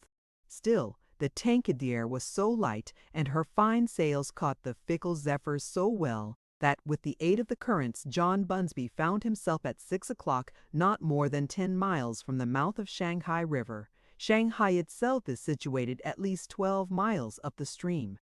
At 7 they were still 3 miles from Shanghai. The pilot swore an angry oath. The reward of £200 was evidently on the point of escaping him. He looked at Mr. Fogg. Mr. Fogg was perfectly tranquil, and yet his whole fortune was at this moment at stake. At this moment also a long black funnel, crowned with wreaths of smoke, appeared on the edge of the waters. It was the American steamer, leaving for Yokohama at the appointed time. "Confound her!" cried John Bunsby, pushing back the rudder with a desperate jerk. "Signal her," said Phileas Fogg quietly. A small brass cannon stood on the forward deck of the Tankadere for making signals in the fogs. It was loaded to the muzzle, but just as the pilot was about to apply a red-hot coal to the touch-hole, Mr. Fogg said, "Hoist your flag." The flag was run up at half-mast, and, this being the signal of distress, it was hoped that the American steamer, perceiving it, would change her course a little so as to succor the pilot boat. "Fire!" said Mr. Fogg, and the booming of the little cannon resounded in the air. Chapter 22, in which Passepartout finds out that, even at the Antipodes, it is convenient to have some money in one's pocket. The Carnatic, setting sail from Hong Kong at 6:30 on the 7th of November, directed her course at full steam towards Japan. She carried a large cargo and a well-filled cabin of passengers. 2 staterooms in the rear were, however, unoccupied, those which had been engaged by Phileas Fogg. The next day a passenger with a half-stupefied eye, staggering gait, and disordered hair was seen to emerge from the second cabin and to totter to a seat on deck. It was Passepartout, and what had happened to him was as follows. Shortly after Fix left the opium den, 2 waiters had lifted the unconscious Passepartout and had carried him to the bed reserved for the smokers. 3 hours later, pursued even in his dreams by a fixed idea, the poor fellow awoke and struggled against the stupefying influence of the narcotic. The thought of a duty unfulfilled shook off his torpor, and he hurried from the abode of drunkenness, staggering and holding himself up by keeping against the walls, falling down and creeping up again, and irresistibly impelled by a kind of instinct, he kept crying out, "The Carnatic! The Carnatic!" The steamer lay puffing alongside the quay, on the point of starting. Passepartout had but few steps to go, and rushing upon the plank, he crossed it and fell unconscious on the deck, just as the Carnatic was moving off. Several sailors, who were evidently accustomed to this sort of scene, carried the poor Frenchman down into the second cabin, and Passepartout did not wake until they were 150 miles away from China. Thus he found himself the next morning on the deck of the Carnatic and eagerly inhaling the exhilarating sea breeze. The pure air sobered him. He began to collect his sense, which he found a difficult task, but at last he recalled the events of the evening before, Fix's revelation, and the opium house. "It is evident," said he to himself, "that I have been abominably drunk. What will Mr. Fogg say? At least I have not missed the steamer, which is the most important thing." Then, as Fix occurred to him, "As for that rascal, I hope we are well rid of him, and that he has not dared, as he proposed, to follow us on board the Carnatic. A detective on the track of Mr. Fogg, accused of robbing the Bank of England. Tchah! Mr. Fogg is no more a robber than I am a murderer." Should he divulge Fix's real errand to his master? Would it do to tell the part the detective was playing? Would it not be better to wait until Mr. Fogg reached London again, and then impart to him that an agent of the Metropolitan Police had been following him round the world, and have a good laugh over it? No doubt, at least, it was worth considering. The first thing to do was to find Mr. Fogg and apologize for his singular behavior. Passepartout got up and proceeded, as well as he could with the rolling of the steamer, to the afterdeck. He saw no one who resembled either his master or Aouda. "Good," muttered he. "Aouda has not got up yet, and Mr. Fogg has probably found some partners at whist." He descended to the saloon. Mr. Fogg was not there. Passepartout had only, however, to ask the purser the number of his master's stateroom. The purser replied that he did not know any passenger by the name of Fogg. "I beg your pardon," said Passepartout persistently. "He is a tall gentleman, quiet, and not very talkative, and has with him a young lady." "There is no young lady on board," interrupted the purser. Here is a list of the passengers. You may see for yourself." Passepartout scanned the list, but his master's name was not upon it. All at once, an idea struck him. "Ah, am I on the Carnatic? Yes. On the way to Yokohama? Certainly." Passepartout had for an instant feared that he was on the wrong boat, but though he was really on the Carnatic, his master was not there. He fell thunderstruck on a seat. He saw it all now. He remembered that the time of sailing had been changed, that he should have informed his master of that fact, and that he had not done so. It was his fault, then, that Mr. Fogg and Aouda had missed the steamer. Yes, but it was still more the fault of the trader who, in order to separate him from his master and detain the latter at Hong Kong, had inveigled him into getting drunk. He now saw the detective's trick, and at this moment Mr. Fogg was certainly ruined. His bet was lost, and he himself perhaps arrested and imprisoned. At this thought, Passepartout tore his hair. If Fix ever came within his reach, what a settling of accounts there would be. After his first depression, Passepartout became calmer and began to study his situation. It was certainly not an enviable one. He found himself on the way to Japan, and what should he do when he got there? His pocket was empty. He had not a solitary shilling, not so much as a penny. His passage had fortunately been paid for in advance, and he had 5 or 6 days in which to decide upon his future course. He fell to at meals with an appetite, and ate for Mr. Fogg, Aouda, and himself. He helped himself as generously as if Japan were a desert, where nothing to eat was to be looked for. At dawn on the 13th, the Carnatic entered the port of Yokohama. This is an important port of call in the Pacific, where all the mail steamers and those carrying travelers between North America, China, Japan, and the Oriental Islands put in. It is situated in the Bay of Yedo and at but a short distance from that second capital of the Japanese Empire and the residence of the Tycoon, the civil emperor, before the Mikado, the spiritual emperor, absorbed his office in his own. The Carnatic anchored at the quay near the custom house, in the midst of a crowd of ships bearing the flags of all nations.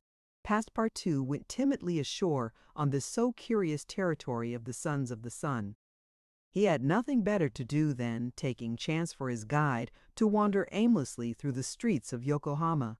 He found himself at first in the thoroughly European quarter, the houses having low fronts and being adorned with verandas, beneath which he caught glimpses of neat peristyles. This quarter occupied, with its streets, squares, docks, and warehouses, all the space between. The promontory of the treaty, and the river. Here, as at Hong Kong and Calcutta, were mixed crowds of all races, Americans and English, Chinamen and Dutchmen, mostly merchants ready to buy or sell anything. The Frenchman felt himself as much alone among them as if he had dropped down in the midst of Hottentots. He had at least one resource, to call on the French and English consuls at Yokohama for assistance. But he shrank from telling the story of his adventures, intimately connected as it was with that of his master, and, before doing so, he determined to exhaust all other means of aid. As chance did not favor him in the European quarter, he penetrated that inhabited by the native Japanese, determined, if necessary, to push on to Yedo. The Japanese quarter of Yokohama is called Bintan, after the goddess of the sea, who is worshipped on the islands round about. There Passepartout beheld beautiful fir and cedar groves, sacred gates of a singular architecture, bridges half hid in the midst of bamboos and reeds, temples shaded by immense cedar trees, holy retreats where were sheltered Buddha's priests and sectaries of Confucius, and interminable streets where a perfect harvest of rose-tinted and red-cheeked children, who looked as if they had been cut out of Japanese screens and who were playing in the midst of short-legged poodles and yellowish cats, might have been gathered. The streets were crowded with people. Priests were passing in processions, beating their dreary tambourines. Police and custom house officers with pointed hats encrusted with lac and carrying 2 sabers hung to their waists. Soldiers, clad in blue cotton with white stripes and bearing guns. The Mikado's guards, enveloped in silken doubles, hauberks and coats of mail, and numbers of military folk of all ranks, for the military profession is as much respected in Japan as it is despised in China, went hither and thither. Passepartout saw 2 begging friars, long-robed pilgrims, and simple civilians with their warped and jet-black hair, big heads, long busts, slender legs, short stature, and complexions varying from copper color to a dead white, but never yellow like the Chinese, from whom the Japanese widely differ. He did not fail to observe the curious equipages, carriages, and palanquins, barrels supplied with sails, and litters made of bamboo, nor the women whom he thought not especially handsome, who took little steps with their little feet, whereon they wore canvas shoes, straw sandals, and clogs of worked wood, and who displayed tight-looking eyes, flat chests, teeth fashionably blackened, and gowns crossed with silken scarfs tied in an enormous knot behind an ornament which the modern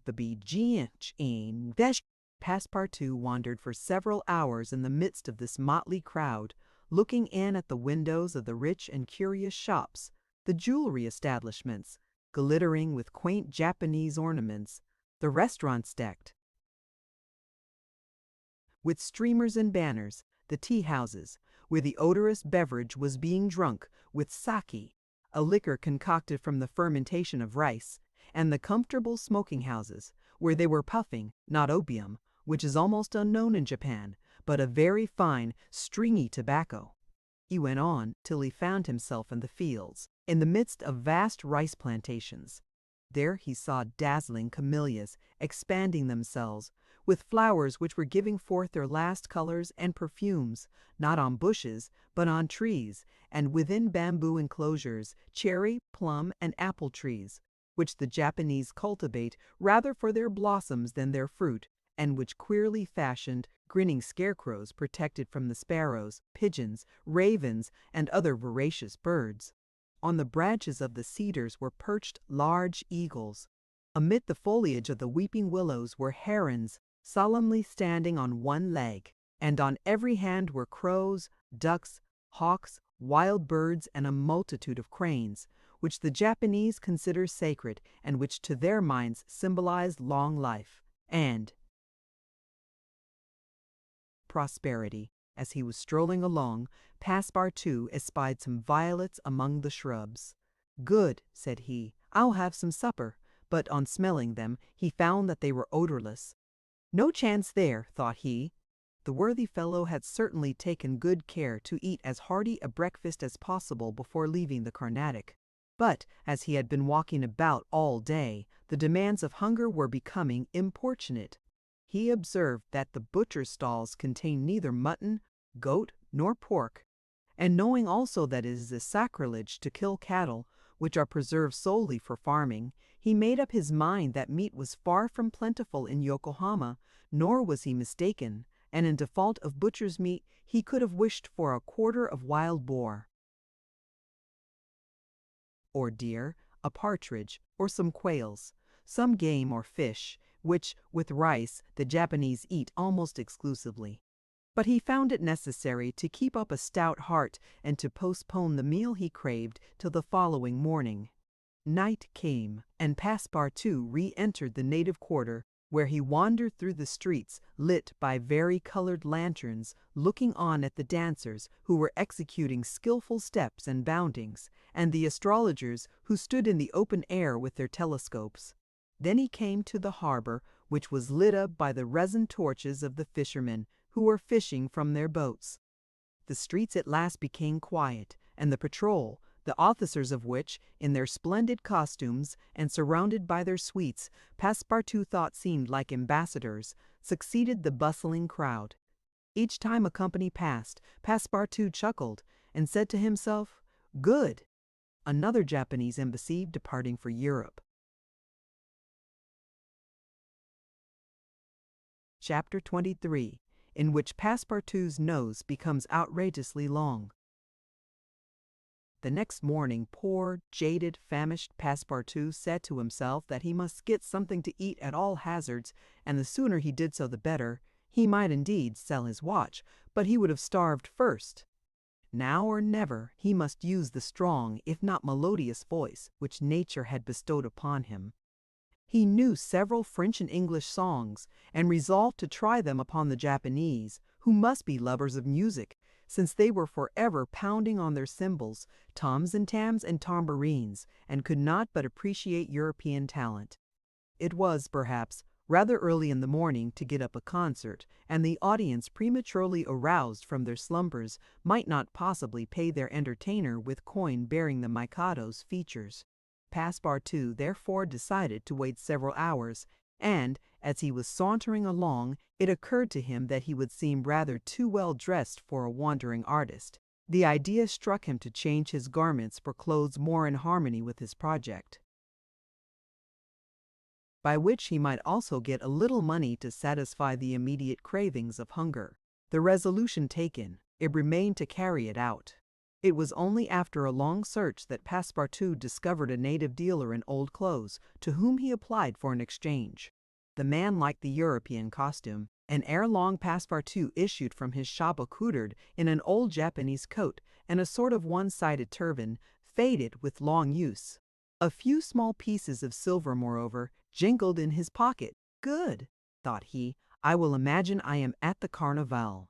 His first care, after being thus japanes, was to enter a tea-house of modest appearance, and, upon half a bird and a little rice, to breakfast like a man for whom dinner was as yet a problem to be solved. "Now," thought he, when he had eaten heartily, "I mustn't lose my head. I can't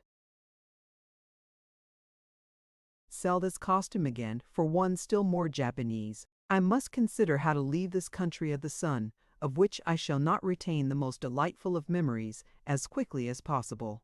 It occurred to him to visit the steamers which were about to leave for America. He would offer himself as a cook or servant in payment of his passage and meals. Once at San Francisco, he would find some means of going on. The difficulty was how to traverse the 4,700 miles of the Pacific which lay between Japan and the New World. Passepartout was not the man to let an idea go begging, and directed his steps towards the docks. But, as he approached them, his project, which at first had seemed so simple, began to grow more and more formidable to his mind.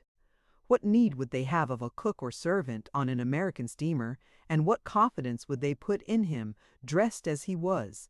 What references could he give? As he was reflecting in this wise, his eyes fell upon an immense placard which a sort of clown was carrying through the streets. This placard, which was in English, read as follows: "Acro Badig Japanese Tour de P.E.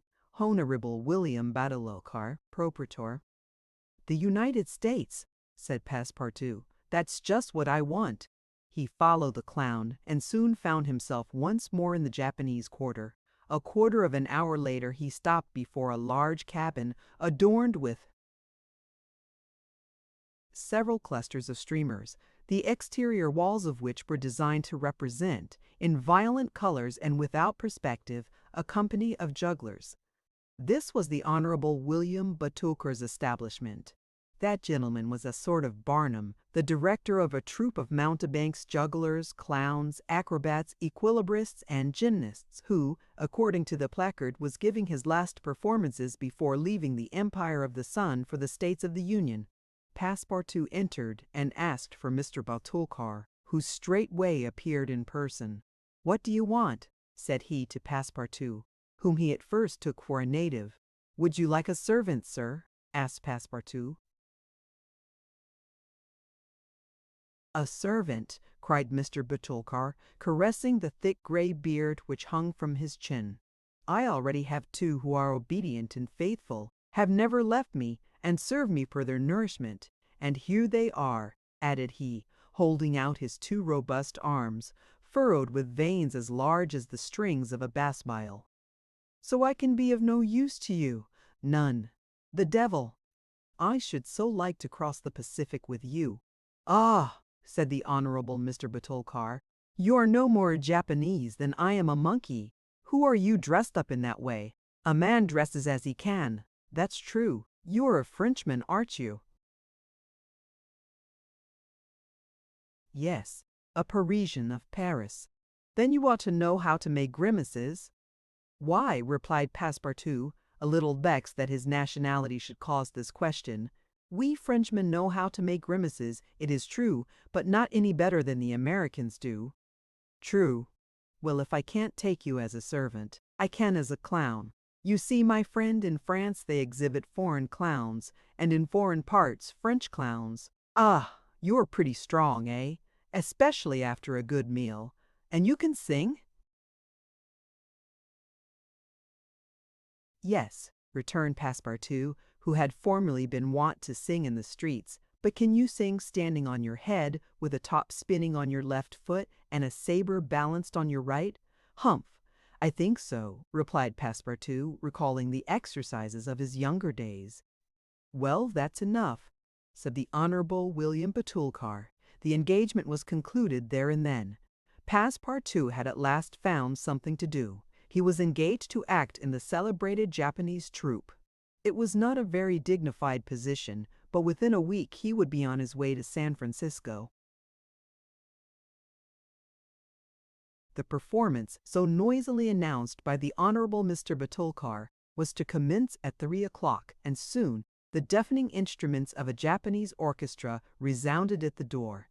Passepartout, though he had not been able to study or rehearse a part, was designated to lend the aid of his sturdy shoulders in the great exhibition of the human pyramid, executed by the long noses of the god Tingu.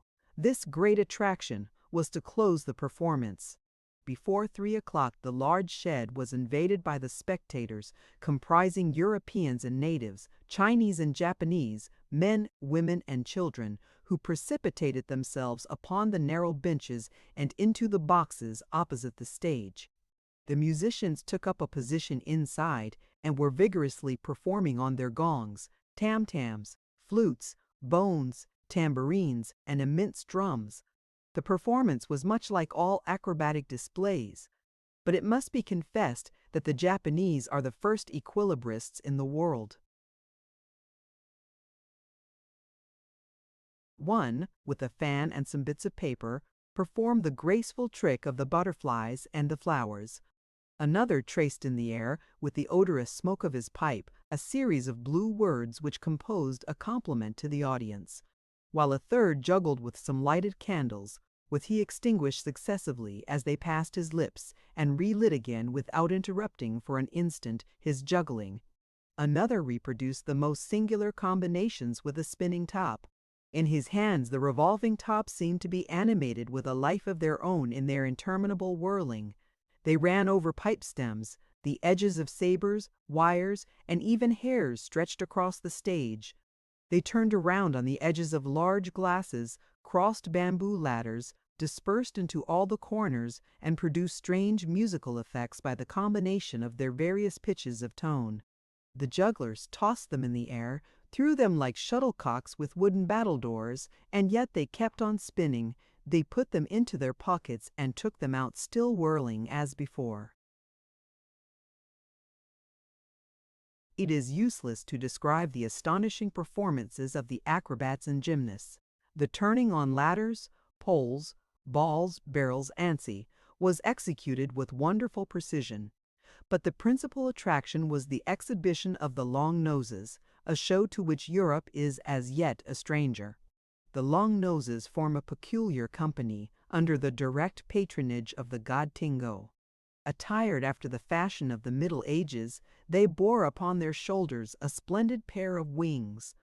But what especially distinguished them was the long noses which were fastened to their faces, and the uses which they made of them.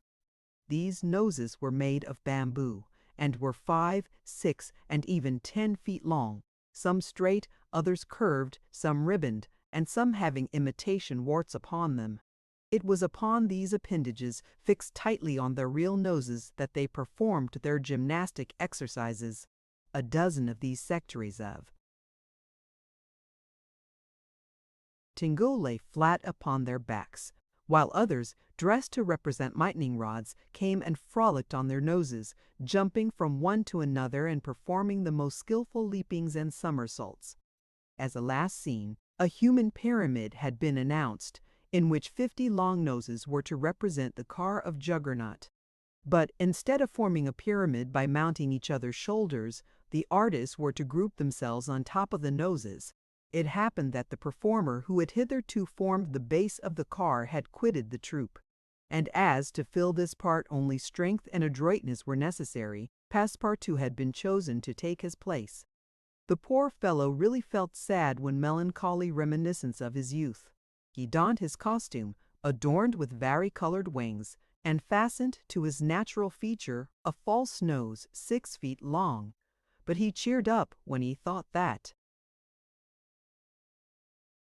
this nose was winning him something to eat. He went upon the stage and took his place beside the rest who were to compose the base of the car of Juggernaut. They all stretched themselves on the floor, their noses pointing to the ceiling. A second group of artists disposed themselves on these long appendages, then a third above these, then a fourth, until a human monument reaching to the very cornices of the theater soon arose on top of the noses.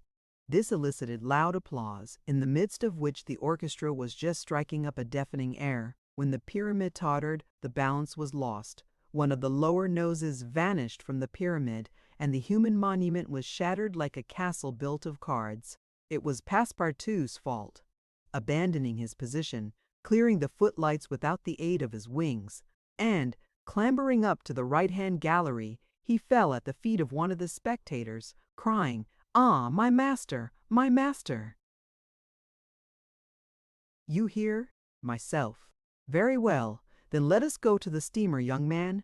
Mr. Fogg, Aouda, and Passepartout passed through the lobby of the theater to the outside, where they encountered the Honorable Mr. Bottlecar, furious with rage. He demanded damages for the breakage of the pyramid, and Phileas Fogg appeased him by giving him a handful of banknotes. At 6:30, the very hour of departure, Mr. Fogg and Aouda, followed by Passepartout, who in his hurry had retained his wings, and no 6 feet long, stepped upon the American steamer.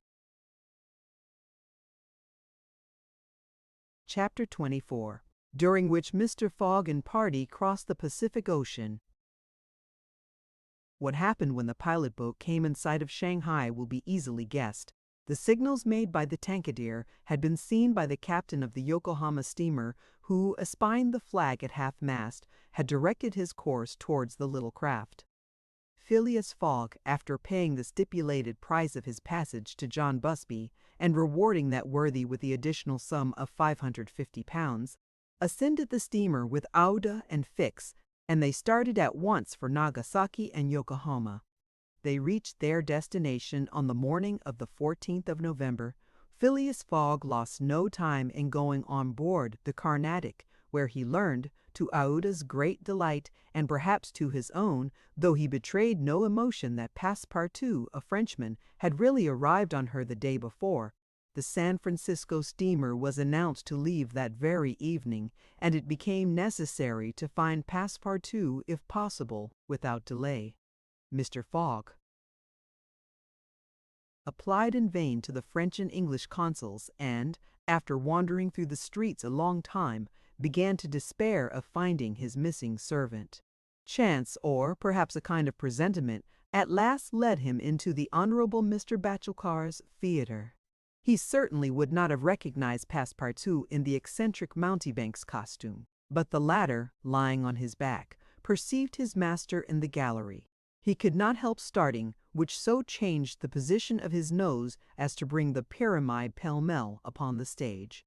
All this Passepartout learned from Aouda, who recounted to him what had taken place on the voyage from Hong Kong to Shanghai on the Tankadier, in company with one Mr. Fix. Passepartout did not change countenance on hearing this name. He thought that the time had not yet arrived to divulge to his master what had taken place between the detective and himself, and, in the account he gave of his absence, he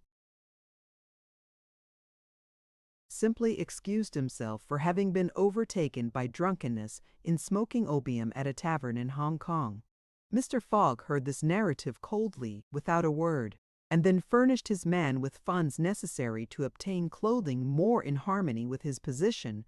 Within an hour the Frenchman had cut off his nose and parted with his wings, and retained nothing about him which recalled the sectary of the god Tingu.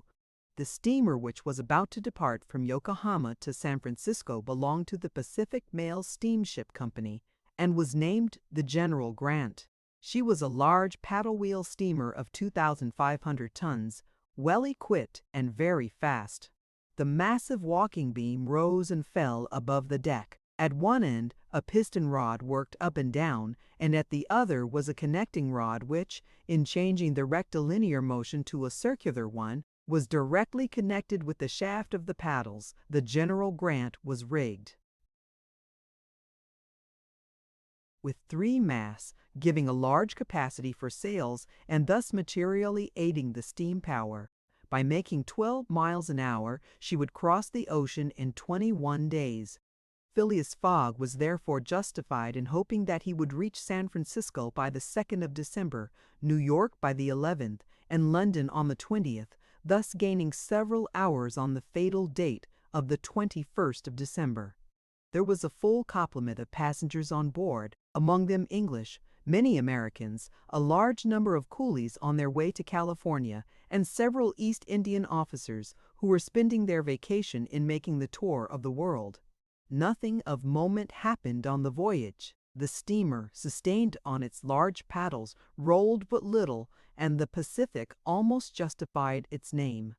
Mr. Fogg was as calm and taciturn as ever. His young companion felt herself more and more attached to him by other ties than gratitude. His silent but generous nature impressed her more than she thought, and it was almost unconsciously that she yielded to emotions which did not seem to have the least effect upon her protector. Aouda took the keenest interest in his plans and became impatient at any incident which seemed likely to retard his journey. She often chatted with Passepartout, who did not fail to perceive the state of the lady's heart, and, being the most faithful of domestics, he never exhausted his eulogies of Phileas Fogg's honesty, generosity, and devotion. He took pains to calm Aouda's doubts of a successful termination of the journey, telling her that the most difficult part of it had passed, that now they were beyond the fantastic countries of Japan and China, and were fairly on their way to civilized places again. A railway train from San Francisco to New York and a transatlantic steamer from New York to Liverpool would doubtless bring them to the end of this impossible journey round the world within the period agreed upon. On the 9th day after leaving Yokohama, Phileas Fogg had traversed exactly 1/2 of the terrestrial globe. The General Grant passed on the 23rd of November, the 180th meridian, and was at the very antipodes of London. Mr. Fogg had, it is true, exhausted 52 of the 80 days in which he was to complete the tour, and there were only 28 left. But, though he was only halfway by the difference of meridians, he had really gone over 2/3 of the whole journey, for he had been obliged to make long circuits from London to Aden, from Aden to Bombay, from Calcutta to Singapore, and from Singapore to Yokohama. Could he have followed without deviation the 50th parallel, which is that of London, the whole distance would only have been about 12,000 miles, whereas he would be forced, by the irregular methods of locomotion, to traverse 26,000, of which he had, on the 23rd of November, accomplished 17,500. And now the course was a straight one, and Fix was no longer there to put obstacles in their way. It happened also, on the 23rd of November, that Passepartout made a joyful discovery. It will be remembered that the obstinate fellow had insisted on keeping his famous family watch at London time, and on regarding that of the countries he had passed through as quite false and unreliable. Now, on this day, though he had not changed the hands, he found that his watch exactly agreed with the ship's chronometers. His triumph was hilarious. He would have liked to know what Fix would say if he were aboard. "The rogue told me a lot of stories," repeated Passepartout. About the meridians, the sun, and the moon. Moon, indeed. Moonshine more likely. If one listened to that sort of people, a pretty sort of time one would keep. I was sure that the sun would some day regulate itself by my watch. Passepartout was ignorant that, if the face of his watch had been divided into 24 hours, like the Italian clocks, he would have no reason for exultation.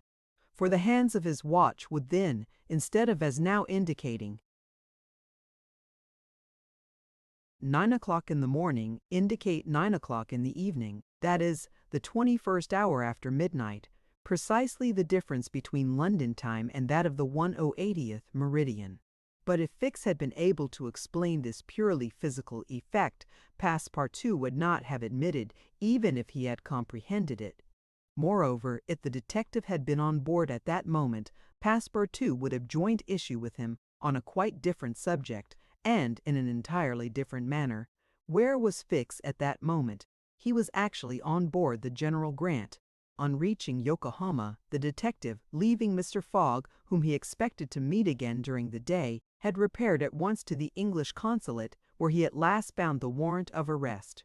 It had followed him from Bombay, and had come by the Carnatic, on which steamer he himself was supposed to be. Fix's disappointment may be imagined when he reflected that the warrant was now useless. Mr. Fogg had left English ground, and it was now necessary to procure his extradition. Well, thought Fix after a moment of anger, my warrant is not good here, but it will be in England. The rogue evidently intends to return to his own country, thinking he has thrown the police off his track. Good, I will follow him across the Atlantic. As for the money, heaven grant there may be some left. But the fellow has already spent in traveling, rewards, trials, bail, elephants, and all sorts of charges, more than £5,000, yet after all, the bank is rich. His course decided on, he went on board the General Grant, and was there when Mr. Fogg and Aouda arrived. To his utter amazement, he recognized Passepartout, despite his theatrical disguise. He quickly concealed himself in his cabin to avoid an awkward explanation, and hoped, thanks to the number of passengers, to remain unperceived by Mr. Fogg's servant. On that very day, however, he met Passepartout face to face on the forward deck. The latter, without a word, made a rush for him, grasped him by the throat, and much to the amusement of a group of Americans, who immediately began to bet on him, administered to the detective a perfect volley of blows, which proved the great superiority of French over English pugilistic skill. When Passepartout had finished, he found himself relieved and comforted. Fix got up in a somewhat rumpled condition, and, looking at his adversary, coldly said, "Have you done? For this time, yes. Then let me have a word with you. But in your master's interests." Passepartout seemed to be vanquished by Fix's coolness, for he quietly followed him, and they sat down aside from the rest of the passengers. "You have given me a thrashing," said Fix. "Good, I expected it. Now listen to me. Up to this time I have been Mr. Fogg's adversary. I am now in his game." "Aha!" cried Passepartout. "You are convinced he is an honest man?" "No," replied Fix coldly. "I think him a rascal." "Shh! Don't budge, and let me speak." As long as Mr. Fogg was on English ground, it was for my interest to detain him there until my warrant of arrest arrived. I did everything I could to keep him back.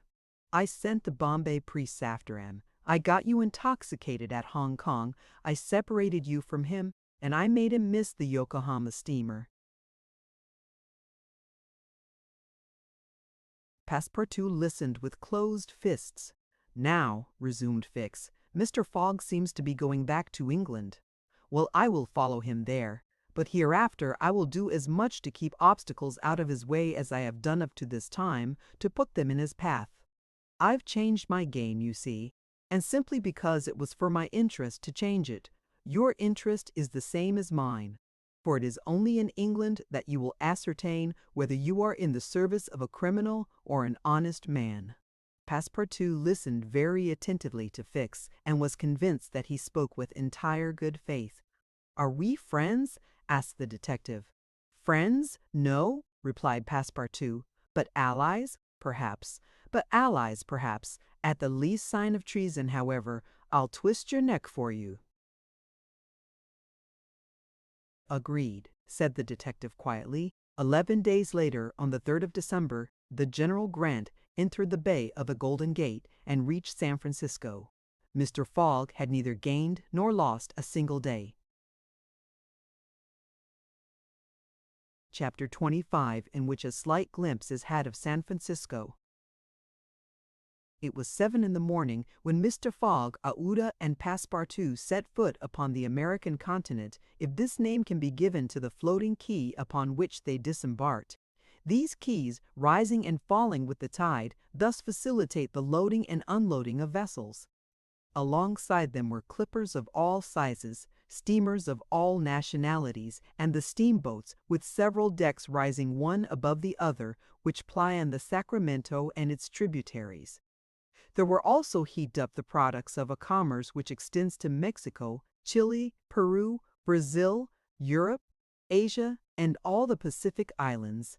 Passepartout, in his joy on reaching at last the American continent, thought he would manifest it by executing a perilous vault in fine style, but, tumbling upon some worm-eaten planks, he fell through them.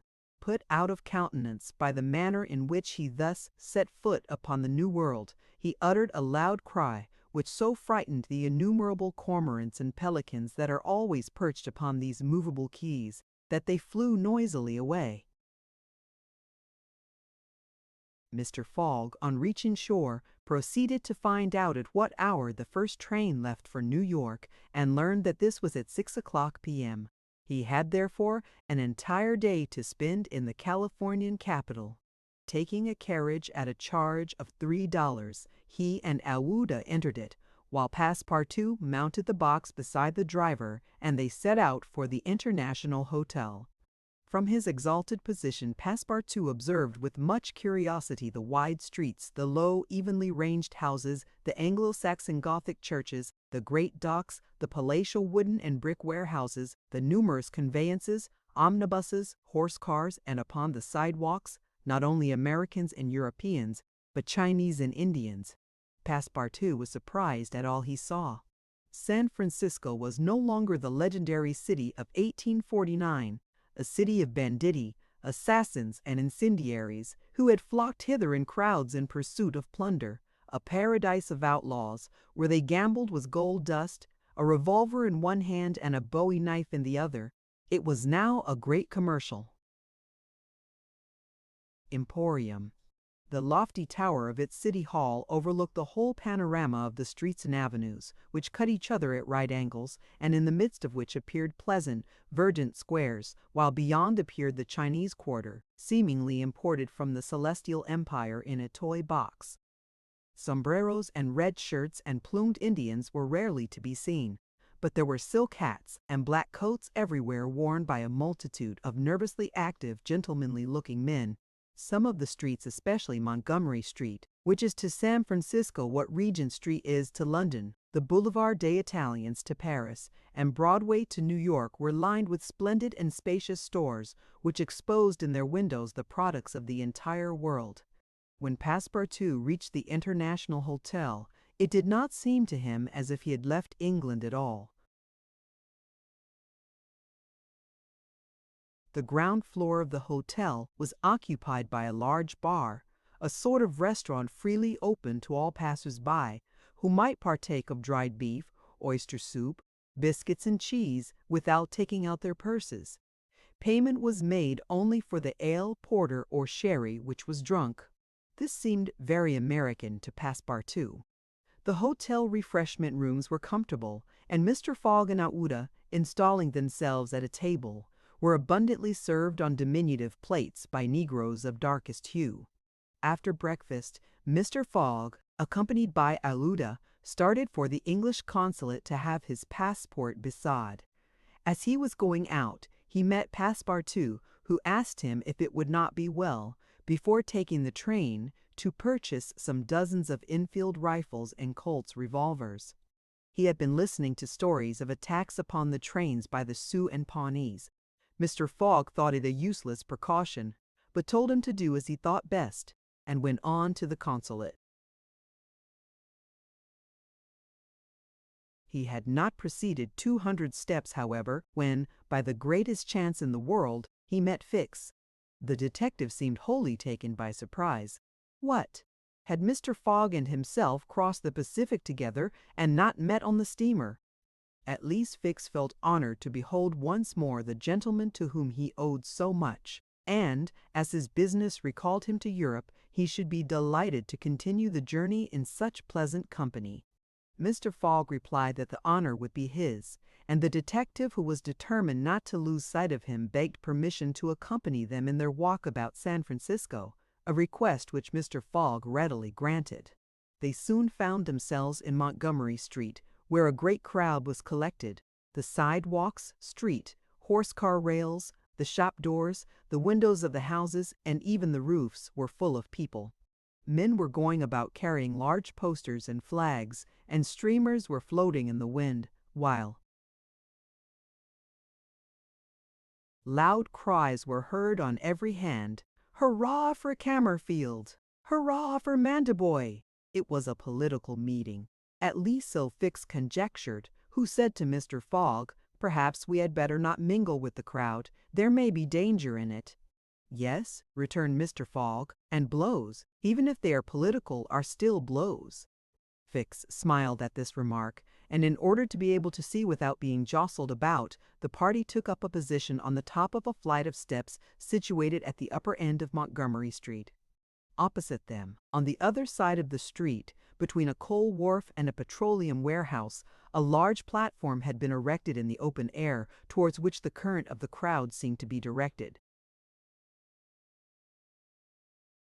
For what purpose was this meeting? What was the occasion of this excited assemblage? Phileas Fogg could not imagine. Was it to nominate some high official, a governor or member of Congress? It was not improbable, so agitated was the multitude before them. Just at this moment there was an unusual stir in the human mass. All the hands were raised in the air. Some, tightly closed, seemed to disappear suddenly in the midst of the cries. An energetic way, no doubt, of casting a vote. The crowd swayed back. The banners and flags wavered, disappeared an instant, then reappeared in tatters. The undulations of the human surge reached the steps, while all the heads floundered on the surface like a sea agitated by a squall. Many of the black hats disappeared, and the greater part of the crowd seemed to have diminished in height.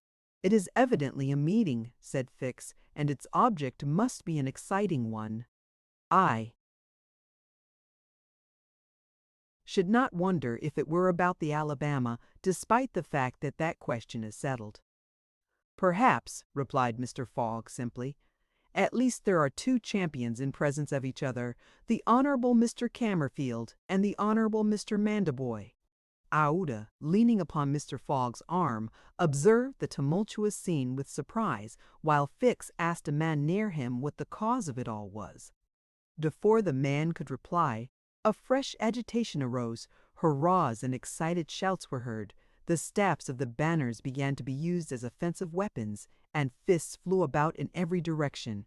Thumps were exchanged from the tops of the carriages and omnibuses which had been blocked up in the crowd. Boots and shoes went whirling through the air, and Mr. Fogg thought he even heard the crack of revolvers mingling in the din. The rout approached the stairway and flowed over the lower step. One of the parties had evidently been repulsed, but the mere lookers-on could not tell whether Mandaboy or Camerfield had gained the upper hand. "It would be prudent for us to retire," said Fix, who was anxious that Mr. Fogg should not receive any injury, at least until they got back to London. "If there is any question about England in all this, and we were recognized, I fear it would go hard with us." "An English subject," began Mr. Fogg. He did not finish his sentence, for a terrific hubbub now arose on the terrace behind the flight of steps where they stood, and there were frantic shouts of "Hurrah for Mandaboy! Hip, hip, hip, hurrah!" It was a band of voters coming to the rescue of their allies and taking the Camerfield forces in flank. Mr. Fogg, Aouda, and Fix found themselves between two fires. It was too late to escape. The torrent of men armed with loaded canes and sticks was irresistible. Phileas Fogg and Fix were roughly hustled in their attempts to protect their fair companion. The former, as cool as ever, tried to defend himself with the weapons which nature has placed at the end of every Englishman's arm, but in vain. A big, brawny fellow with a red beard, flushed face, and broad shoulders, who seemed to be the chief of the band, raised his clenched fist to strike Mr. Fogg, whom he would have given a crushing blow had not Fix rushed in and received it in his stead. An enormous bruise immediately made its appearance under the detective's silk hat, which was completely smashed in. "Yankee!" exclaimed Mr. Fogg, darting a contemptuous look at the ruffian. "Englishman!" returned the other. "We will meet again." "When you please. What is your name?" "Phileas Fogg. And yours?" "Colonel Stamp Proctor." The human tide now swept by, after overturning Fix, who speedily got upon his feet again, though with tattered clothes. Happily he was not seriously hurt. His traveling overcoat was divided into two unequal parts, and his trousers resembled those of certain Indians, which fit less compactly than they are easy to put on. Aouda had escaped unharmed, and Fix alone bore marks of the fray in his black and blue bruise. "Thanks," said Mr. Fogg to the detective as soon as they were out of the crowd. "No thanks are necessary," replied Fix. "But let us go." "Where?" "To a tailor's." Such a visit was, indeed, opportune. The clothing of both Mr. Fogg and Fix was in rags, as if they had themselves been actively engaged in the contest between Camerfield and Mandaboy. An hour after, they were once more suitably attired, and with Aouda returned to the International Hotel. Passepartout was waiting for his master, armed with half a dozen six-barreled revolvers. When he perceived Fix, he knit his brows, but Aouda having, in a few words, told him of their adventure, his countenance resumed its placid expression. Fix evidently was no longer an enemy, but an ally. He was faithfully keeping his word. Dinner over, the coach, which was to convey the passengers and their luggage to the station, drew up to the door. As he was getting in, Mr. Fogg said to Fix, "You have not seen this Colonel Proctor again." "No, I will come back to America to find him," said Phileas Fogg calmly. It would not be right for an Englishman to permit himself to be treated in that way, without retaliating. The detective smiled, but did not reply. It was clear that Mr. Fogg was one of those Englishmen who, while they do not tolerate duelling at home, fight abroad when their honor is attacked. At 6:15 the travelers reached the station and found the train ready to depart. As he was about to enter it, Mr. Fogg called a porter and said to him, "My friend, was there not some trouble today in San Francisco?"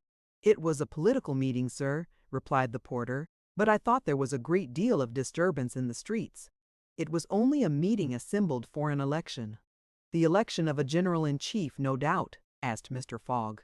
"No, sir, of a justice of the peace." Phileas Fogg got into the train, which started off at full speed. Chapter 26, in which Phileas Fogg and party travel by the Pacific Railroad.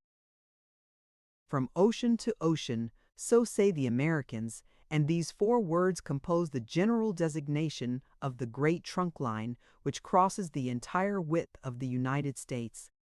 The Pacific Railroad is, however, really divided into two distinct lines, the Central Pacific between San Francisco and Ogden, and the Union Pacific between Ogden and Omaha. 5 main lines connect Omaha with New York. New York and San Francisco are thus united by an uninterrupted metal ribbon which measures no less than 30,786 miles. Between Omaha and the Pacific, the railway crosses a territory which is still infested by Indians and wild beasts, and the large tract which the Mormons, after they were driven from Illinois in 1845, began to colonize. The journey from New York to San Francisco consumed, formerly, under the most favorable conditions, at least 6 months. It is now accomplished in 7 days. It was in 1862 that, in spite of the Southern members of Congress who wished a more southerly route, it was decided to lay the road between the 41st and 42nd parallels. President Lincoln himself fixed the end of the line at Omaha in Nebraska. The work was at once commenced and pursued with true American energy, nor did the rapidity with which it went on injuriously affect its good execution. The road grew, on the prairies, 1.5 miles a day. A locomotive, running on the rails laid down the evening before, brought the rails to be laid on the morrow and advanced upon them as fast as they were put in position. The Pacific Railroad is joined by several branches in Iowa, Kansas, Colorado, and Oregon. On leaving Omaha, it passes along the left bank of the Platte River as far as the junction of its northern branch, follows its southern branch, crosses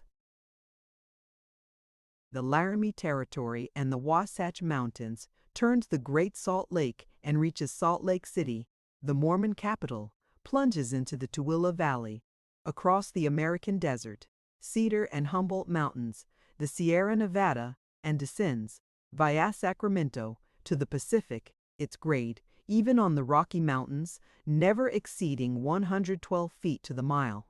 Such was the road to be traversed in 7 days, which would enable Phileas Fogg at least, so he hoped to take the Atlantic steamer at New York on the 11th for Liverpool.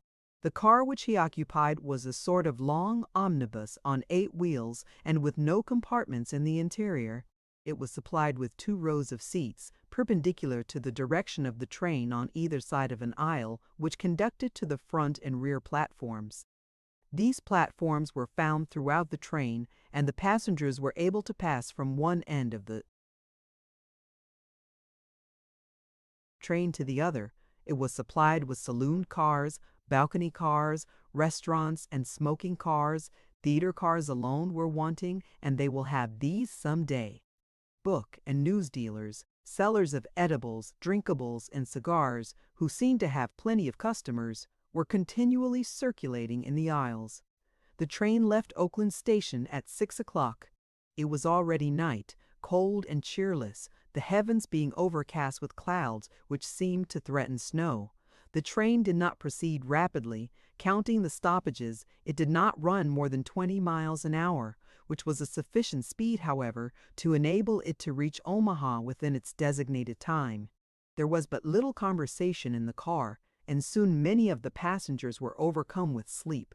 Passepartout found himself beside the detective, but he did not talk to him.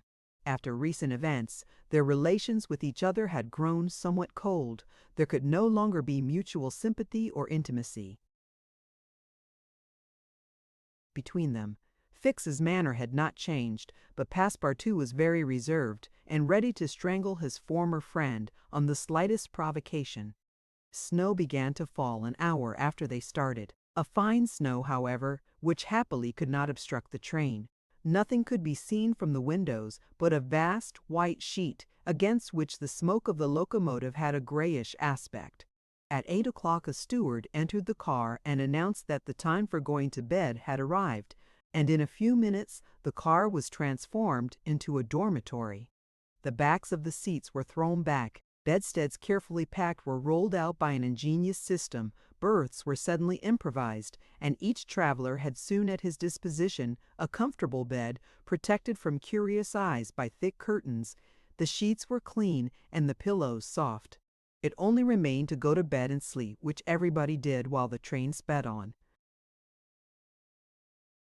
Across the state of California, the country between San Francisco and Sacramento is not very hilly. The Central Pacific, taking Sacramento for its starting point, extends eastward to meet the road from Omaha. The line from San Francisco to Sacramento runs in a northeasterly direction along the American River, which empties into San Pablo Bay. The 120 miles between these cities were accomplished in 6 hours, and towards midnight, while fast asleep, the travelers passed through Sacramento, so that they saw nothing of that important place, the seat of the state government, with its fine quays, its broad streets, its noble hotels, squares, and churches. The train, on leaving Sacramento and passing the junction, Rocklin, Auburn, and Colfax, entered the range of the Sierra Nevada. Cisco was reached at 7 in the morning, and an hour later the dormitory was transformed into an ordinary car, and the travelers could observe the picturesque beauties of the mountain region through which they were steaming. The railway track wound in and out among the passes, now approaching the mountainsides, now suspended over precipices, avoiding abrupt angles by bold curves, plunging into narrow defiles, which seemed to have no outlet. The locomotive, its great funnel emitting a weird light, with its sharp bell and its cowcatcher extended like a spur, mingled its shrieks and bellowings with the noise of torrents and cascades, and twined its smoke among the branches of the gigantic pines. There were few or no bridges or tunnels on the route. The railway turned around the sides of the mountains and did not attempt to violate nature by taking the shortest cut from one point to another. The train entered the state of Nevada through the Carson Valley about 9 o'clock, going always northeasterly, and at midday reached Reno, where there was a delay of 20 minutes for breakfast.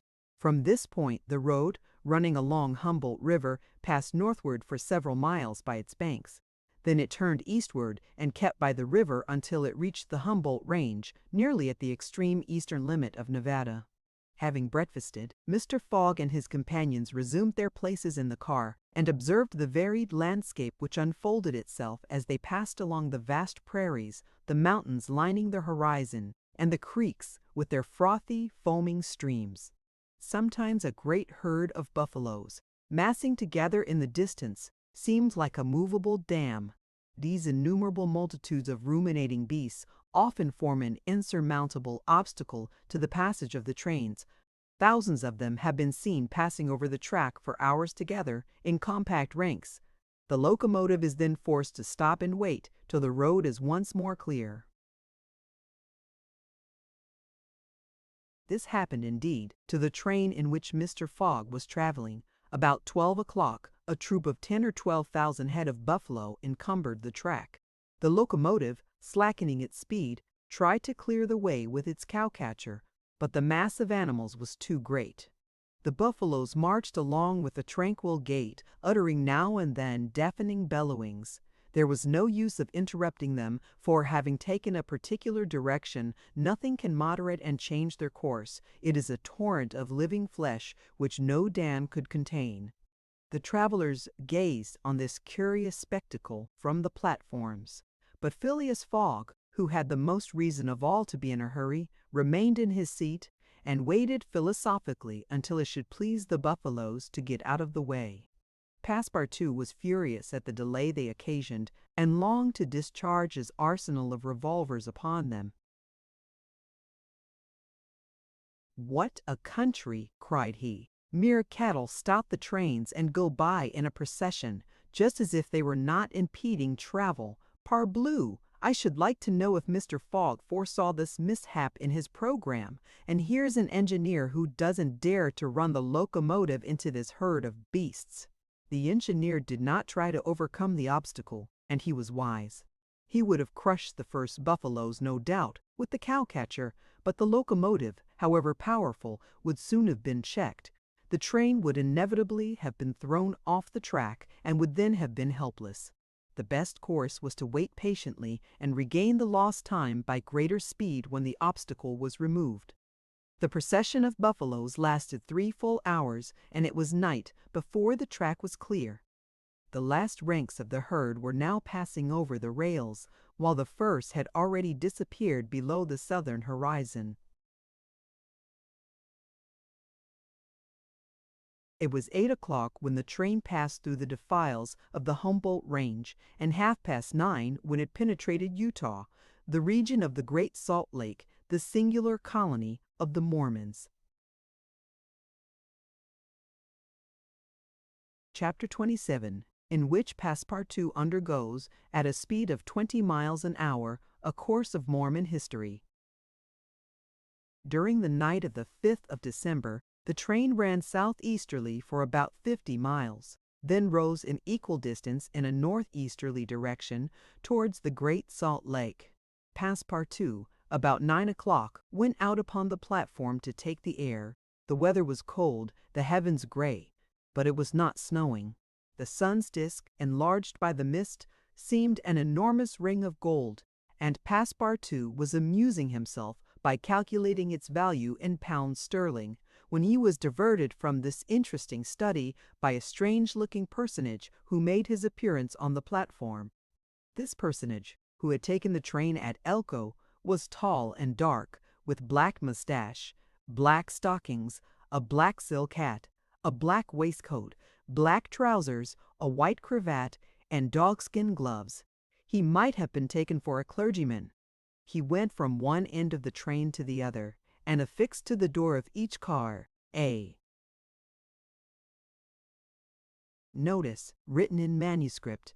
Passepartout approached and read one of these notices, which stated that Elder William Hitch, Mormon missionary, taking advantage of his presence on train number 48, would deliver a lecture on Mormonism in car number 117 from 11 to 12 o'clock, and that he invited all who were desirous of being instructed concerning the mysteries of the religion of the Latter-day Saints to attend.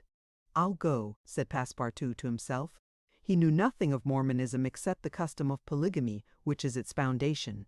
The news quickly spread through the train, which contained about 100 passengers, 30 of whom, at most, attracted by the notice, ensconced themselves in car number 117. Passepartout took one of the front seats. Neither Mr. Fogg nor Fix cared to attend. At the appointed hour, Elder William Hitch rose and, in an irritated voice, as if he had already been contradicted, said, "I tell you that Joe Smith is a martyr, that his brother Hiram is a martyr, and that the persecutions of the United States government against the prophets will also make a martyr of Brigham Young, who dares to say the contrary." No one ventured to gainsay the missionary, whose excited tone contrasted curiously with his naturally calm visage. No doubt his anger arose from the hardships to which the Mormons were actually subjected. The government had just succeeded with some difficulty in reducing these independent fanatics to its rule. It had made itself master of Utah and subjected that territory to the laws of the Union after imprisoning Brigham Young on a charge of rebellion and polygamy. The disciples of the prophet had since redoubled their efforts and resisted, by words at least, the authority of Congress. Elder Hitch, as is seen, was trying to make proselytes on the very railway trains. Then, emphasizing his words with his loud voice and frequent gestures, he related the history of the Mormons from biblical times, how that, in Israel, a Mormon prophet of the tribe of Joseph published the annals of the new religion and bequeathed them to his son Mormon, how, many centuries later, a translation of this precious book, which was written in Egyptian, was made by Joseph Smith, Jr., a Vermont farmer who revealed himself as the mystical prophet in 1825, and how, in short, the celestial messenger and several of the audience, not being much interested in the missionary's narrative, here left the car. But Elder Hitch, continuing his lecture, related how Smith Jr., with his father, 2 brothers, and a few disciples, founded the Church of the Latter-day Saints, which, adopted not only in America, but in England, Norway, and Sweden, and Germany, counts many artisans as well as men engaged in the liberal professions among its members, how a colony was established in Ohio, a temple erected there at a cost of $200,000, and a town built at Kirkland, how Smith became an enterprising banker, and received from a simple mummy showman a papyrus scroll written by Abraham and several famous Egyptians.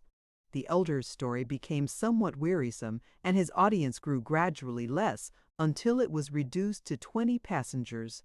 But this did not disconcert the enthusiast who proceeded with the story of Joseph Smith's bankruptcy in 1837 and how his ruined creditors gave him a coat of tar and feathers, his reappearance some years afterwards, more honorable and honored than ever, at Independence, Missouri, the chief of a flourishing colony of 3,000 disciples, and his pursuit, then right-raged Gentiles, and retirement into the far West. 10 hearers only were now left, among them honest Passepartout, who was listening with all his ears. Thus he learned that, after long persecutions, Smith reappeared in Illinois, and in 1839 founded a community at Nauvoo, on the Mississippi, numbering 25,000 souls, of which he became mayor, chief justice, and general-in-chief. That he announced himself, in 1843, as a candidate for the presidency of the United States, and that finally, being drawn into ambuscade at Carthage, he was thrown into prison and assassinated by a band of Mesques. Passepartout was now the only person left in the car, and the elder, looking him full in the face, reminded him that 2 years after the assassination of Joseph Smith, the inspired prophet Brigham Young, his successor, left Nauvoo for the banks of the Great Salt Lake, where, in the midst of that fertile region, directly on the route of the immigrants who crossed Utah on their way to California, the new colony, thanks to the polygamy practiced by the Mormons, had flourished beyond expectation. And this, added Elder William Hitch, this is why the jealousy of Congress has been aroused against us. Why have the soldiers of the Union invaded the soil of Utah? Why has Brigham Young, our chief, been imprisoned in contempt of all justice?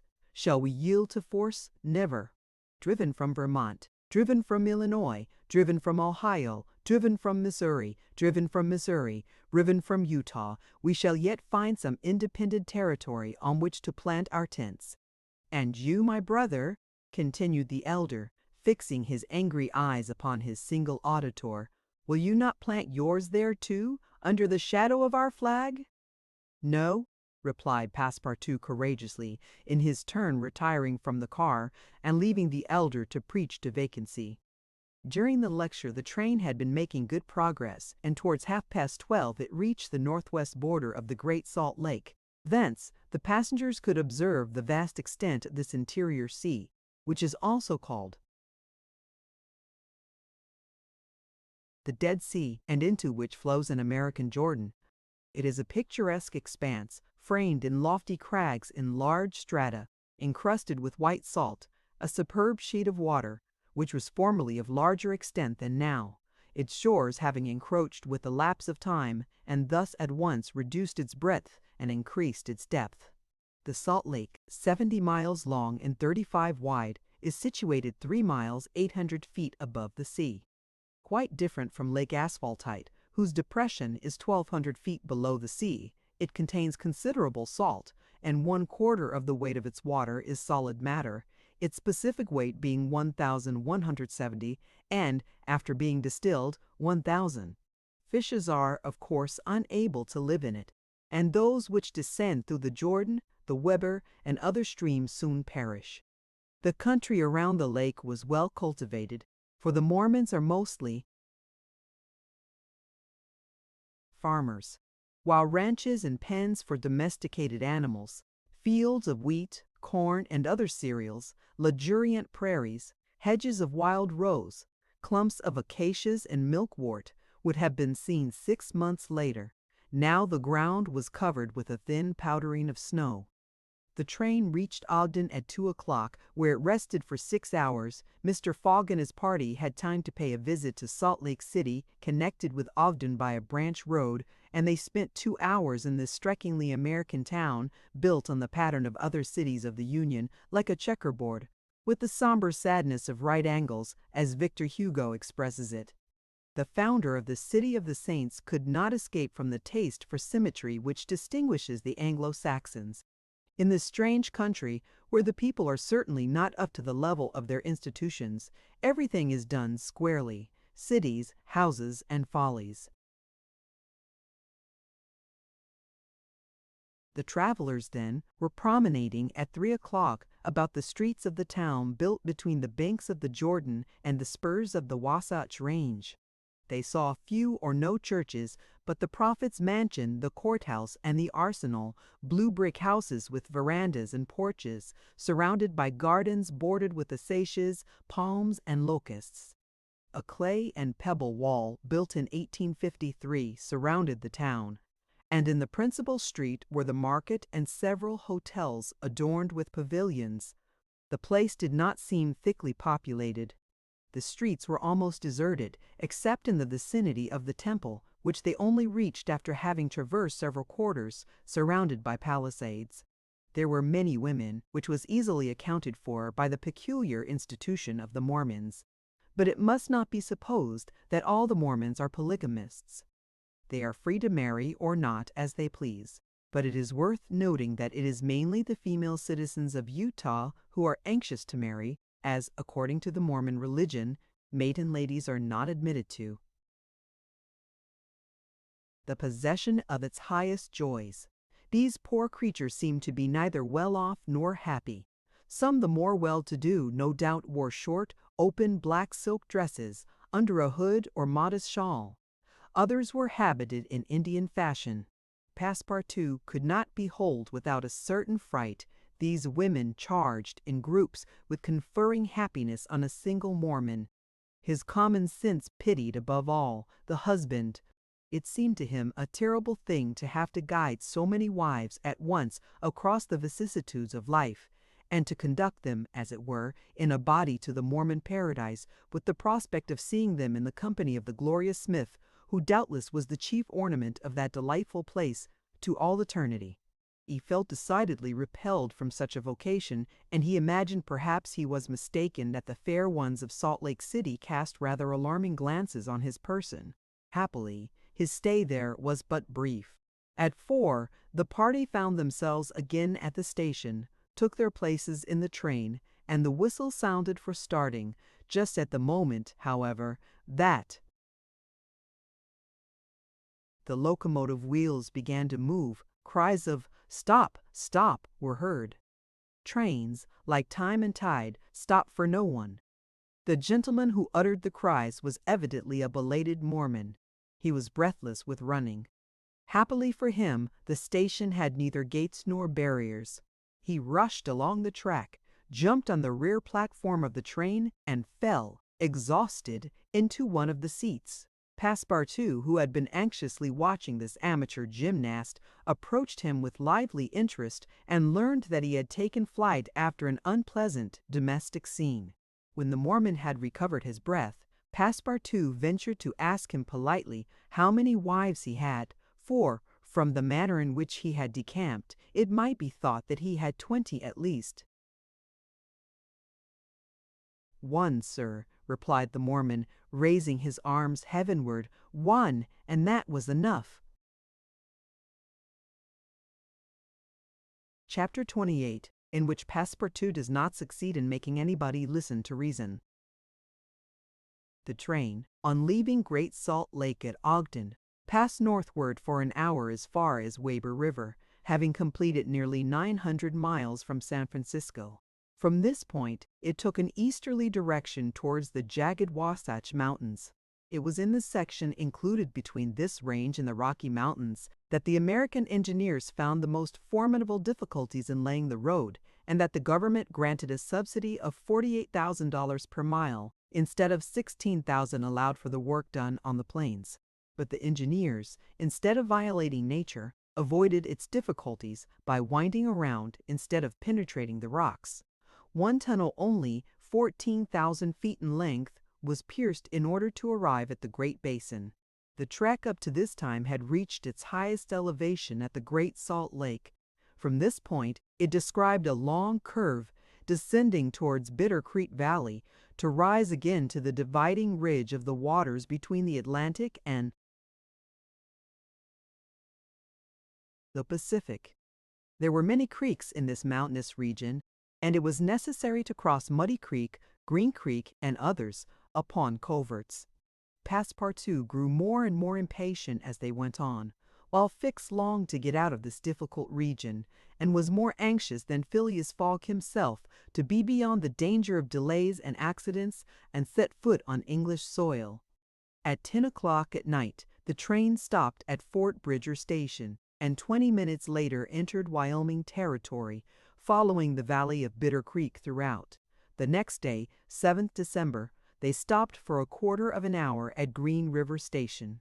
Snow had fallen abundantly during the night, but, being mixed with rain, it had half melted and did not interrupt their progress. The bad weather, however, annoyed Passepartout, for the accumulation of snow by blocking the wheels of the cars would certainly have been fatal to Mr. Fogg's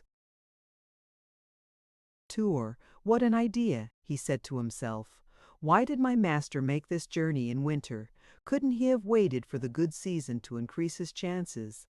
While the worthy Frenchman was absorbed in the state of the sky in the depression of the temperature, Oda was experiencing fears from a totally different cause. Several passengers had got off at Green River and were walking up and down the platforms, and among these Aouda recognized Colonel Stat Proctor, the same who had so grossly insulted Phileas Fogg at the San Francisco meeting.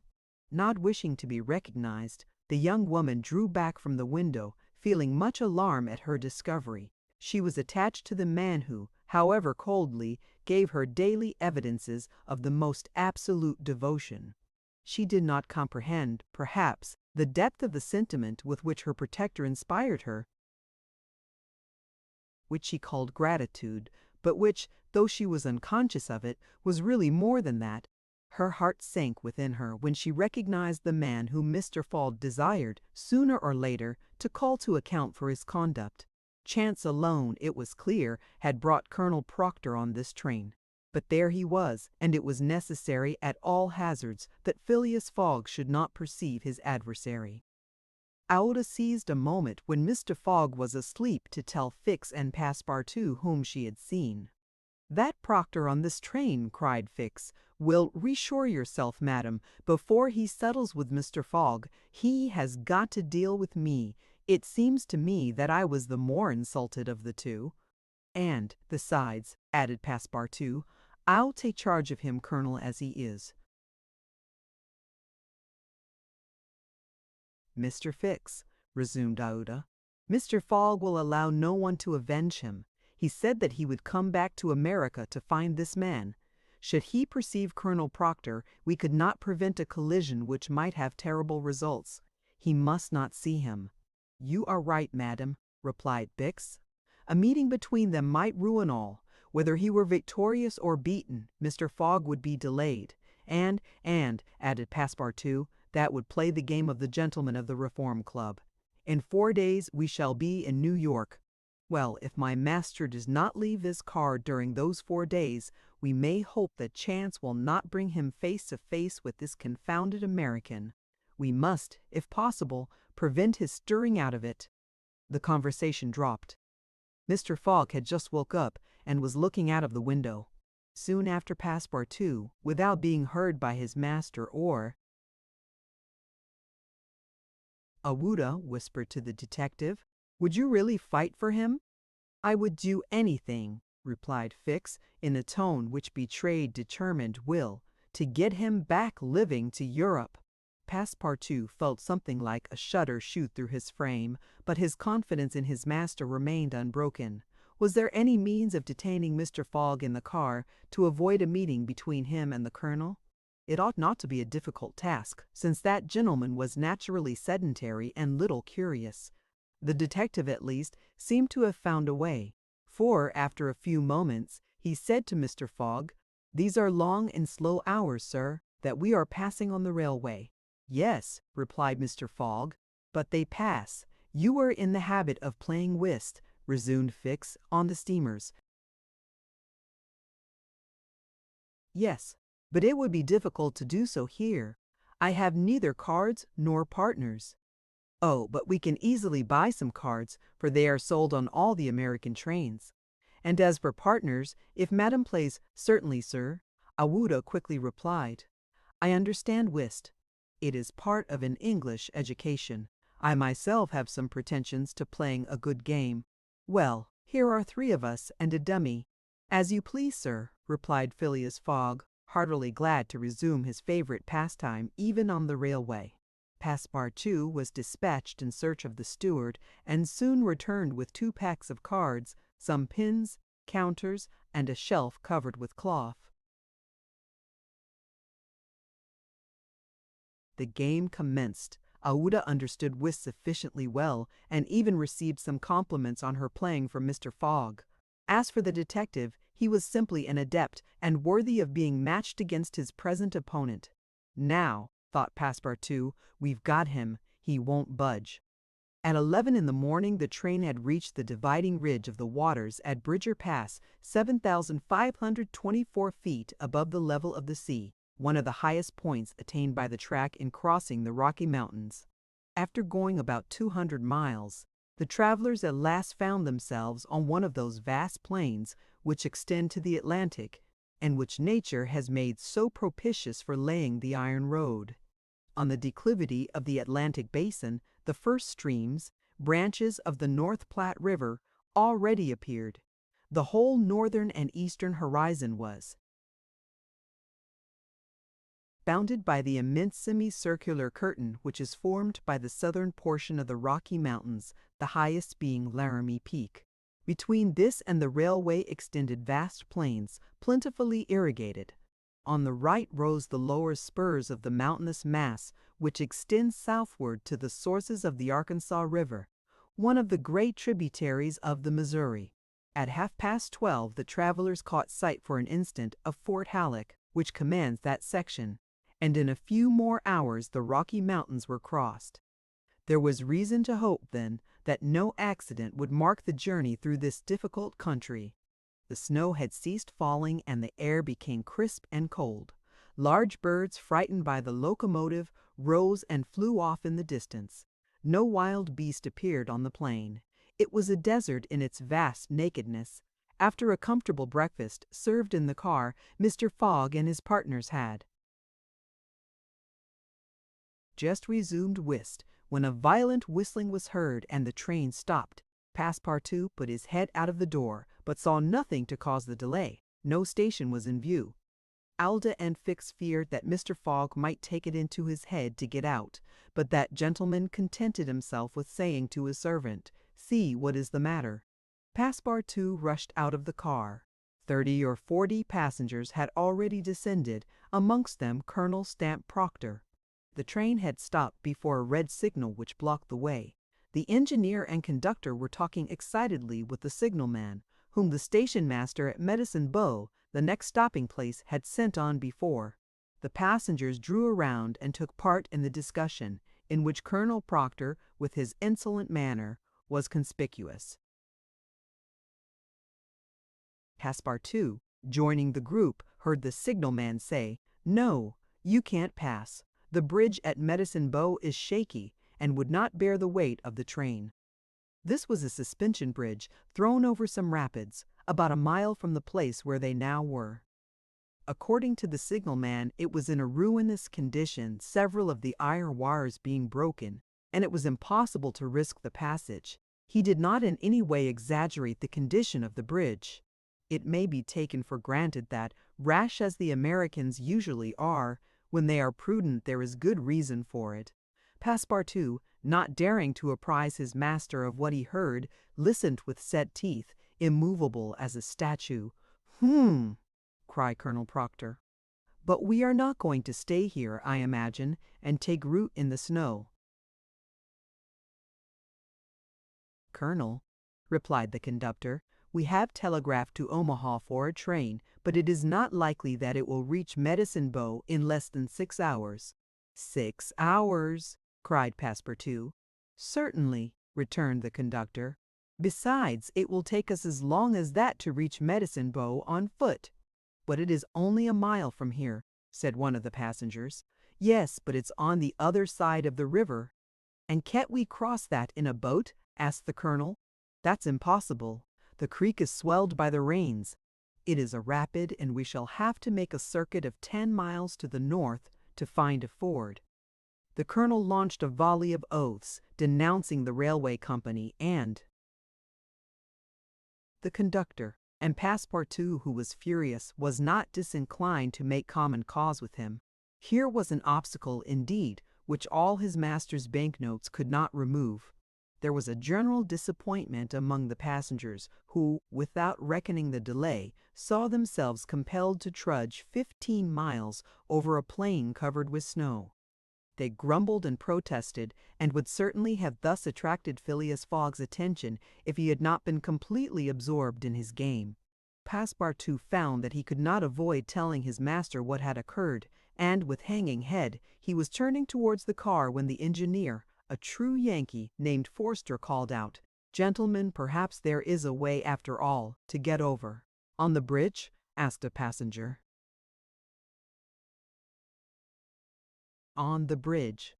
"With our train?" "With our train." Passepartout stopped short and eagerly listened to the engineer. "But the bridge is unsafe," urged the conductor. "No matter," replied Forster. "I think that by putting on the very highest speed we might have a chance of getting over." "The devil!" muttered Passepartout. But a number of the passengers were at once attracted by the engineer's proposal, and Colonel Proctor was especially delighted, and found the plan a very feasible one. He told stories about engineers leaping their trains over rivers without bridges by putting on full steam, and many of those present avowed themselves of the engineer's mind. "We have 50 chances out of 100 of getting over," said one. 80, 90. Passepartout was astounded, and though ready to attempt anything to get over Medicine Creek, thought the experiment proposed a little too American. "Besides," thought he, "there's a still more simple way, and it does not even occur to any of these people."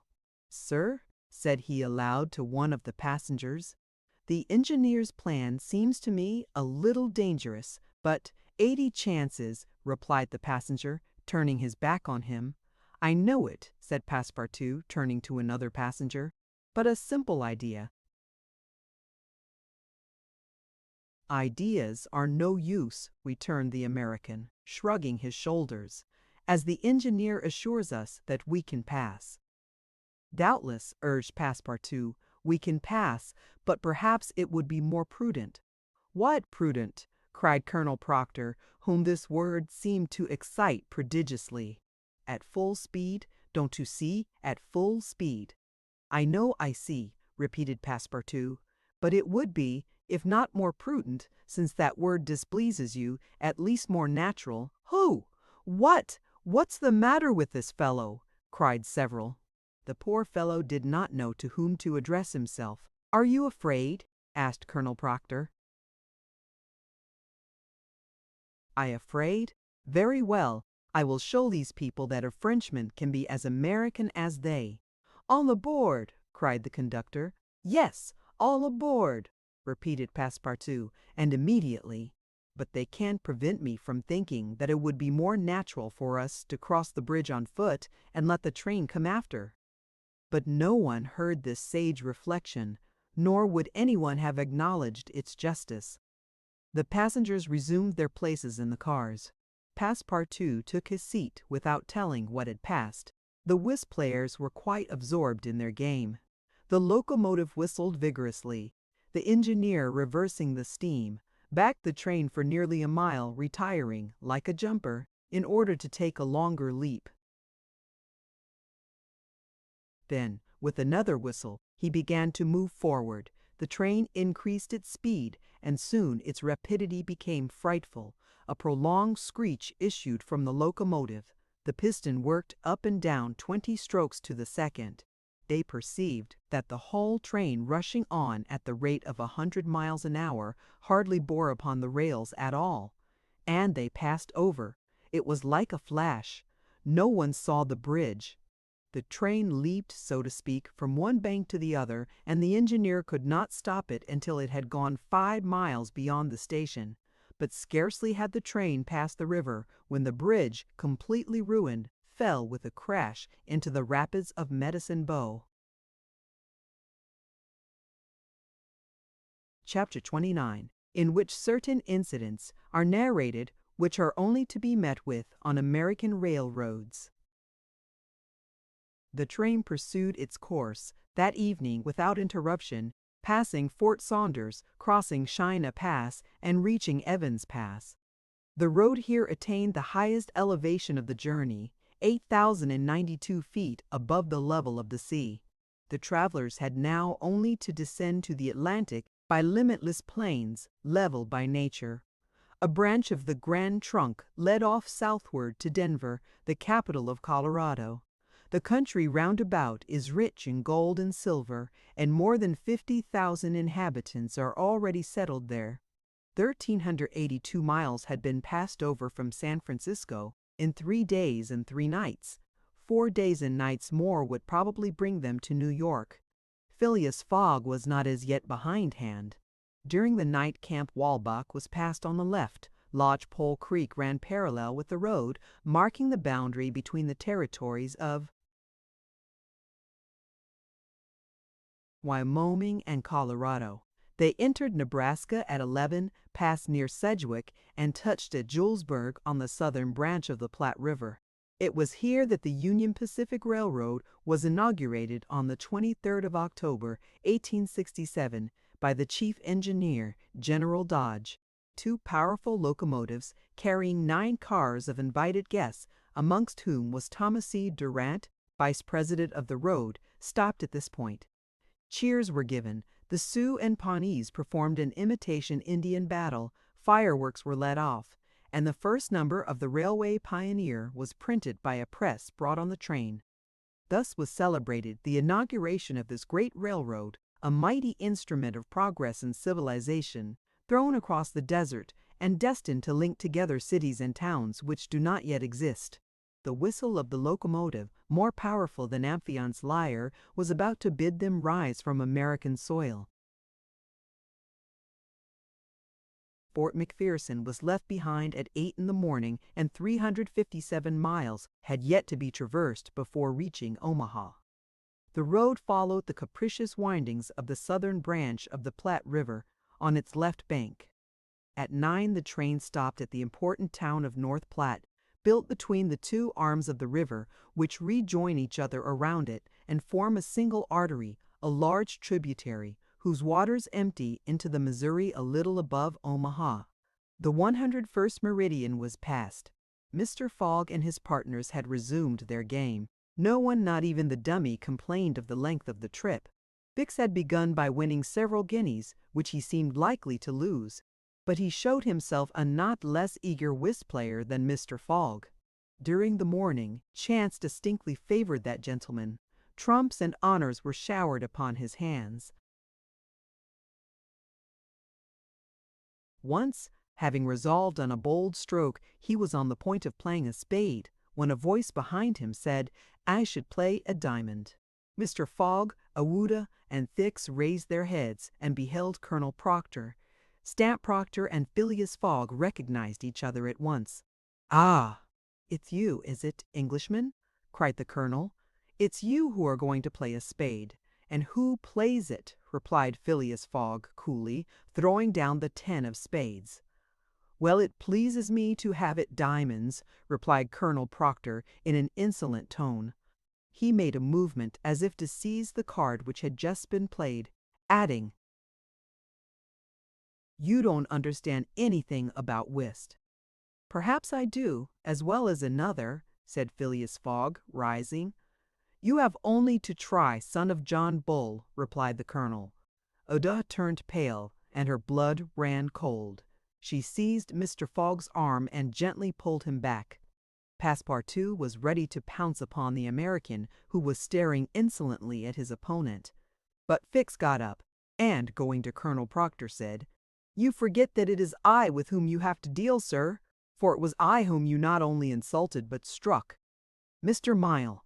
"Fix," said Mr. Fogg, "pardon me, but this affair is mine, and mine only. The colonel has again insulted me by insisting that I should not play a spade, and he shall give me satisfaction for it."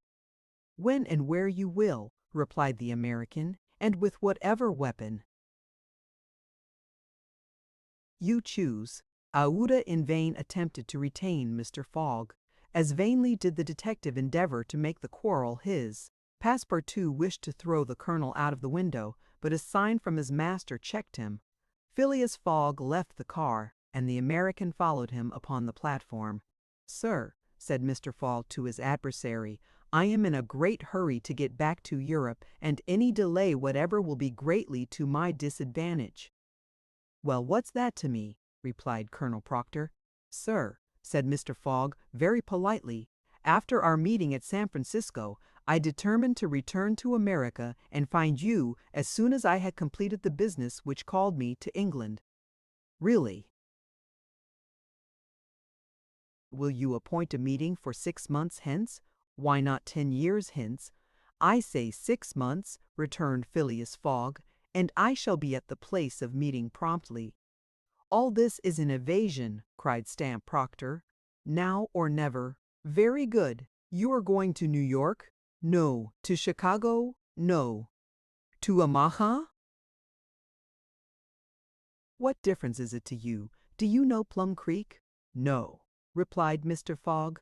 "It's the next station. The train will be there in an hour, and will stop there 10 minutes. In 10 minutes, several revolver shots could be exchanged." "Very well," said Mr. Fogg. "I will stop at Plum Creek." "And I guess you'll stay there too," added the American insolently. "Who knows?" replied Mr. Fogg, returning to the car as coolly as usual.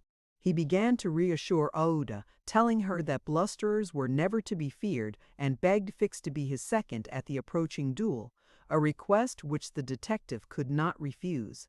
Mr. Fogg resumed the interrupted game with perfect calmness.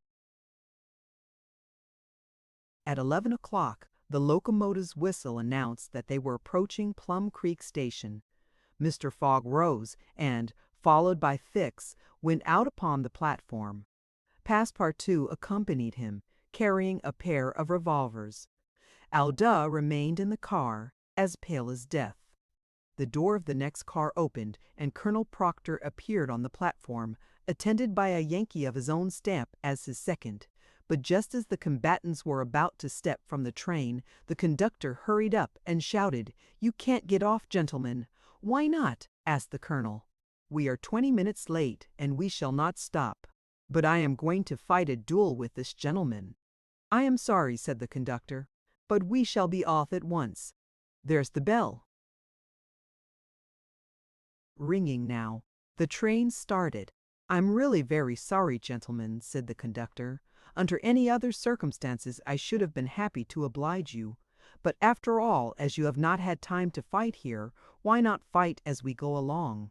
"That wouldn't be convenient, perhaps, for this gentleman," said the colonel in a jeering tone. "It would be perfectly so," replied Phileas Fogg. "Well, we are really in America," thought Passepartout, "and the conductor is a gentleman of the first order." So muttering, he followed his master. The two combatants, their seconds, and the conductor passed through the cars to the rear of the train. The last car was only occupied by a dozen passengers, whom the conductor politely asked if they would not be so kind as to leave it vacant for a few moments, as two gentlemen had an affair of honor to settle. The passengers granted the request with alacrity, and straightway disappeared on the platform. The car, which was some 50 feet long, was very convenient for their purpose. The adversaries might march on each other in the aisle, and fire at their ease. Never was duel more easily arranged. Mr. Fogg and Colonel Proctor, each provided with 2 six-barreled revolvers, entered the car. The seconds remaining outside shut them in. They were to begin firing at the first whistle of the locomotive. After an interval of 2 minutes, what remained of the two gentlemen would be taken from the car.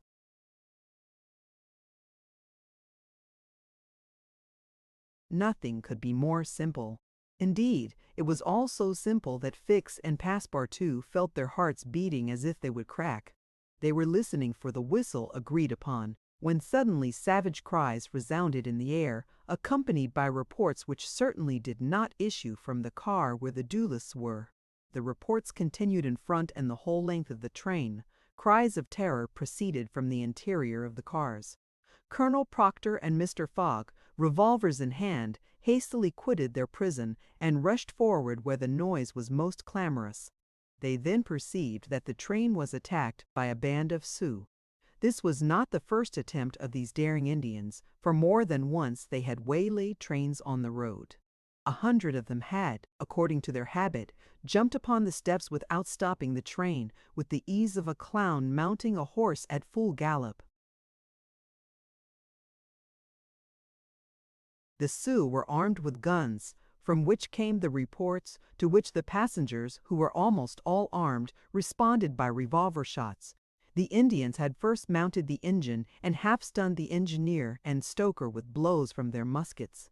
A Sioux chief, wishing to stop the train but not knowing how to work the regulator, had opened wide instead of closing the steam valve, and the locomotive was plunging forward with terrific velocity. The Sioux had at the same time invaded the cars, skipping like enraged monkeys over the roofs, thrusting open the doors, and fighting hand to hand with the passengers. Penetrating the baggage car, they pillaged it, throwing the trunks out of the train. The cries and shots were constant. The travelers defended themselves bravely. Some of the cars were barricaded and sustained a siege, like moving forts, carried along at a speed of 100 miles an hour. Alduda behaved courageously from the first. She defended herself like a true heroine with a revolver, which she shot through the broken windows whenever a savage made his appearance. 20 Sioux had fallen mortally wounded to the ground, and the wheels crushed those who fell upon the rails as if they had been worms. Several passengers, shot or stunned, lay on the seats. It was necessary to put an end to the struggle, which had lasted for 10 minutes and which would result in the triumph of the Sioux if the train was not stopped. Fort Kearny Station, where there was a garrison, was only 2 miles distant, but that once passed, the Sioux would be masters of the train between Fort Kearny and the station beyond. The conductor was fighting beside Mr. Fogg when he was shot and fell. At the same moment he cried, "Unless the train is stopped in 5 minutes, we are lost." "It shall be stopped," said Phileas Fogg, preparing to rush from the car. "Stay, monsieur," cried Passepartout. "I will go." Mr. Fogg had not time to stop the brave fellow, who, opening a door unperceived by the Indians, succeeded in slipping under the car, and while the struggle continued and the balls whizzed across each other over his head, he made use of his old acrobatic experience, and with amazing agility worked his way under the cars, holding on to the chains, aiding himself by the brakes and edges of the sashes, creeping from one car to another with marvelous skill, and thus gaining the forward end of the train. There, suspended by one hand between the baggage car and the tender, with the other he loosened the safety chains. But, owing to the traction, he would never have succeeded in unscrewing the yoking bar had not a violent concussion jolted this bar out.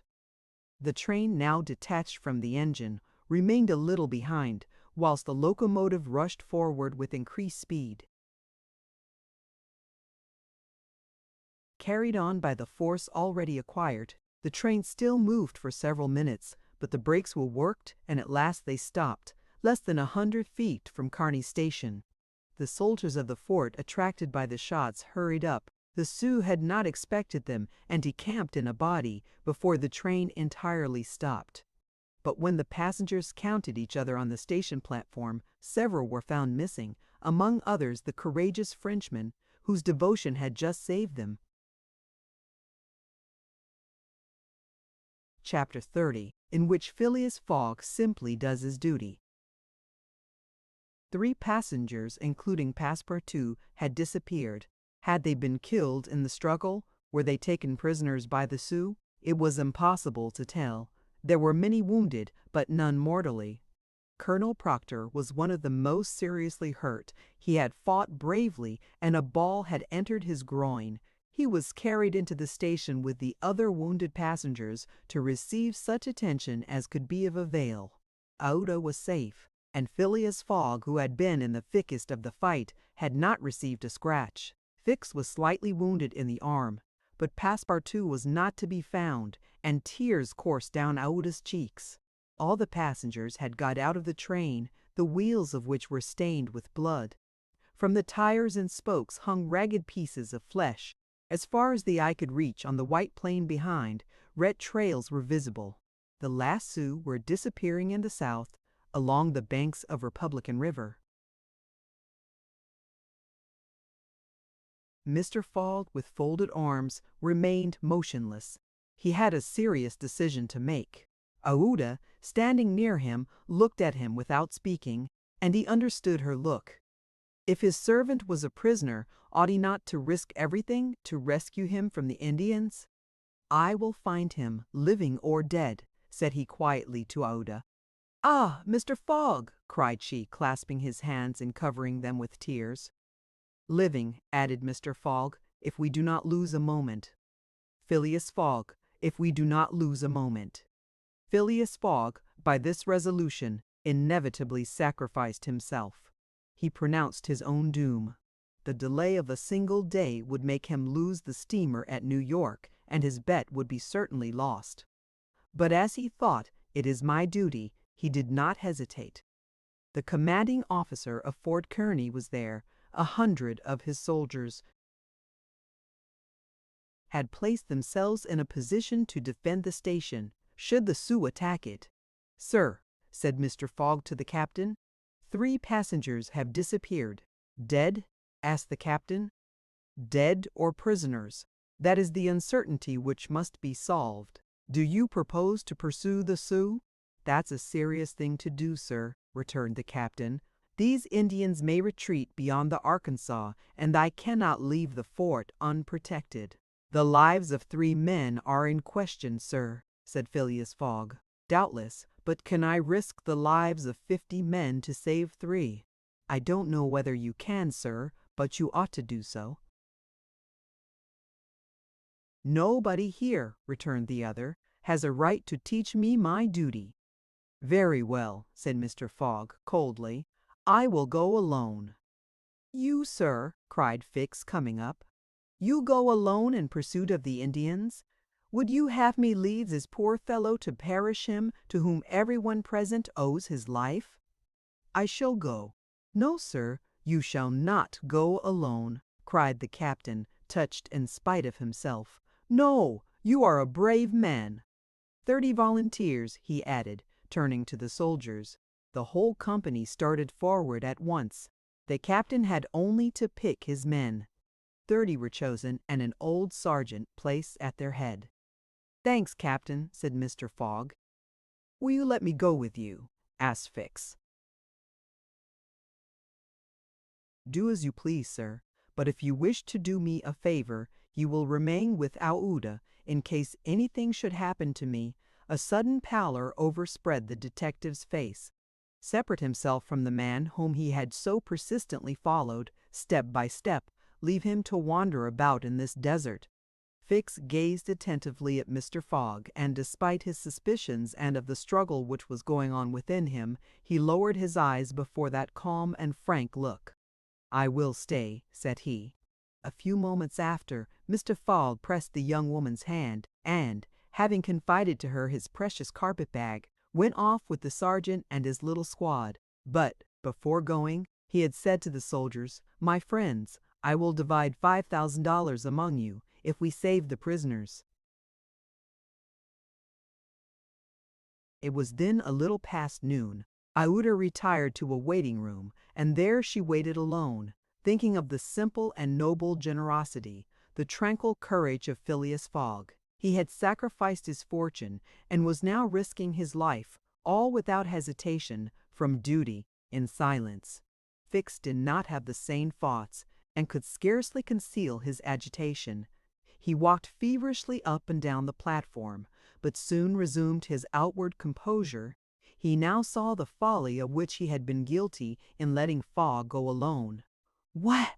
This man, whom he had just followed around the world, was permitted now to separate himself from him. He began to accuse and abuse himself, and, as if he were director of police, administer to himself a sound lecture for his greenness.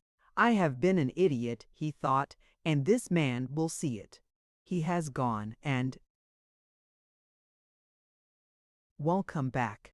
But how is it that I, Fix, who have in my pocket a warrant for his arrest, have been so fascinated by him. Decidedly, I am nothing but an ass, so reasoned the detective while the hours crept by all too slowly. He did not know what to do.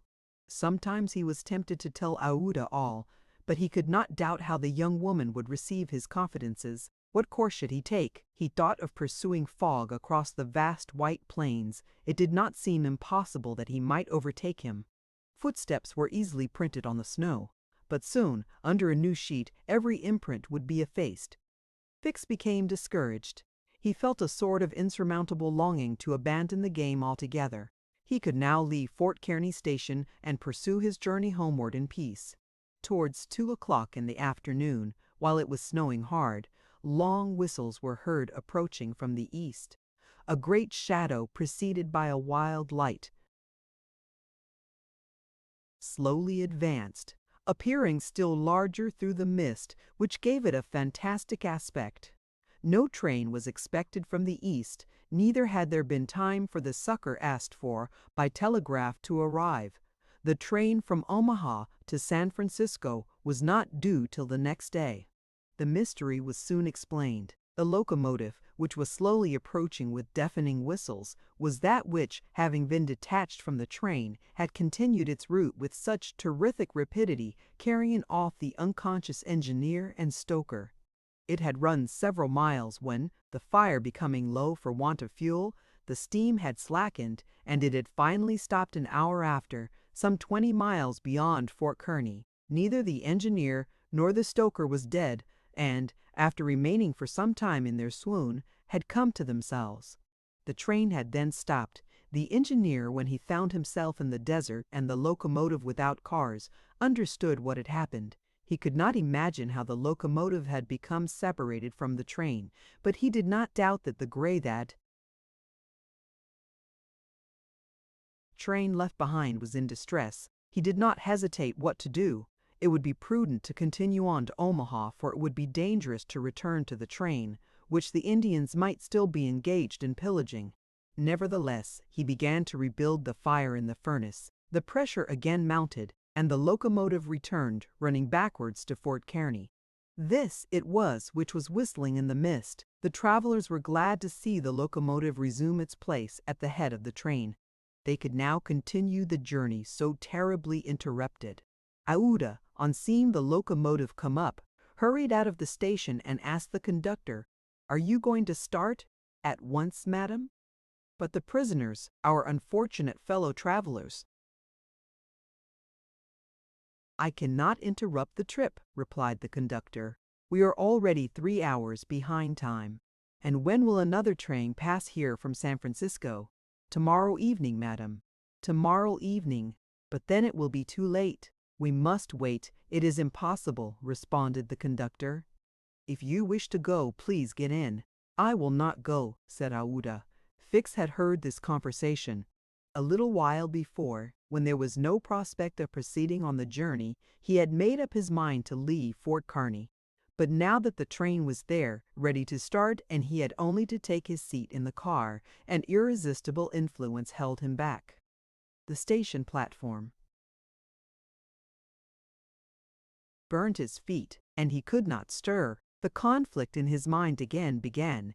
Anger and failure stifled him. He wished to struggle on to the end. Meanwhile, the passengers and some of the wounded, among them Colonel Proctor, whose injuries were serious, had taken their places in the train.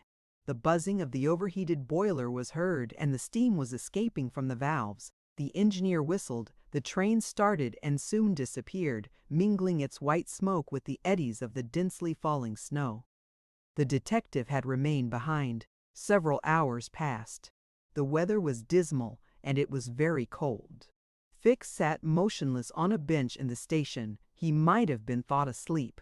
Aouda, despite the storm, kept coming out of the waiting room, going to the end of the platform, and peering through the tempest of snow, as if to pierce the mist which narrowed the horizon around her, and to hear, if possible, some welcome sound. She heard and saw nothing. Then she would return, chilled through, to issue out again after the lapse of a few moments, but always in vain. Evening came, and the little band had not returned. Where could they be? Had they found the Indians, and were they having a conflict with them, or were they still wandering amid the mist? The commander of the fort was anxious, though he tried to conceal his apprehensions. As night approached, the snow fell less plentifully, but it became intensely cold. Absolute silence rested on the plains. Neither flight of bird nor passing of beast troubled the perfect calm. Throughout the night Aouda, full of sad forebodings, her heart stifled with anguish, wandered about on the verge of the plains. Her imagination carried her far off and showed her innumerable dangers. What she suffered through the long hours it would be impossible to describe. Fix remained stationary in the same place, but did not sleep. Once a man approached and spoke to him, and the detective merely replied by shaking his head.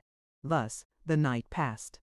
At dawn, the half-extinguished disk of the sun rose above a misty horizon, but it was now possible to recognize objects 2 miles off. Phileas Fogg and the squad had gone southward. In the south all was still vacancy. It was then 7 o'clock. The captain, who was really alarmed, did not know what course to take. Should he send another detachment to the rescue of the first?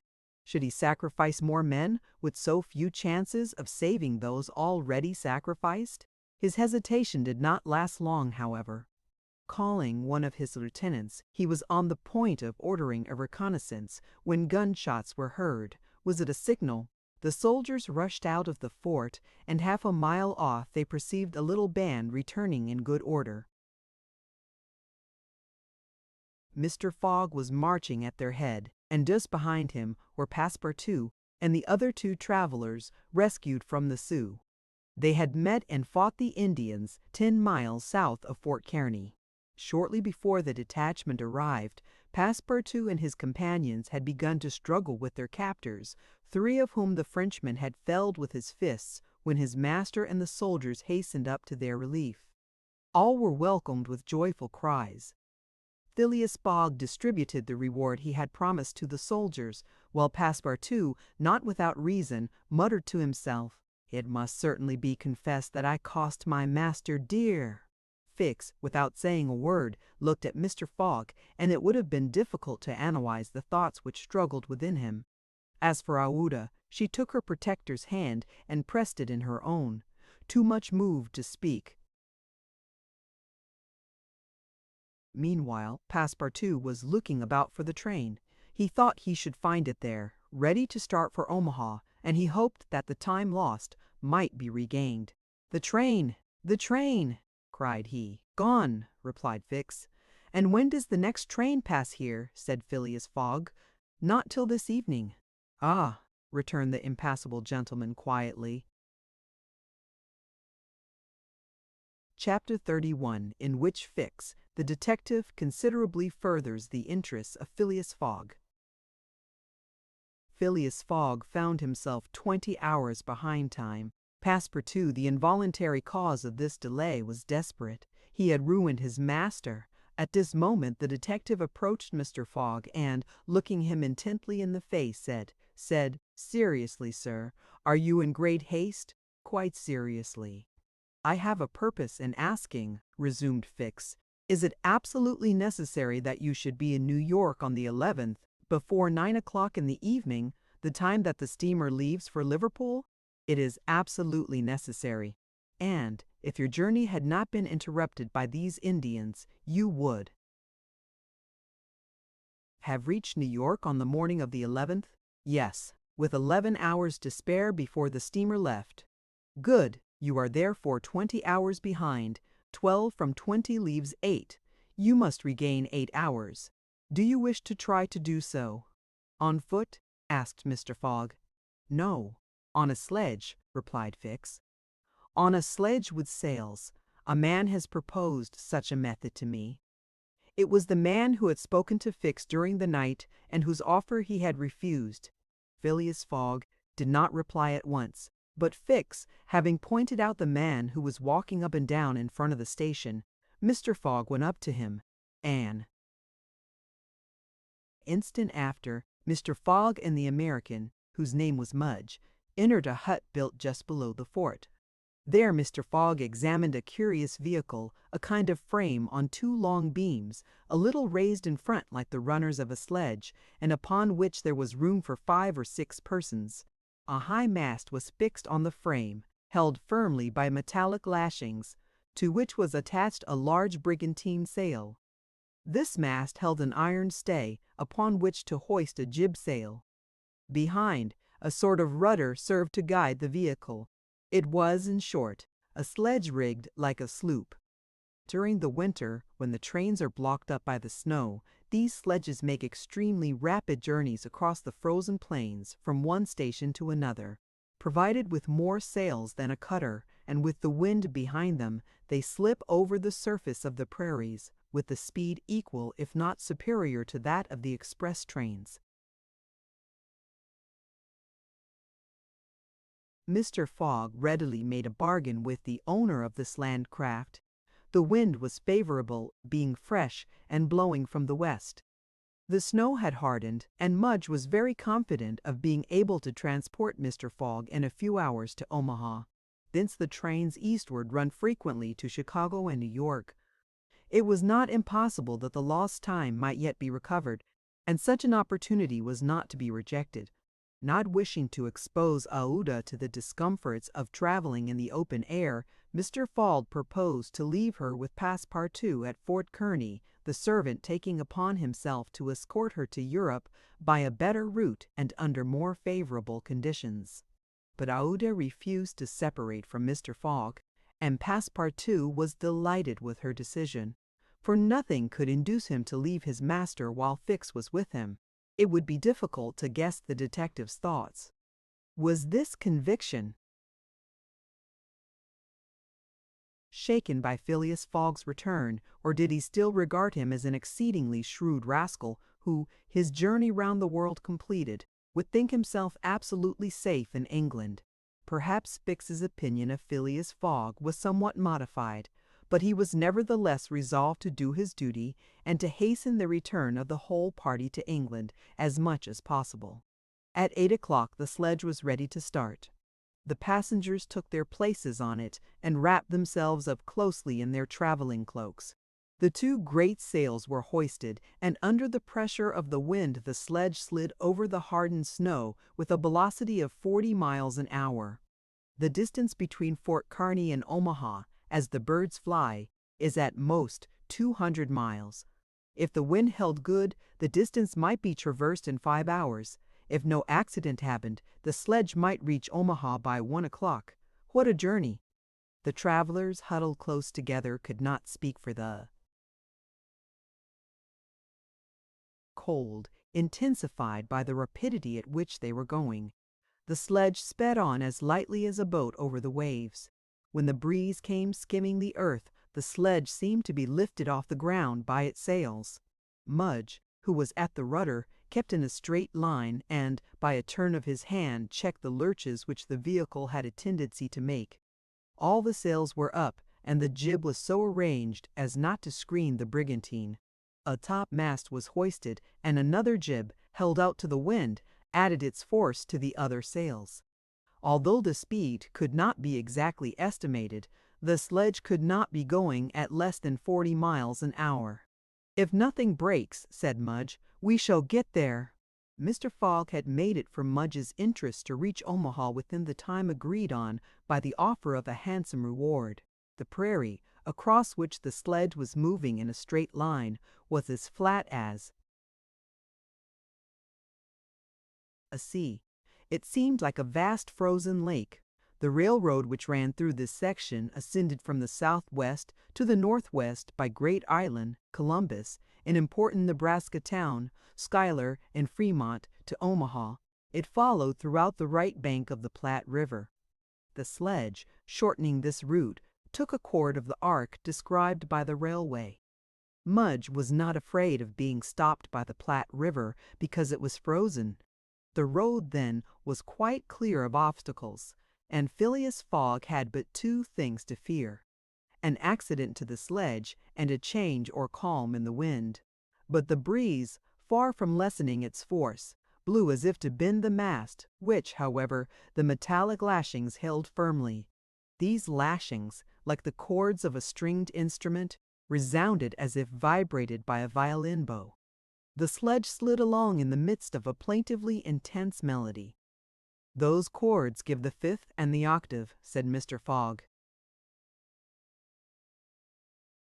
These were the only words he uttered during the journey. Aouda, cozily packed in furs and cloaks, was sheltered as much as possible from the attacks of the freezing wind.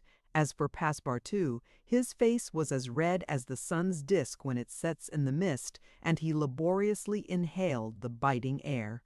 With his natural buoyancy of spirits, he began to hope again. They would reach New York on the evening, if not on the morning of the 11th, and there were still some chances that it would be before the steamer sailed for Liverpool. Passepartout even felt a strong desire to grasp his ally Fix by the hand. He remembered that it was the detective who procured the sledge, the only means of reaching Omaha in time, but, checked by some presentiment, he kept his usual reserve. One thing, however, Passepartout would never forget, and that was the sacrifice which Mr. Fogg had made, without hesitation, to rescue him from the Sioux. Mr. Fogg had risked his fortune and his life. No, his servant would never forget that.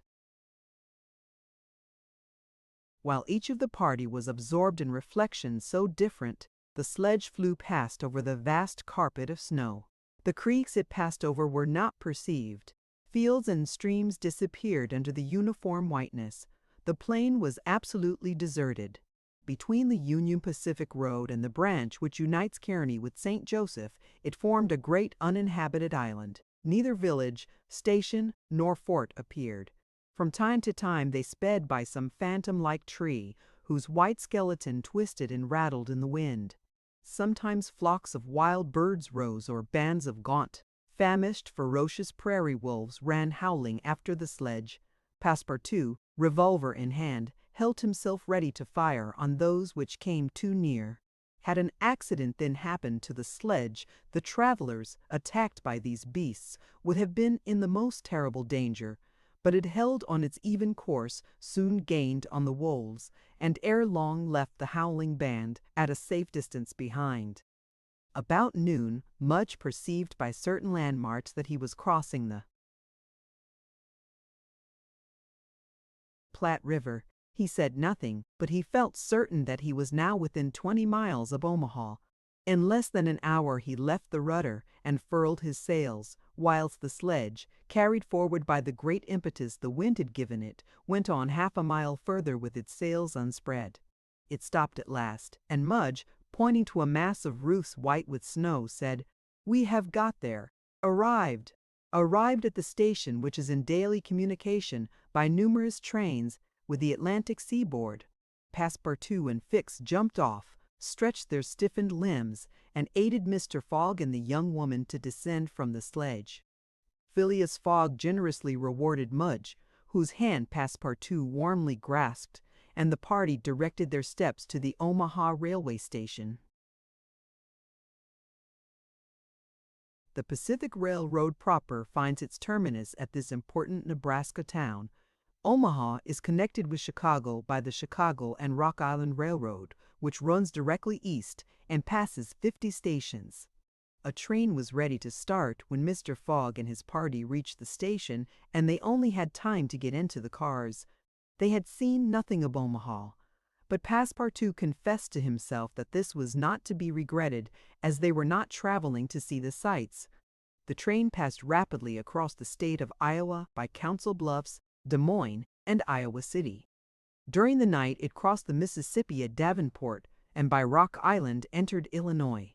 The next day, which was the 10th, at 4 o'clock in the evening, it reached Chicago, already risen from its ruins and more proudly seated than ever on the borders of its beautiful Lake Michigan.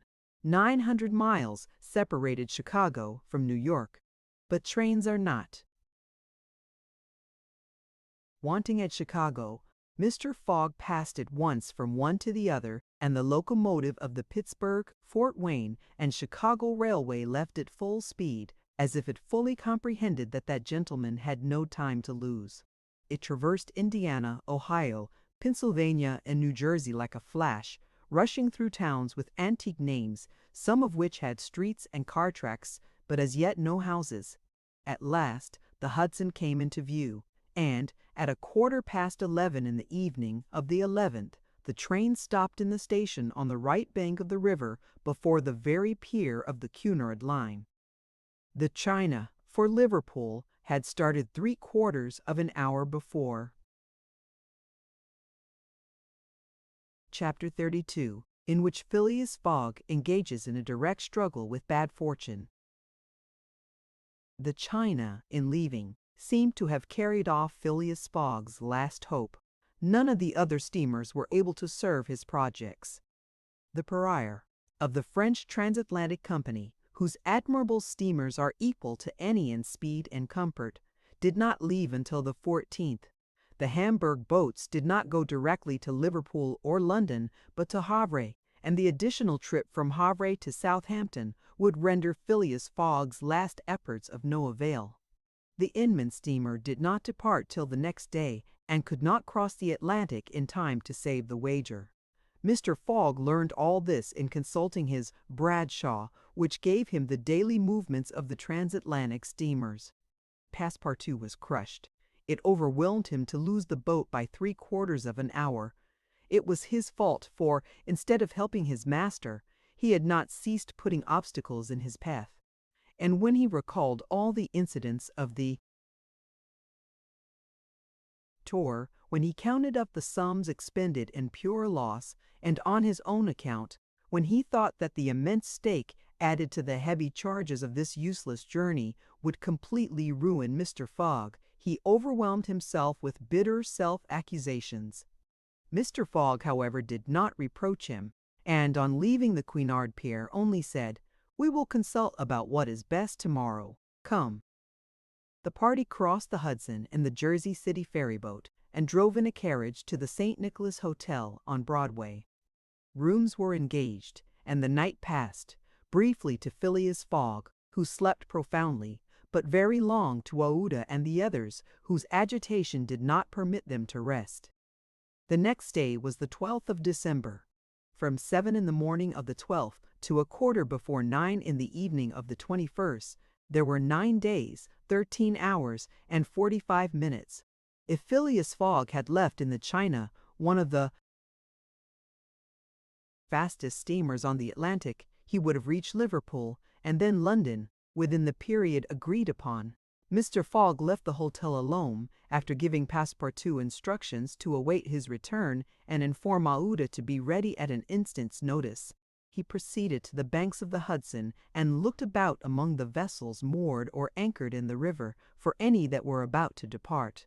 Several had departure signals and were preparing to put to sea at morning tide.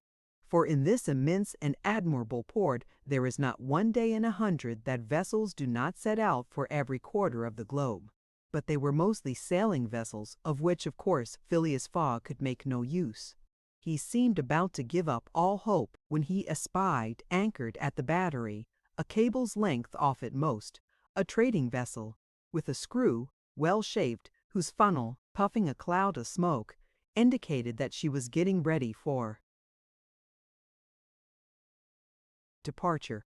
Phileas Fogg hailed a boat, got into it, and soon found himself on board the Henrietta, iron-hulled, wood built above. He ascended to the deck and asked for the captain, who forthwith presented himself. He was a man of 50, a sort of sea-wolf, with big eyes, a complexion of oxidized copper, red hair and thick neck, and a growling voice. "The captain?" asked Mr. Fogg. "I am the captain. I am Phileas Fogg of London, and I am Andrew Speedy of Cardiff. You are going to put to sea?" "In an hour. You are bound for Bordeaux. And your cargo?" "No freight. Going in ballast. Have you any passengers?" "No passengers. No passengers. Too much in the way. Is your vessel a swift one?" "Between 11 and 12 knots. The Henrietta, well known. Will you carry me and 3 other persons to Liverpool?"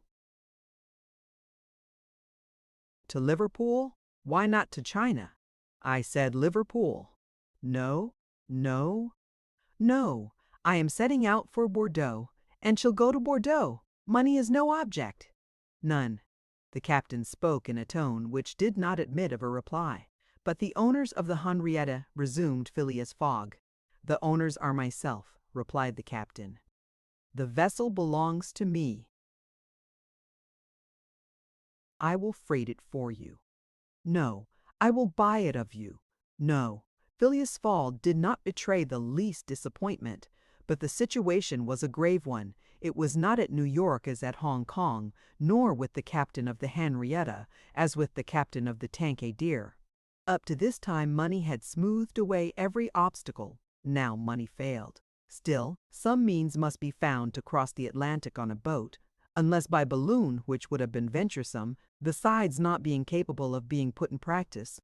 It seemed that Phileas Fogg had an idea, for he said to the captain, "Well, will you carry me to Bordeaux?" "No, not if you paid me $200. I offer you 2,000, a piece, a feast, and there are 4 of you." 4. Captain Speedy began to scratch his head. There were $8,000 to gain, without changing his route, for which it was well worth conquering the repugnance he had for all kinds of passengers. Besides, passengers at $2,000 are no longer passengers, but valuable merchandise. "I start at 9 o'clock, said Captain Speedy simply. "Are you and your party ready?" "We will be on board at 9 o'clock, replied, no less simply, Mr. Fogg. It was 8:30. To disembark from the Henrietta, jump into a hack, hurry to the St. Nicholas, and return with Aouda, Passepartout, and even the inseparable Fix was the work of a brief time, and was performed by Mr. Fogg with the coolness which never abandoned him.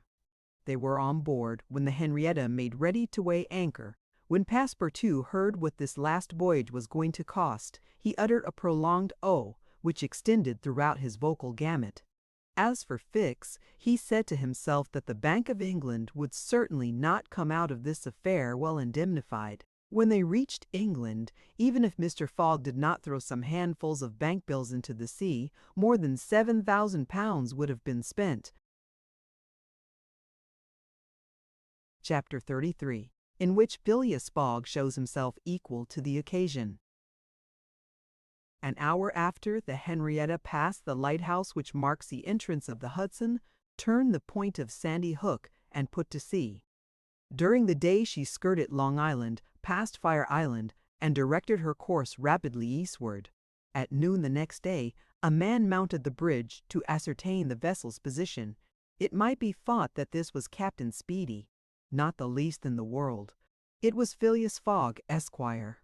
As for Captain Speedy, he was shut up in his cabin under lock and key, and was uttering loud cries, which signified an anger at once pardonable and excessive. What had happened was very simple. Phileas Fogg wished to go to Liverpool, but the captain would not carry him there. Then Phileas Fogg had taken passage for Bordeaux, and, during the 30 hours he had been on board, had so shrewdly managed with his banknotes that the sailors and stokers, who were only an occasional crew, and were not on the best terms with the captain, went over to him in a body. This was why Phileas Fogg was in command instead of Captain Speedy, why the captain was a prisoner in his cabin, and why, in short, the Henrietta was directing her course towards Liverpool. It was very clear, to see Mr. Fogg manage the craft, that he had been a sailor. How the adventure ended will be seen anon. Aouda was anxious, though she said nothing. As for Passepartout, he thought Mr. Fogg grand, humbouvre, simply glorious. The captain had said between 11 and 12 knots, and the Henrietta confirmed his prediction. If, then, for there were ifs, still the sea did not become too boisterous, if the wind did not veer round to the east, if no accident happened to the boat or its machinery, the Henrietta might cross the 3,000 miles from New York to Liverpool in the 9 days, between the 12th and the 21st of December. It is true that, once arrived, the affair on board the Henrietta added to that of the Bank of England, might create more difficulties for Mr. Fogg than he imagined or could desire. During the first days, they went along smoothly enough. The sea was not very unpropitious. The wind seemed stationary in the northeast. The sails were hoisted, and the Henrietta plowed across the waves like a real transatlantic steamer. Passepartout was delighted. His master's last exploit, the consequences of which he ignored, enchanted him. Never had the crew seen so jolly and dexterous a fellow. He formed warm friendships with the sailors and amazed them with his acrobatic beats. He thought they managed the vessel like gentlemen, and that the stokers fired up like heroes. His loquacious good humor infected everyone. He had forgotten the past, its vexations and delays. He only thought of the end. So nearly accomplished. And sometimes he boiled over with impatience, as if heated by the furnaces of the Henrietta. Often, also, the worthy fellow revolved around Fix, looking at him with a keen, distrustful eye. But he did not speak to him, for their old intimacy no longer existed. Fix, it must be confessed, understood nothing of what was going on. The conquest of the Henrietta, the bribery of the crew, Fogg managing the boat like a skilled seaman, amazed and confused him. He did not know what to think. For, after all, a man who began by stealing £55,000 might end by stealing a vessel. And Fix was not unnaturally inclined to conclude that the Henrietta, under Fogg's command, was not going to Liverpool at all, but to some part of the world where the robber, turned into a pirate, would quietly put himself in safety. The conjecture was at least a plausible one, and the detective began to seriously regret that he had embarked on the affair. As for Captain Speedy, he continued to howl and growl in his cabin, and Passepartout, whose duty it was to carry him his meals, courageous as he was, took the greatest precautions. Mr. Fogg did not seem even to know that there was a captain on board. On the 13th they passed the edge of the banks of Newfoundland, a dangerous locality. During the winter especially there are frequent fogs and heavy gales of wind. Ever since the evening before, the barometer, suddenly falling, had indicated an approaching change in the atmosphere. And during the night the temperature varied, the cold became sharper, and the wind veered to the southeast. This was a misfortune. Mr. Fogg, in order not to deviate from his course, furled his sails and increased the force of the steam. But the vessel's speed slackened, owing to the state of the sea, the long waves of which broke against the stern. She pitched violently, and this retarded her progress. The breeze little by little swelled into a tempest, and it was to be feared that the Henrietta might not be able to maintain herself upright on the waves. Passepartout's visage darkened with the skies, and for 2 days the poor fellow experienced constant fright. But Phileas Fogg was a bold mariner, and knew how to maintain headway against the sea, and he kept on his course without even decreasing his steam. The Henrietta, when she could not rise upon the waves, crossed them, swamping her deck, but passing safely. Sometimes the screw rose out of the water, beating its protruding end, when a mountain of water raised the stern above the waves, but the craft always kept straight ahead. The wind, however, did not grow as boisterous as might have been feared. It was not one of those tempests which burst and rush on with a speed of 90 miles an hour. It continued fresh, but unhappily it remained obstinately in the southeast, rendering the sails useless. The 16th of December was the 75th day since Phileas Fogg's departure from London, and the Henrietta had not yet been seriously delayed. Half of the voyage was almost accomplished, and the worst localities had been passed. In summer, success would have been well nigh certain. In winter, they were at the mercy of the bad season. Passepartout said nothing, but he cherished hope in secret, and comforted himself with the reflection that, if the wind failed them, they might still count on the steam. On this day the engineer came on deck, went up to Mr. Fogg, and began to speak earnestly with him. Without knowing why it was a presentiment, perhaps Passepartout became vaguely uneasy. he would have given one of his ears to hear with the other what the engineer was saying. He finally managed to catch a few words and was sure he heard his master say, "You are certain of what you tell?" "Me? Certain, sir," replied the engineer. "You must remember that, since we started, we have kept up hot fires in all our furnaces, and, though we had coal enough to go on short steam from New York to Bordeaux, we haven't enough to go with all steam from New York to Liverpool." "I will consider," replied Mr. Fogg. Passepartout understood it all. He was seized with mortal anxiety. The coal was giving out. "Ah, if my master can get over that," muttered he, "he'll be a famous man." He could not help imparting to Fix what he had overheard. "Then you believe that we really are going to Liverpool?"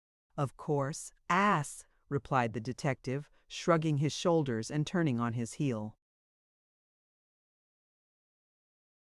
Passepartout was on the point of vigorously resenting the epithet, the reason of which he could not for the life of him comprehend. But he reflected that the unfortunate Fix was probably very much disappointed and humiliated in his self-esteem, after having so awkwardly followed a false scent around the world, and refrained. And now what course would Phileas Fogg adopt? It was difficult to imagine. Nevertheless, he seemed to have decided upon one, for that evening he sent for the engineer, and said to him, "Feed all the fires until the coal is exhausted." A few moments after, the funnel of the Henrietta vomited forth torrents of smoke. The vessel continued to proceed with all steam on, but on the 18th the engineer, as he had predicted, announced that the coal would give out in the course of the day. "Do not let the fires go down," replied Mr. Fogg. "Keep them up to the last. Let the valves be filled." Towards noon, Phileas Fogg, having ascertained their position, called Passepartout and ordered him to go for Captain Speedy. It was as if the honest fellow had been commanded to unchain a tiger. He went to the poop, saying to himself, "He will be like a madman." In a few moments, with cries and oaths, a bomb appeared on the poop deck. The bomb was Captain Speedy. It was clear that he was on the point of bursting. "Where are we?" were the first words his anger permitted him to utter. Had the poor man been an apoplectic, he could never have recovered from his paroxysm of wrath. "Where are we?" he repeated, with purple face. 707 miles from Liverpool," replied Mr. Fogg with imperturbable calmness. "Pirate!" cried Captain Speedy. "I have sent for you, Sir Picaroon, sir," continued Mr. Fogg, "to ask you to sell me your vessel. No, by all the devils, no, but I shall be obliged to burn her." "Burn the Henrietta. Yes, at least the upper part of her. The coal has given out." "Burn the Henrietta. Yes, at least the upper part of her." "The coal has given out. Burn my vessel," cried Captain Speedy, who could escape words. "A vessel worth $50,000. Here are 60,000, replied Phileas Fogg, handing the captain a roll of bank bills. This had a prodigious effect on Andrew Speedy. An American can scarcely remain unmoved at the sight of $60,000. The captain forgot in an instant his anger, his imprisonment, and all his grudges against his passenger. The Henrietta was 20 years old. It was a great bargain. The bomb would not go off after all. Mr. Fogg had taken away the match. "And I shall still have the iron hull," said the captain in a softer tone. "The iron hull and the engine. Is it agreed?" "Agreed." And Andrew Speedy, seizing the banknotes, counted them and consigned them to his pocket. During this colloquy, Passepartout was as white as a sheet, and Fix seemed on the point of having an apoplectic fit. Nearly £20,000 had been expended, and Fogg left the hull and engine to the captain, that is, near the whole value of the craft. It was true, however, that £55,000 had been stolen from the bank. When Andrew Speedy had pocketed the money, Mr. Fogg said to him, "Don't let this astonish you, sir. You must know that I shall lose £20,000. unless I arrive in London by 9:15 on the evening of the 21st of December. I missed the steamer at New York, and as you refused to take me to Liverpool, and I did well," cried Andrew Speedy, "for I have gained at least $40,000 by it," he added, more sedately. "Do you know one thing, Captain Fogg? Captain Fogg, you've got something of the Yankee about you." And, having paid his passenger what he considered a high compliment, he was going away, when Mr. Fogg said, "The vessel now belongs to me. Certainly, from the keel to the truck of the masts, all the wood, that is. Very well. Have the interior seats, bunks, and frames pulled down, and burn them." It was necessary to have dry wood to keep the steam up to the adequate pressure, and on that day the poop, cabins, bunks, and the spare deck were sacrificed. On the next day, the 19th of December, the masts, raps, and spars were burned. The crew worked lustily, keeping up the fires. Passepartout hewed, cut, and sawed away with all his might. There was a perfect rage for demolition. The railings, fittings, the greater part of the deck, and top sides disappeared on the 20th, and the Henrietta was now only a flat hulk. But on this day they sighted the Irish coast and Fastnet Light.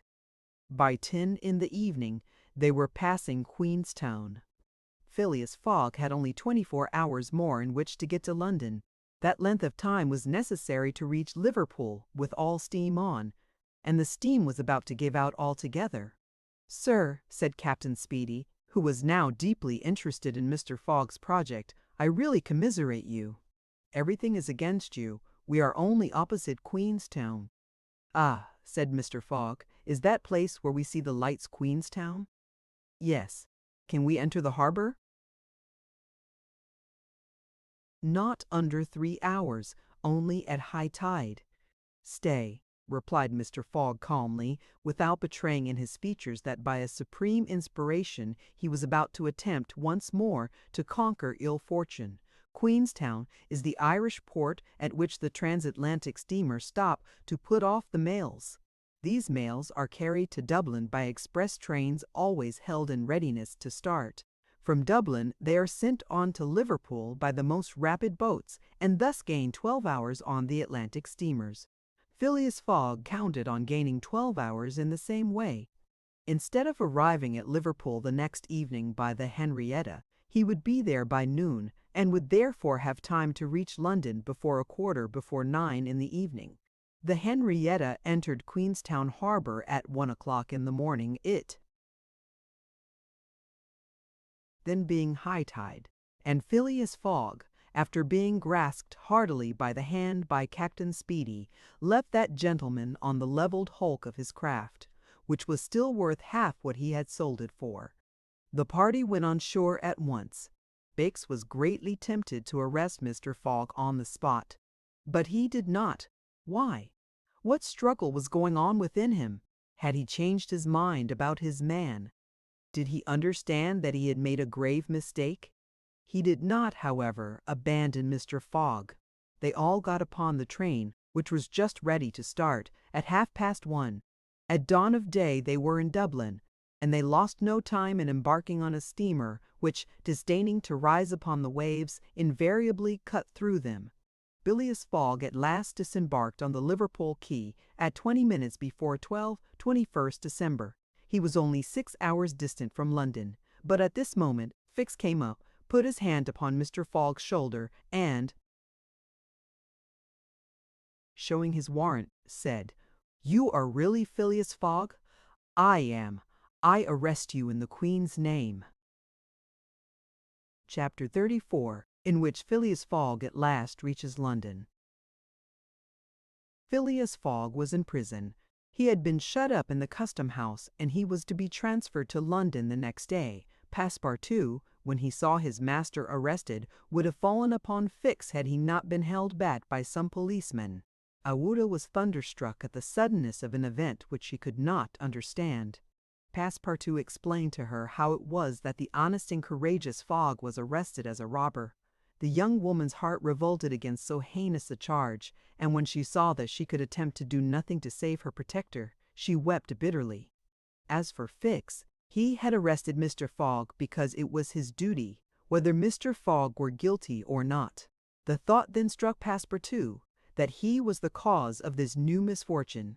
Had he not concealed Fix's errand from his master? When Fix revealed his true character and purpose, why had he not told Mr. Fogg? If the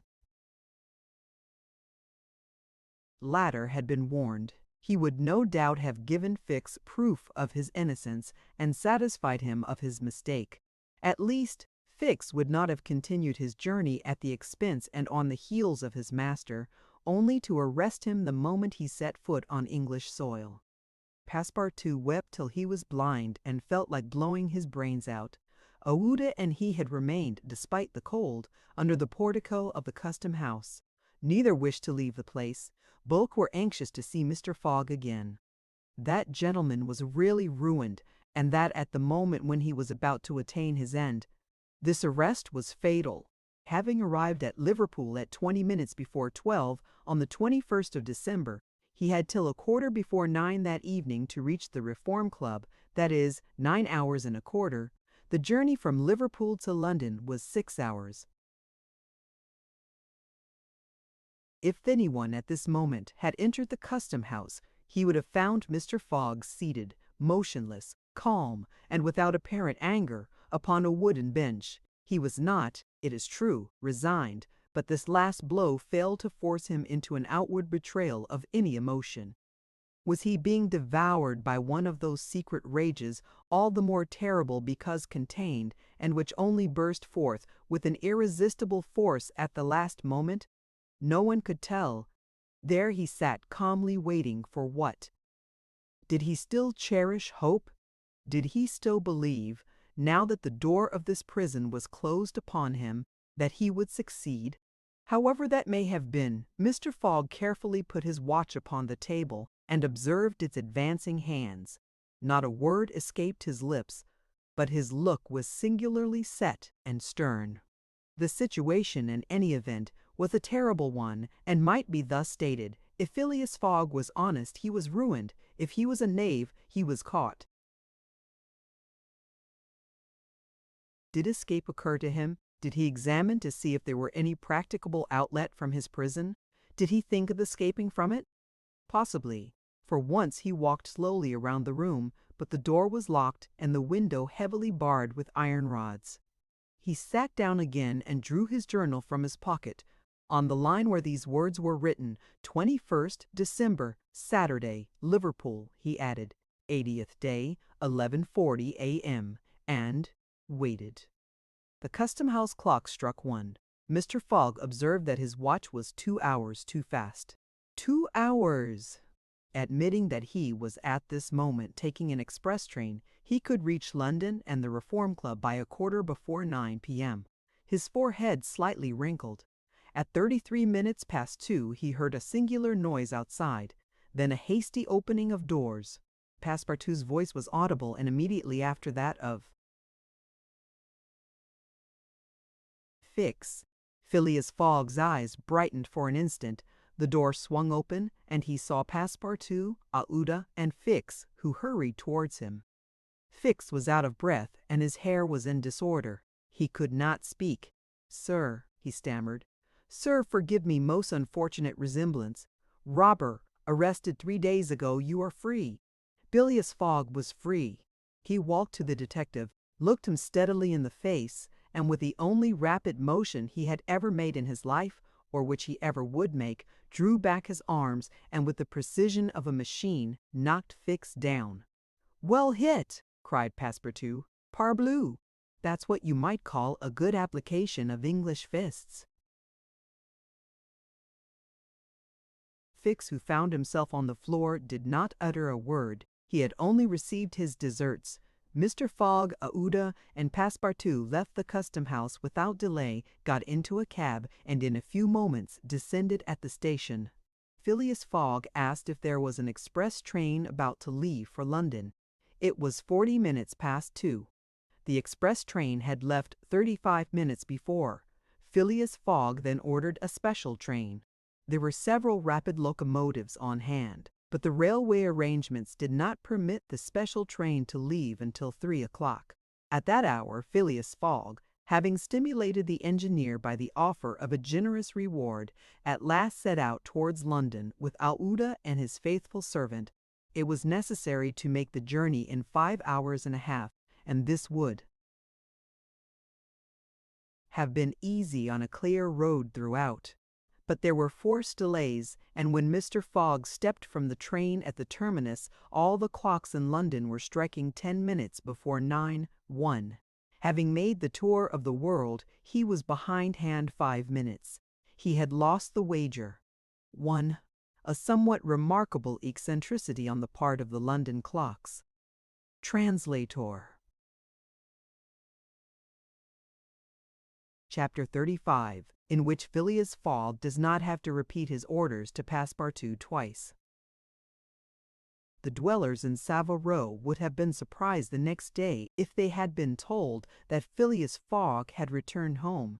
His doors and windows were still closed. No appearance of change was visible. After leaving the station, Mr. Fogg gave Passepartout instructions to purchase some provisions, and quietly went to his domicile. He bore his misfortune with his habitual tranquillity. Ruined, and by the blundering of the detective. After having steadily traversed that long journey, overcome 100 obstacles, braved many dangers, and still found time to do some good on his way, to fail near the goal by a sudden event which he could not have foreseen, and against which he was unarmed, it was terrible. But a few pounds were left of the large sum he had carried with him. There only remained of his fortune the £20,000 deposited at Barings, and this amount he owed to his friends of the Reform Club, so great had been the quizzly expense of his tour that, even had he won, it would not have enriched him, and it is probable that he had not sought to enrich himself, being a man who rather laid wagers for honor's sake than for the stake proposed, but this wager totally ruined him. Mr. Fogg's course, however, was fully decided upon. He knew what remained for him to do.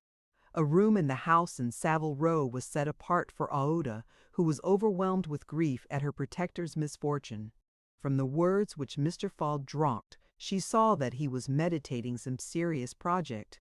Knowing that Englishmen governed by a fixed idea sometimes resort to the desperate expedient of suicide, Passepartout kept a narrow watch upon his master, though he carefully concealed the appearance of so doing. First of all, the worthy fellow had gone up to his room and had extinguished the gas burner which had been burning for 80 days.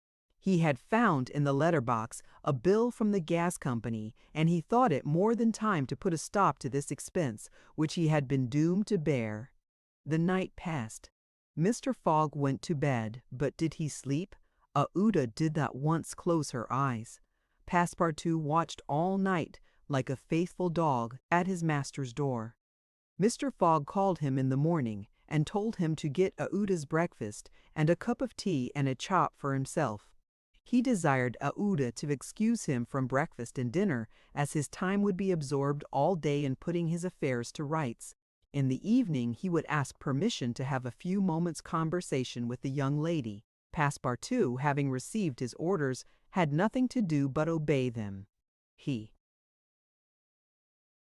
looked at his imperturbable master and could scarcely bring his mind to leave him. His heart was full, and his conscience tortured by remorse, for he accused himself more bitterly than ever of being the cause of the irretrievable disaster. Yes, if he had warned Mr. Fogg, and had betrayed Fix's projects to him, his master would certainly not have given the detective passage to Liverpool, and then Passepartout could hold in no longer. "My master, Mr. Fogg," he cried, "why do you not curse me?"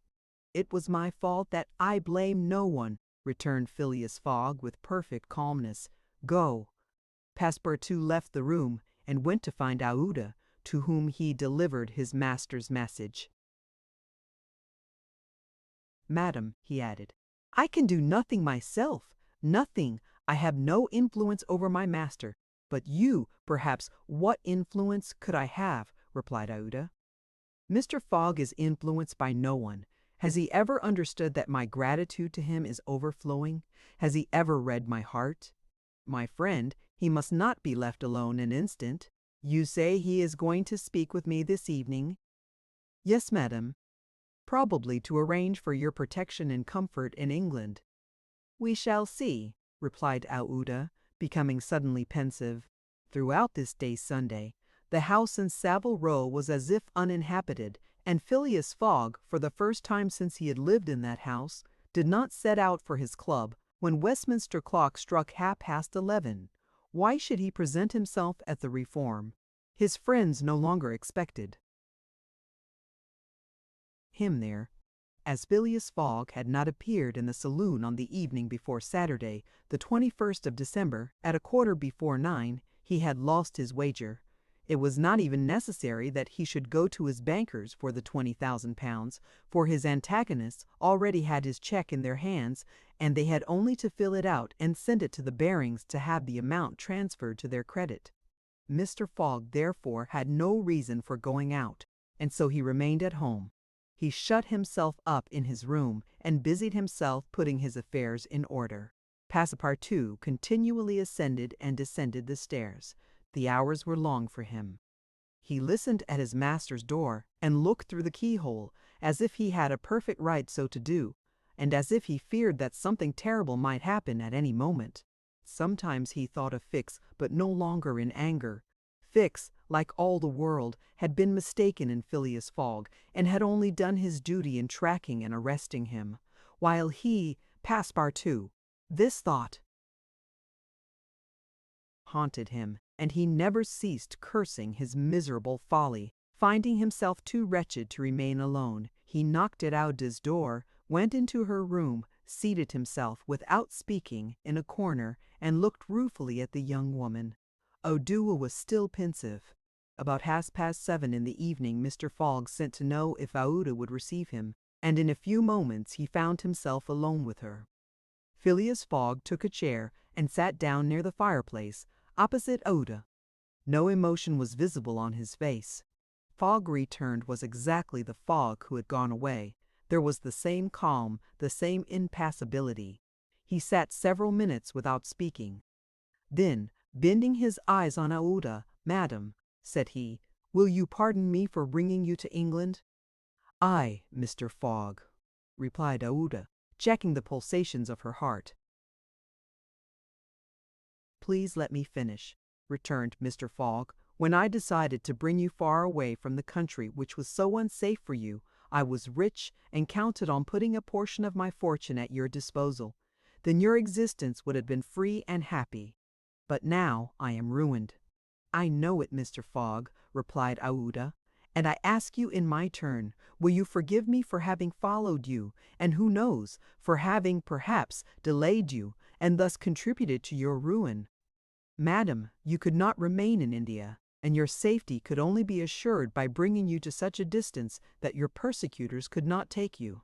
"So, Mr. Fogg," resumed Aouda, "not content with rescuing me from a terrible death, you thought yourself bound to secure my comfort in a foreign land?" "Yes, madam, but circumstances have been against me. Still, I beg to place the bay. Little I have left at your service. But what will become of you, Mr. Fogg?" "As for me, madam," replied the gentleman coldly, "I have need of nothing. But how do you look upon the fate, sir, which awaits you, as I am in the habit of doing? At least," said Aouda, "want should not overtake a man like you. Your friends, I have no friends, madam. Your relatives, I have no longer any relatives. I have no longer any relatives. I pity you then, Mr. Fogg, for solitude is a sad thing, with no heart to which to confide your griefs. They say, though, that misery itself, shared by two sympathetic souls, may be borne with patience. They say so, madam." "Mr. Fogg," said Aouda, rising and seizing his hand, "do you wish at once a kinswoman and friend? Will you have me for your wife?" Mr. Fogg, at this, rose in his turn. There was an unwonted light in his eyes, and a slight trembling of his lips. Aouda looked into his face. The sincerity, rectitude, firmness, and sweetness of this soft glance of a noble woman, who could dare all to save him to whom she owed all, at first astonished, then penetrated him. He shut his eyes for an instant, as if to avoid her look. When he opened them again, "I love you," he said, simply. "Yes, by all that is holiest, I love you, and I am entirely yours." "Ah!" cried Aouda, pressing his hand to her heart. Passepartout was summoned and appeared immediately. Mr. Fogg still held Aouda's hand in his own. Passepartout understood, and his big round face became as radiant as the tropical sun at its zenith. Mr. Fogg asked him if it was not too late to notify the Reverend Samuel Wilson of Marylebone Parish that evening. Passepartout smiled his most genial smile and said, "Never too late." It was 5 minutes past 8. "Will it be for tomorrow, Monday?" "For tomorrow, Monday," said Mr. Fogg, turning to Aouda. "Yes, for tomorrow, Monday," she replied. Passepartout hurried off as fast as his legs could carry him. Chapter 36, in which Phileas Fogg's name is once more at a premium on 'Change. It is time to relate what a change took place in English public opinion when it transpired that the real bank robber, a certain James Strand, had been arrested on the 17th day of December at Edinburgh. 3 days before, Phileas Fogg had been a criminal who was being desperately followed up by the police. Now he was an honorable gentleman mathematically pursuing his eccentric journey round the world. The papers resumed their discussion about the wager. All those who had laid bets for or against him revived their interest, as if by magic. The Phileas Fogg bonds again became negotiable, and many new wagers were made. Phileas Fogg's name was once more at a premium on 'Change. His 5 friends of the Reform Club passed these 3 days in a state of feverish suspense. Would Phileas Fogg, whom they had forgotten, reappear before their eyes? Where was he at this moment? The 17th of December, the day of James Strand's arrest, was the 76th since Phileas Fogg's departure, and no news of him had been received. Was he dead? Had he abandoned the effort, or was he continuing his journey along the route agreed upon?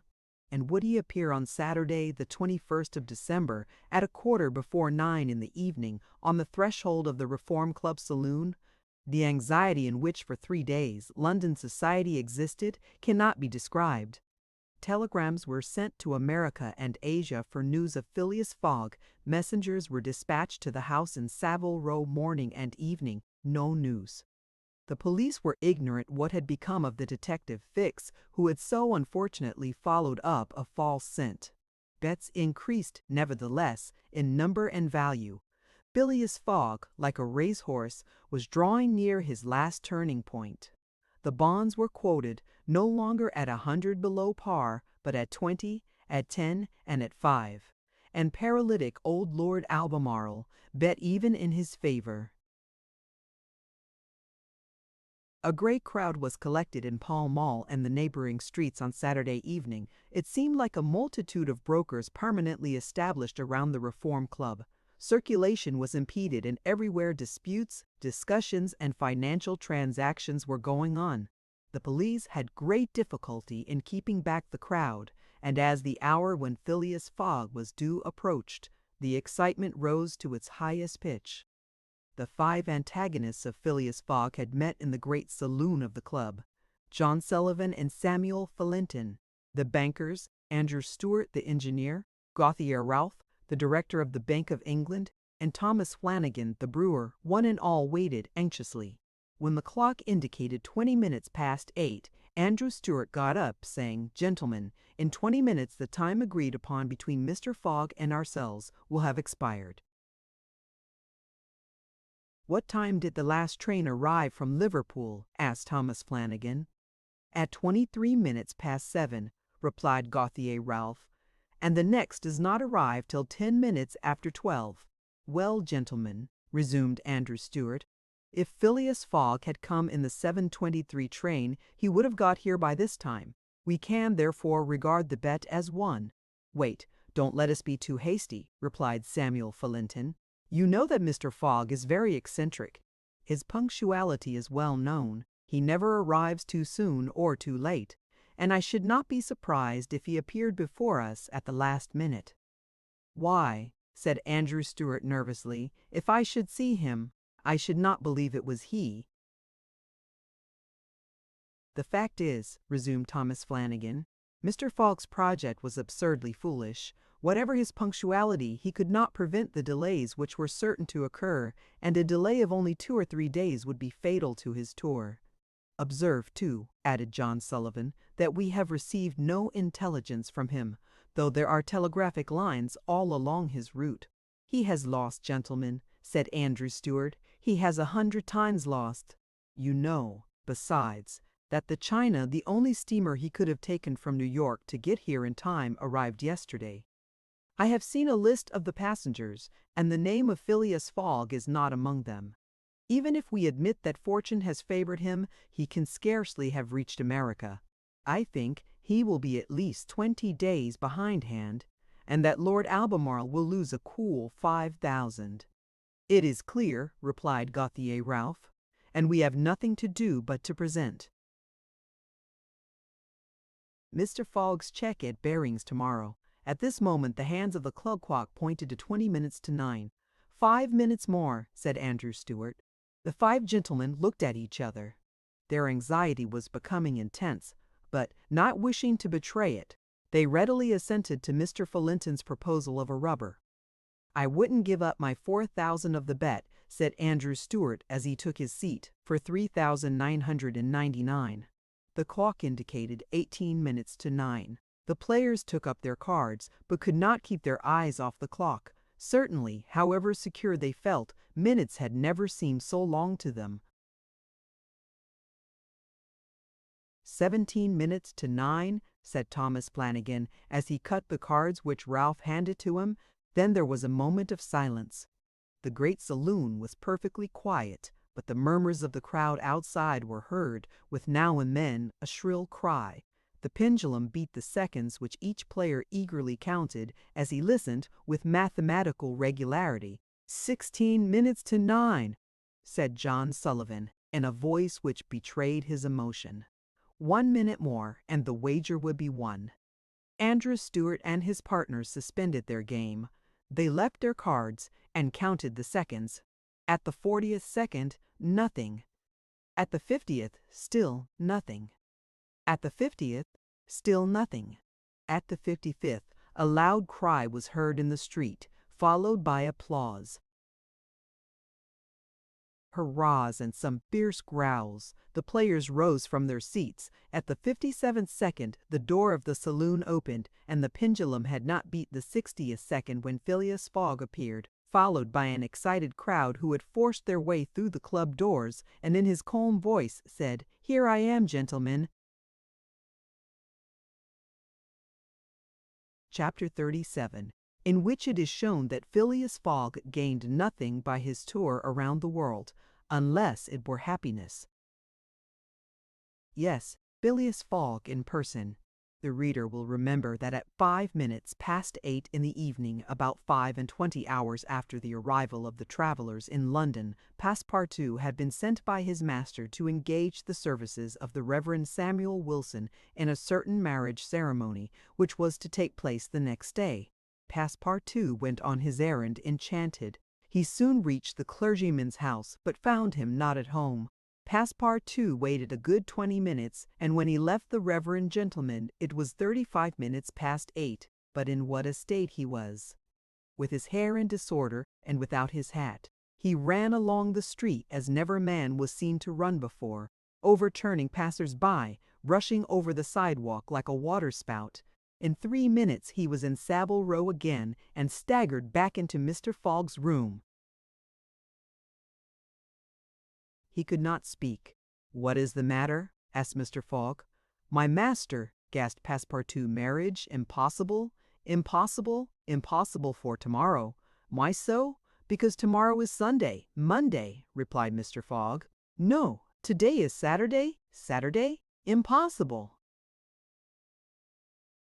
Yes, yes, yes, yes, cried Passepartout. You have made a mistake of one day. We arrive 24 hours ahead of time, but there are only 10 minutes left. Passepartout had seized his master by the collar and was dragging him along with irresistible force. Phileas Fogg, thus kidnapped without having time to think, left his house, jumped into a cab, promised £100 to the cabman, and, having run over 2 dogs and overturned 5 carriages, reached the Reform Club. The clock indicated 9:15 when he appeared in the great saloon. Phileas Fogg had accomplished the journey round the world in 80 days. Phileas Fogg had won his wager of £20,000. How was it that a man so exact and fastidious could have made this error of a day? How came he to think that he had arrived in London on Saturday, the 21st day of December, when it was really Friday, the 20th, the 79th day only from his departure? The cause of the error is very simple. Phileas Fogg had, without suspecting it, gained 1 day on his journey, and this merely because he had traveled constantly eastward. He would, on the contrary, have lost a day had he gone in the opposite direction, that is, westward. In journeying eastward he had gone towards the sun, and the days therefore diminished for him as many times 4 minutes as he crossed degrees in this direction. There are 360 degrees on the circumference of the earth, and these 360 degrees, multiplied by 4 minutes, gives precisely 24 hours, that is, the day unconsciously gained. In other words, while Phileas Fogg, going eastward, saw the sun pass the meridian 80 times, his friends in London only saw it pass the meridian 79 times. This is why they awaited him at the Reform Club on Saturday, and not Sunday, as Mr. Fogg thought. And Passepartout's famous family watch, which had always kept London time, would have betrayed this fact if it had marked the days as well as the hours and the minutes.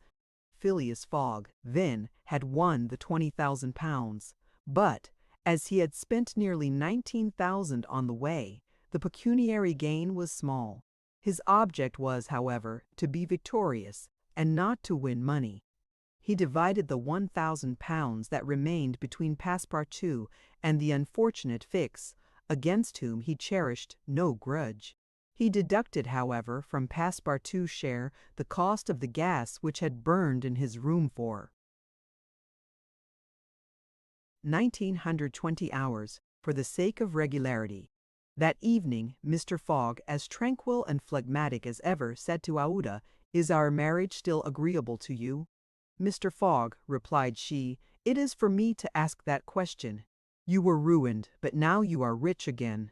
"Pardon me, madam, my fortune belongs to you. If you had not suggested our marriage, my servant would not have gone to the Reverend Samuel Wilson's. I should not have been apprised of my error, and dear Mr. Fogg," said the young woman. "Dear Aouda," replied Phileas Fogg, "it need not be said that the marriage took place 48 hours after, and that Passepartout, glowing and dazzling, gave the bride away. Had he not saved her, and was he not entitled to this honor? The next day, as soon as it was light, Passepartout rapped vigorously at his master's door. Mr. Fogg opened it and asked, "What's the matter, Passepartout?" "What is it, sir?" "Why, I've just this instant found out." "What?" "That we might have made the tour of the world in only 78 days. "No doubt," returned Mr. Fogg, "by not crossing India." "But if I had not crossed India, I should not have saved Aouda. She would not have been my wife." And Mr. Fogg quietly shut the door. Phileas Fogg had won his wager, and had made his journey around the world in 80 days. To do this he had employed every means of conveyance: steamers, railways, carriages, yachts, trading vessels, sledges, elephants. The eccentric gentleman had throughout displayed all his marvelous qualities of coolness and exactitude. But what then? What had he really gained by all this trouble? What had he brought back from this long and weary journey? Nothing, say you? Perhaps so. Nothing but a charming woman who, strange as it may appear, made him the happiest of men. Truly, would you not for less than that make the tour around the world? 484. The end. Thank you for listening to this story. I hope you enjoyed the journey, the characters, and the world they carried with them. If you enjoyed this audiobook, please subscribe to the channel and leave a comment below. Your support helps keep these stories alive and allows more timeless books to be shared with listeners around the world. Until next time, thank you for listening.